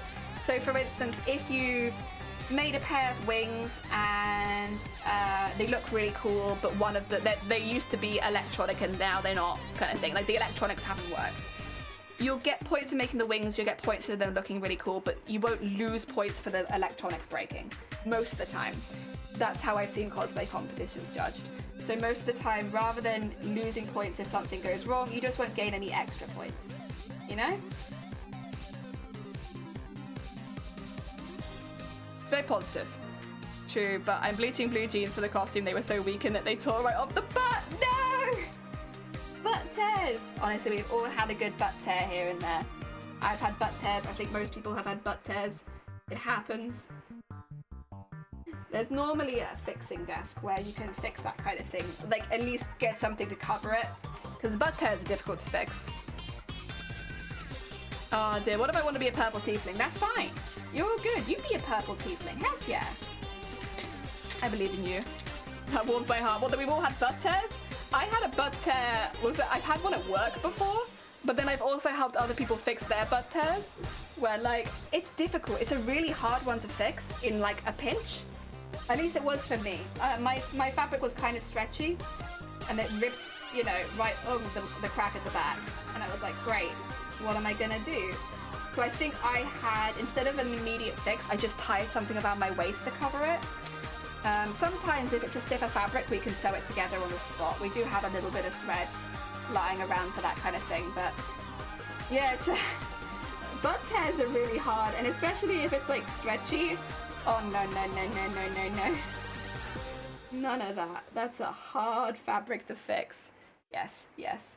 Mine was stretchy and it was hard. I just tied something around my waist to hide it because I was like, I can't be dealing with this. Oh dear. I had it happen at school once, I think, as well. But then, you know, that was a while ago at this point, so I don't remember it super well. But I do remember those trousers ripping down the butt. Oh dear. They were very tight, to be fair. Somewhat did that to myself. Oh yeah.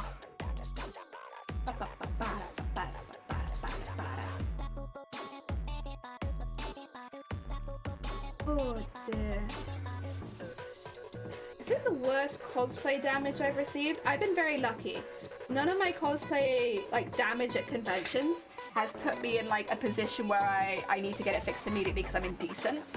I've not had any like that. But I have had my wings broken, my cardigan ripped off my back. I picked up all the convention dirt before, once with a train. That was great. Wasn't really like, you know, breakage as much as it was just damage. Oh dear. These days it's a little bit better. I'm a little bit more proficient at planning for conventions and like what conventions do to costumes, so I'm a bit better at it. But yeah, there was a fair period where I was very scared. Very scared of something happening at convention. Oh dear. Pilitas, welcome on in! We're just doing some beading on the cape. We beaded some bits for the tail and now we are on cape duty. This is half of the cape for the back. There's another half that's drying downstairs, which I can't do yet. But it'll probably dry pretty quickly. It's a hot day. Important lessons, important lessons. Know where your cosplay fixing booth is at the convention. So there's normally like a cosplay booth at conventions where they'll help you fix things if you break something. Find where that is ahead of time so that on the off chance something does break, you can go straight there. Because in my experience, they've always been very helpful and very lovely. They just want to help. Let's go so far, thank you! These will end up dragging on the floor behind me, so I'm probably only going to wear them during the actual competition because these are white. And I would rather have them drag behind me as little as possible. But yes, we will have them on stage at least. It's going to be cute. Cute little on stage cape.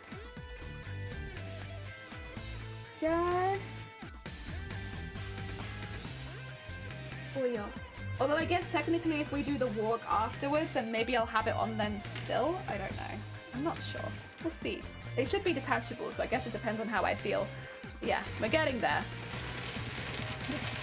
Look at that! Oh, very satisfying. They make a lovely little sound as well. Let's see if I can get it on here. Can you hear that? I hope so. They make a little dangly sound. It's lovely. Very satisfying. Oh, our hot days are still waiting. When you look at our temperatures at the moment, you would imagine the weekend will get that extreme. Yeah, it's meant to be really, really hot this weekend. I am looking forward to being in 8 layers of cosplay. It's gonna be great. In reality, I think I'll survive just fine. We'll be in an air-conditioned room, so we'll be okay. It's gonna be hot, though. Yeah. And something feels wrong there. There we go. That's better.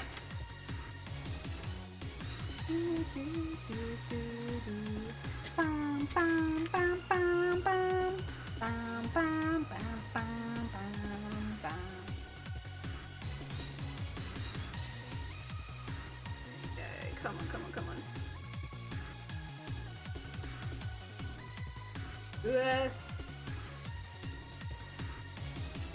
Okay, fine. If you want to be like that, fine. There you go. Not quite right. I need that in there. God, these beads are so small.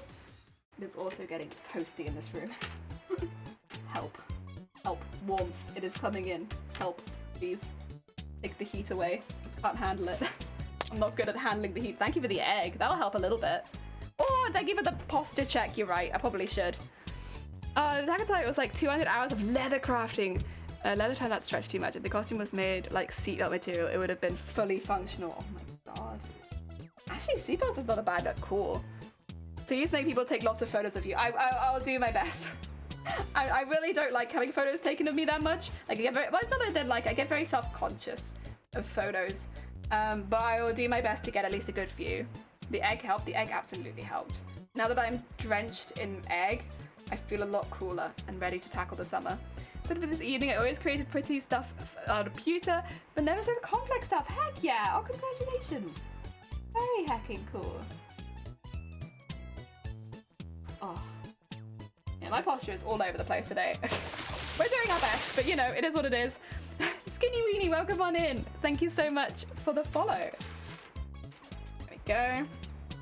Ugh. And we need... Oh, that's not a bead. That's just some thread. No, there we go. And a circle.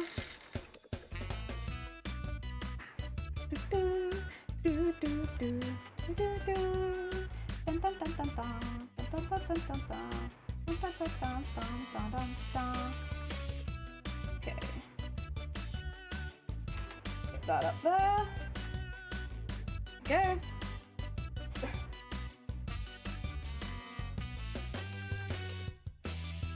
Oh yeah. Now Jelly can be a damp streamer. Heck yeah, I was built to be a damp streamer. Oh dear, finally fulfilling the damp prophecies. Oh dear, how are you doing, George? A bit cooler near you than it is over here right now, I think. I hope you're doing alright in the cooler weather. Oh, yep. There we go. Get this.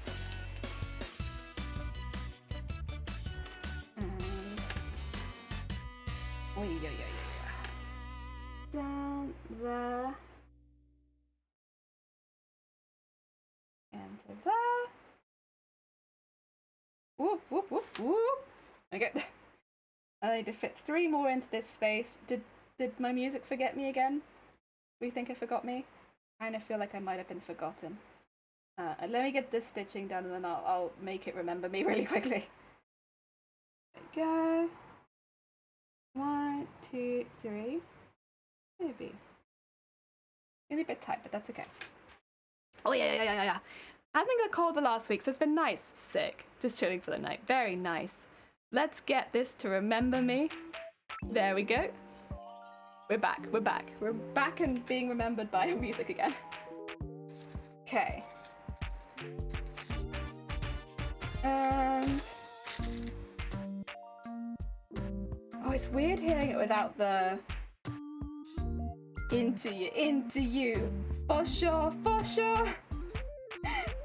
Because that's like the whole rap. Crazy into you. It's alright guys, don't worry, I've got it. I'll do all of those bits. Oh dear. Mother used to make little dollies like this. She donated one to the Daughters of the American Revolution based on a historical pattern. Ooh! Honestly, that sounds right up my avenue. I like history. Historic sewing? I love that. Oh dear. Yeah, it's pretty... It's not complicated stuff, it's just time consuming to be honest. Like, genuinely would recommend to anyone who needs a hobby like that just... It's slow but chill. This is a slow but chill hobby. Beading is nice. It's just nice. You get to add your own trims onto things. You get to add sparklies onto everything. It's a lovely little hobby. It doesn't cost too much, honestly, because it's predominantly hand stitching. And the beads themselves, you can get them pretty cheap, honestly. So as far as hobbies go, it's kind of not too bad. Not too bad. Like, most of my bead packets are 6,600 beads, and they cost £4 each, I think, or just a little less than £4, I think. Which is, yeah, not bad at all. Okay. Slightly taller one now.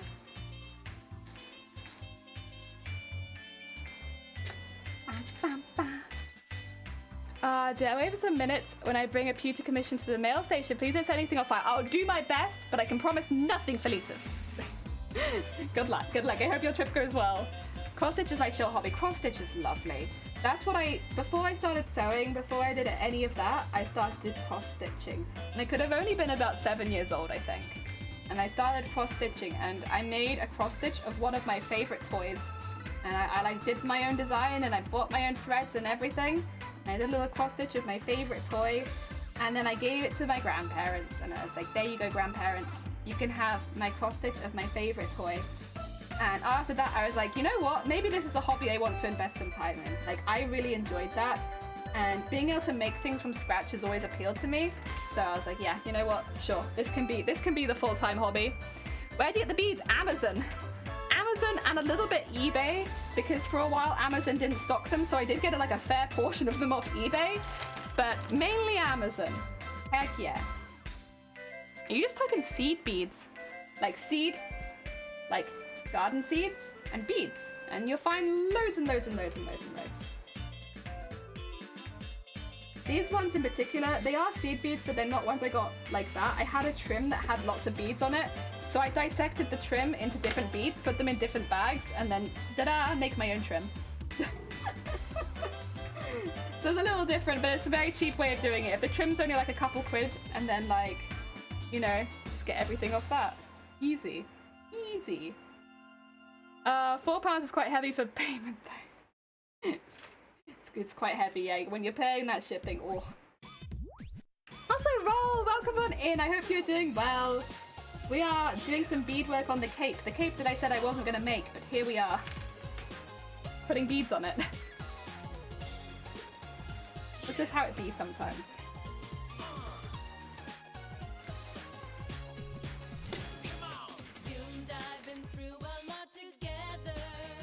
Yeah! That's right!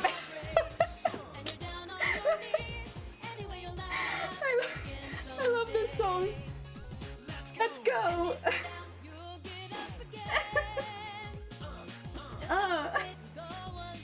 Oh my god. And like my favorite type of music is the music where there's a full song and then there's somebody else just coming along like, yeah-ha! Love it. Oh no, my toilet started hand sewing more than using a sewing machine. Glad we brought that. I'm sure the thing is, I wonder if they're like the same as me. I really struggled with loud noises when I was a kid, and so the sewing machine was really, really hard. But then as I got older, it was like that I relied on more and more and more. Once I got past the noise. Doing well, how are you? I'm good. We are very close to our deadline. It's like, but that also means in a few days I'll have a fully finished costume. Can you believe it? Whoa. Also, this is what we're doing to the cape. I am adding lots and lots and lots of little beads so that it gets heavy at the base and hopefully will drag nicely behind me because of the weight. Yeah. I usually buy enough Amazon too, but I've had problems with them being out of stock. Same! Oh my god. Okay, so like, I want to say January or December, I figured I was going to need a lot more beads than I initially thought. And I went to go buy them, and none of them on Amazon. So that's when I went over to eBay and I found them there, and I bought quite a few like that. But it was risky because it wasn't the same purchase. But I got lucky in that like they were the same beads. My god, it was such a pain. But the eBay ones were cheaper, I suppose. That was nice, but like, I just didn't trust as much. Because like, they didn't have the same descriptors and stuff, they just looked similar. So I don't know if they ever even were the same beads, but they were very similar looking. Similar enough that I can't tell the difference. And so once I sewed on the costume, you won't be able to tell the difference, I suppose. I did get a few of the wrong packets though while doing that, which I have used elsewhere on the costume, thankfully, but they were like the wrong size or stuff like that. I once had a project involved in Swastika crystals, only to find they have really hard to purchase and to run all over the country. Oh god. Oh no. Oh, what a nightmare. Like I was quite lucky in that like I bought most of the fabrics in the first month and I got them, first couple months. It was not the first month because it would have been close to November. So the first month we were actually working on the costume was when I bought most of the fabrics. And I got some of them in a Black Friday sale. I also got some of my threads in Black Friday, which is weird because Gutermann never go on sale, and yet for Black Friday they did. And I was like, oh, they got a lot of stuff for it then. Help keep the price down a little bit. I don't think the purple went into sale. Oh, did it? No, the purple went into sale. I don't think the gold went into sale. So one of them did, one of them didn't. I think the purple was in sale, the gold was not. But you know what? It's still worth waiting. You never know. Oh, Oh. Right, let's go around this little bit at the end.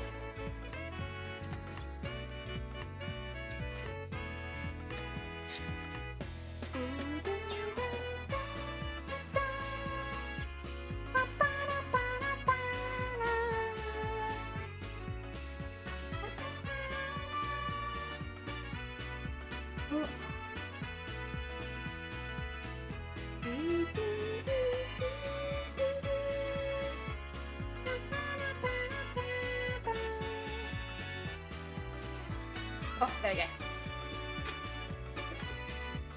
Okay. I don't know where that one was not going, but it was not going. We got it now. There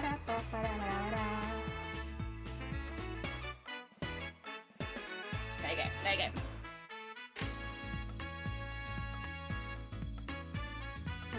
Let's go around there.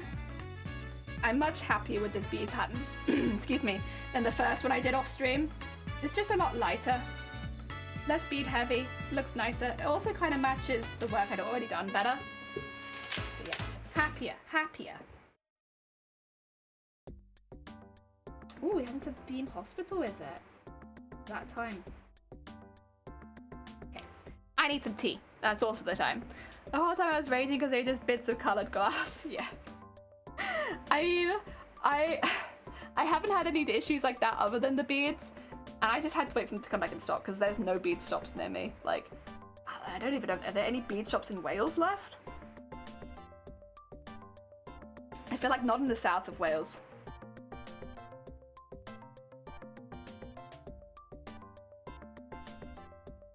Gotta stay hydrated. It's hot weather. Very important to drink. There we go. And you know, I'm not actually that hungry, and I think it's because it's hot. I just don't get as hungry when it's hot.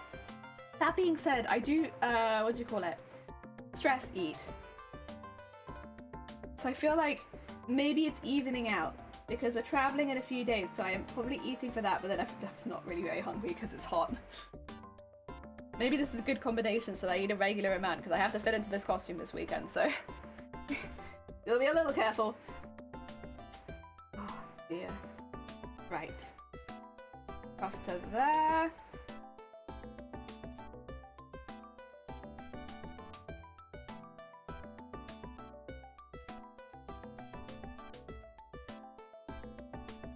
And up there. And then we'll do the big one with the... Oh, too many beads. With the teardrop. Yes. All the beads in the world be gifted particularly attractive sheep. Heck yeah. You know what though? I stand behind that. That's cute. I'd give the sheep my pretty beads. As long as they like weren't gonna eat them or something, I'd give it to them to decorate themselves. I'm up for decorative sheep. That'd be very cute. Very cute. Oh! Oh, Echo! Thank you for the follow. That's very kind of you. Oh dear. Thank you, thank you. We're normally cosplayers. We basically only do cosplay, but we probably will be doing a little bit more of a variety of things after next week. There's shorter cosplays, maybe some more art, stuff like that. Predominantly cosplay. Okay, I need that one, that one, that one. Gotcha. I can do that. Oh, there we go.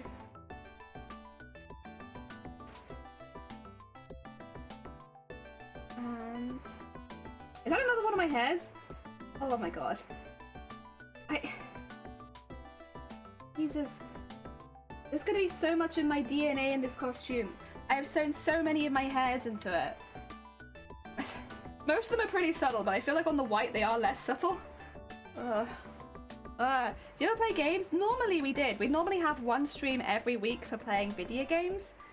And like, I tend to prefer horror style games just in general. Like, I find them not relaxing to play, obviously, but like I have the most fun with horror games.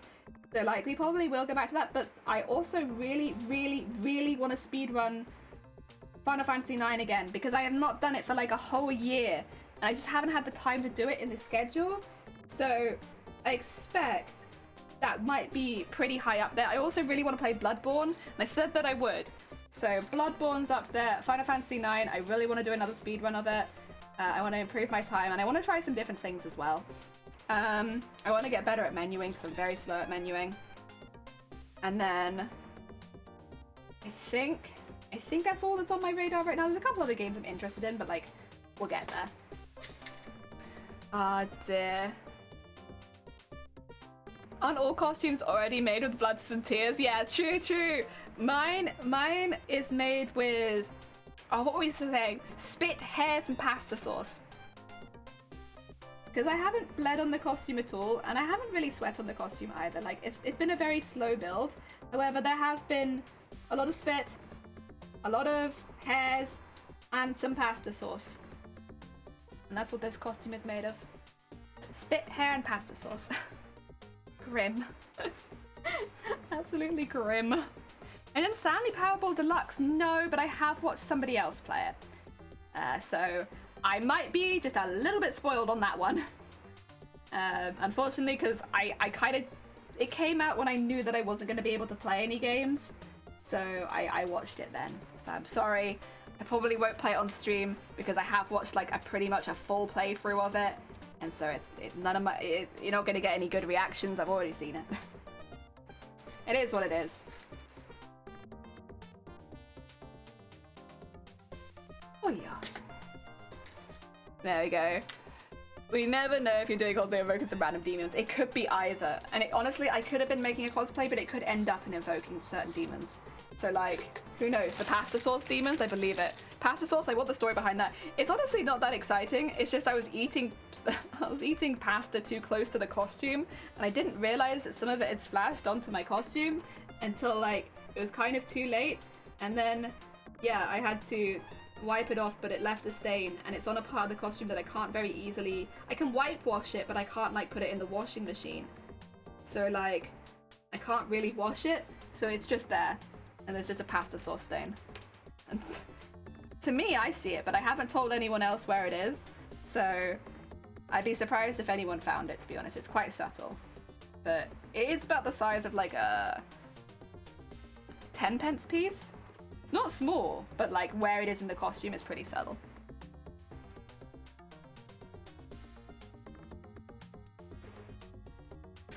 Okay, there we go. That's the long one. Now you have to go around the last side, and then we've got all the beads on the bottom of half of the cape. We've still got the other half, but I can't do that today. It is drying.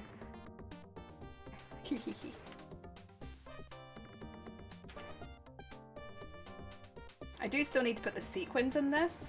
I'll probably do that somewhere I have a larger space though, because I want to see the whole cape when I do that. Just so I can make sure they're spaced well. Understood completely. Yeah, it's alright. It's one of those games, isn't it, that once you've watched it, it's like, well, I could play it, but like, I don't know. Oh yeah.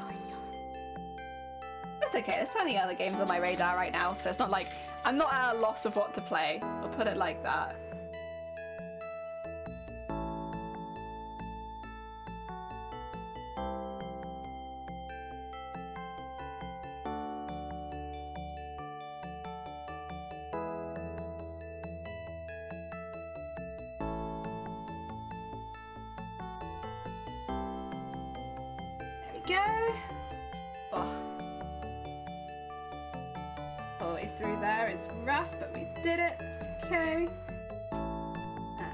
Through there. There's vomit also. Mum spaghetti. Yeah. I have not vomited on my costume yet. I mean, there's still time, but so far I have not vomited on it. But if I could, I'd try and make sure that it was pasta sauce, just to make sure that, you know, we kept it in theme. Oh. Actually, I think that'd be very depressing if I vomited on my costume. I think it'd be very sad. Like, no. That's gonna be a difficult one to clean. Oh. Okay, get that in there. And this one is that. One more. Okay. And up there.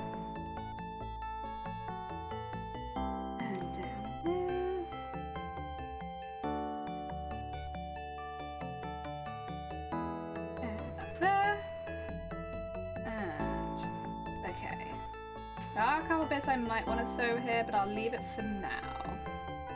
I can always come back and do that when I'm doing the sequins. And put that in there. And we need 3 beads, 1 teardrop. Bead in the middle is really long, but that's okay. That'll be fine.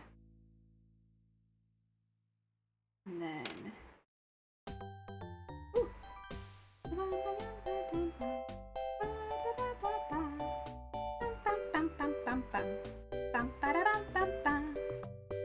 It's got a really long middle bead, but I don't know, I don't want to waste it and not use it. Not at this point. I've used weirder beads.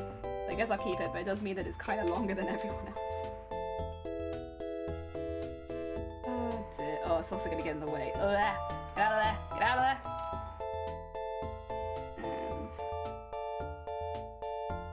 And let's get that in there. So this one is 3 beads, 1 circular one.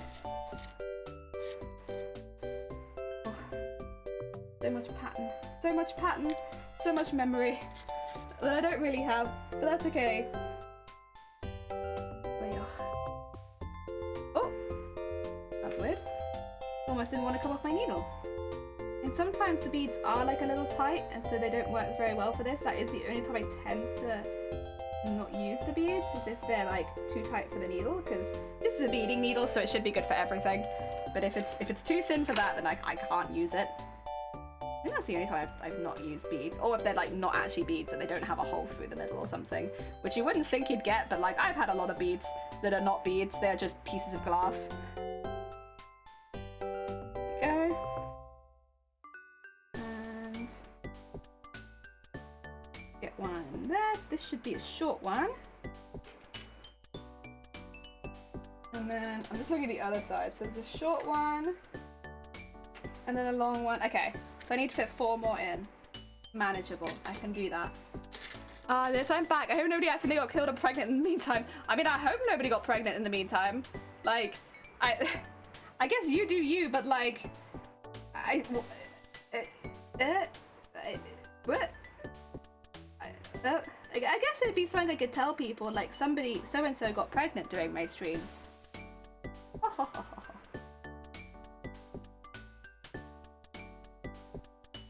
Okay, what are you doing? Okay, listen here now. Stop. Stop. Okay. As long as it's tight, that's fine. I don't know what happened with the thread at the end of that one, but it looked weird. I hope you did alright. Was it delivering packages, I think? I hope your packaging delivery went well. Okay, and then we want... Oh, thank you for the egg. We want a longer one. Oh, come on. There you go. And then there. Thank you for the egg. Oh, I got 2 lines. Why did you jinx me? Oh no, is there pasta sauce on your sweater already? Mum spaghetti? No! I'm sorry to hear that. Listen, you gotta be careful of pasta sauce. It gets everywhere. It stains if you're not careful. Thank you for the eggs, Scott. Oh dear. Listen, we always need more eggs, especially in the summer heat. It's the only way to keep cool. Question, if I get pregnant while I stream, what does it say about the stream itself? It means we're a sexy stream. Yeah. Oh dear. That's got to be what it means, right? A sexy stream. Yeah. Oh dear. I mean, honestly, there's nothing more attractive, I think, than sitting in like a 30-degree room beading a cape for a costume. Is there anything more attractive than that, really, people? I don't think so. We're already hitting peak sexiness in this stream. Oh dear. What did I come back to? I couldn't tell you. But we're pretty sure nobody got pregnant, so it's okay. Oh my god, someone's knocking at the door. Quiet, everyone.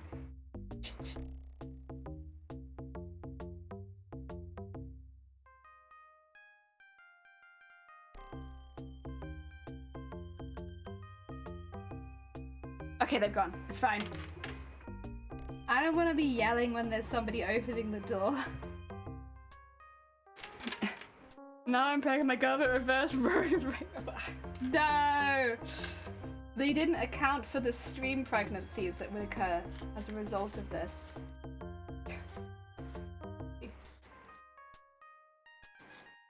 Oh, come on, please. Some beads, please. I know you're in there. Give beads, thank you. Oh dear. Curious, when did the egg redeem come from? So the egg redeem comes from the fact that we must destroy every single duck egg. You have to destroy them. We can't have duck eggs, not in this chat. It's actually banned. It's a bannable offense in this chat to talk about duck egg. And I'm very passionate about duck egg, and I don't really know how that came about, like how people found out about that, but they did. I have some very passionate feelings about duck egg. So duck egg is a color. It's like considered a neutral a lot of the time, I think. Like a neutral color for painting walls or curtains or whatever.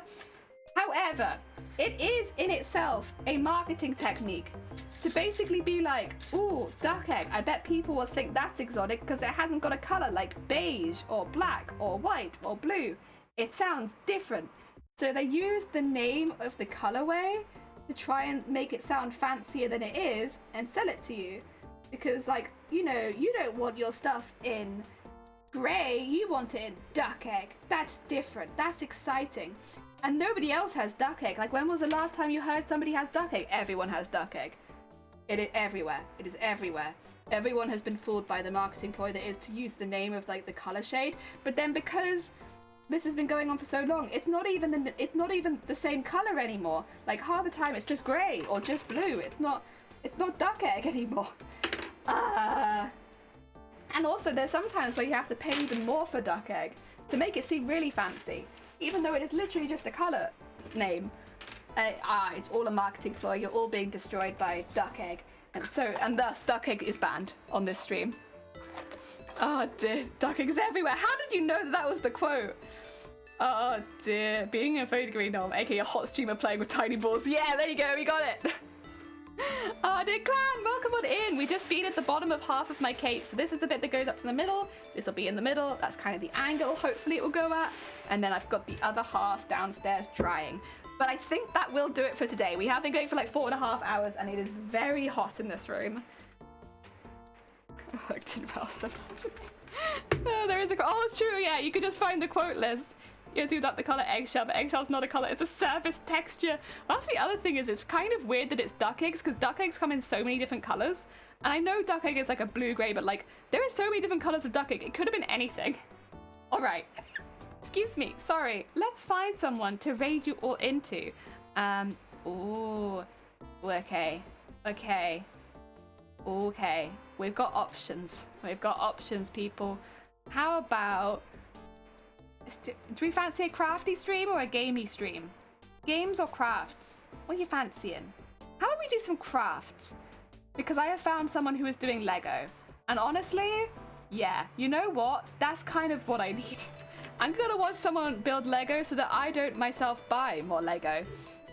I think that's a good idea. Oh, also thank you for putting the raid call in the chat, Zay. I appreciate it.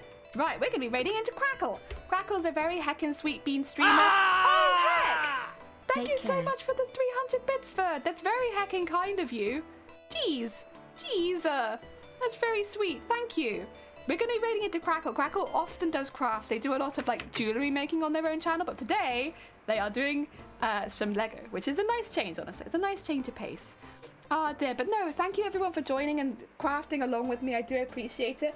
I don't know if we'll be doing the other side of the cake tomorrow or if I'll focus on something else because, you know, most stuff is done, but there's always these little jobs we can do. We'll work it out. But for now, thank you everybody for joining, and let's send you all on to Crackle for some more fun times. Go. Do, do, do, do, do, do, do, do.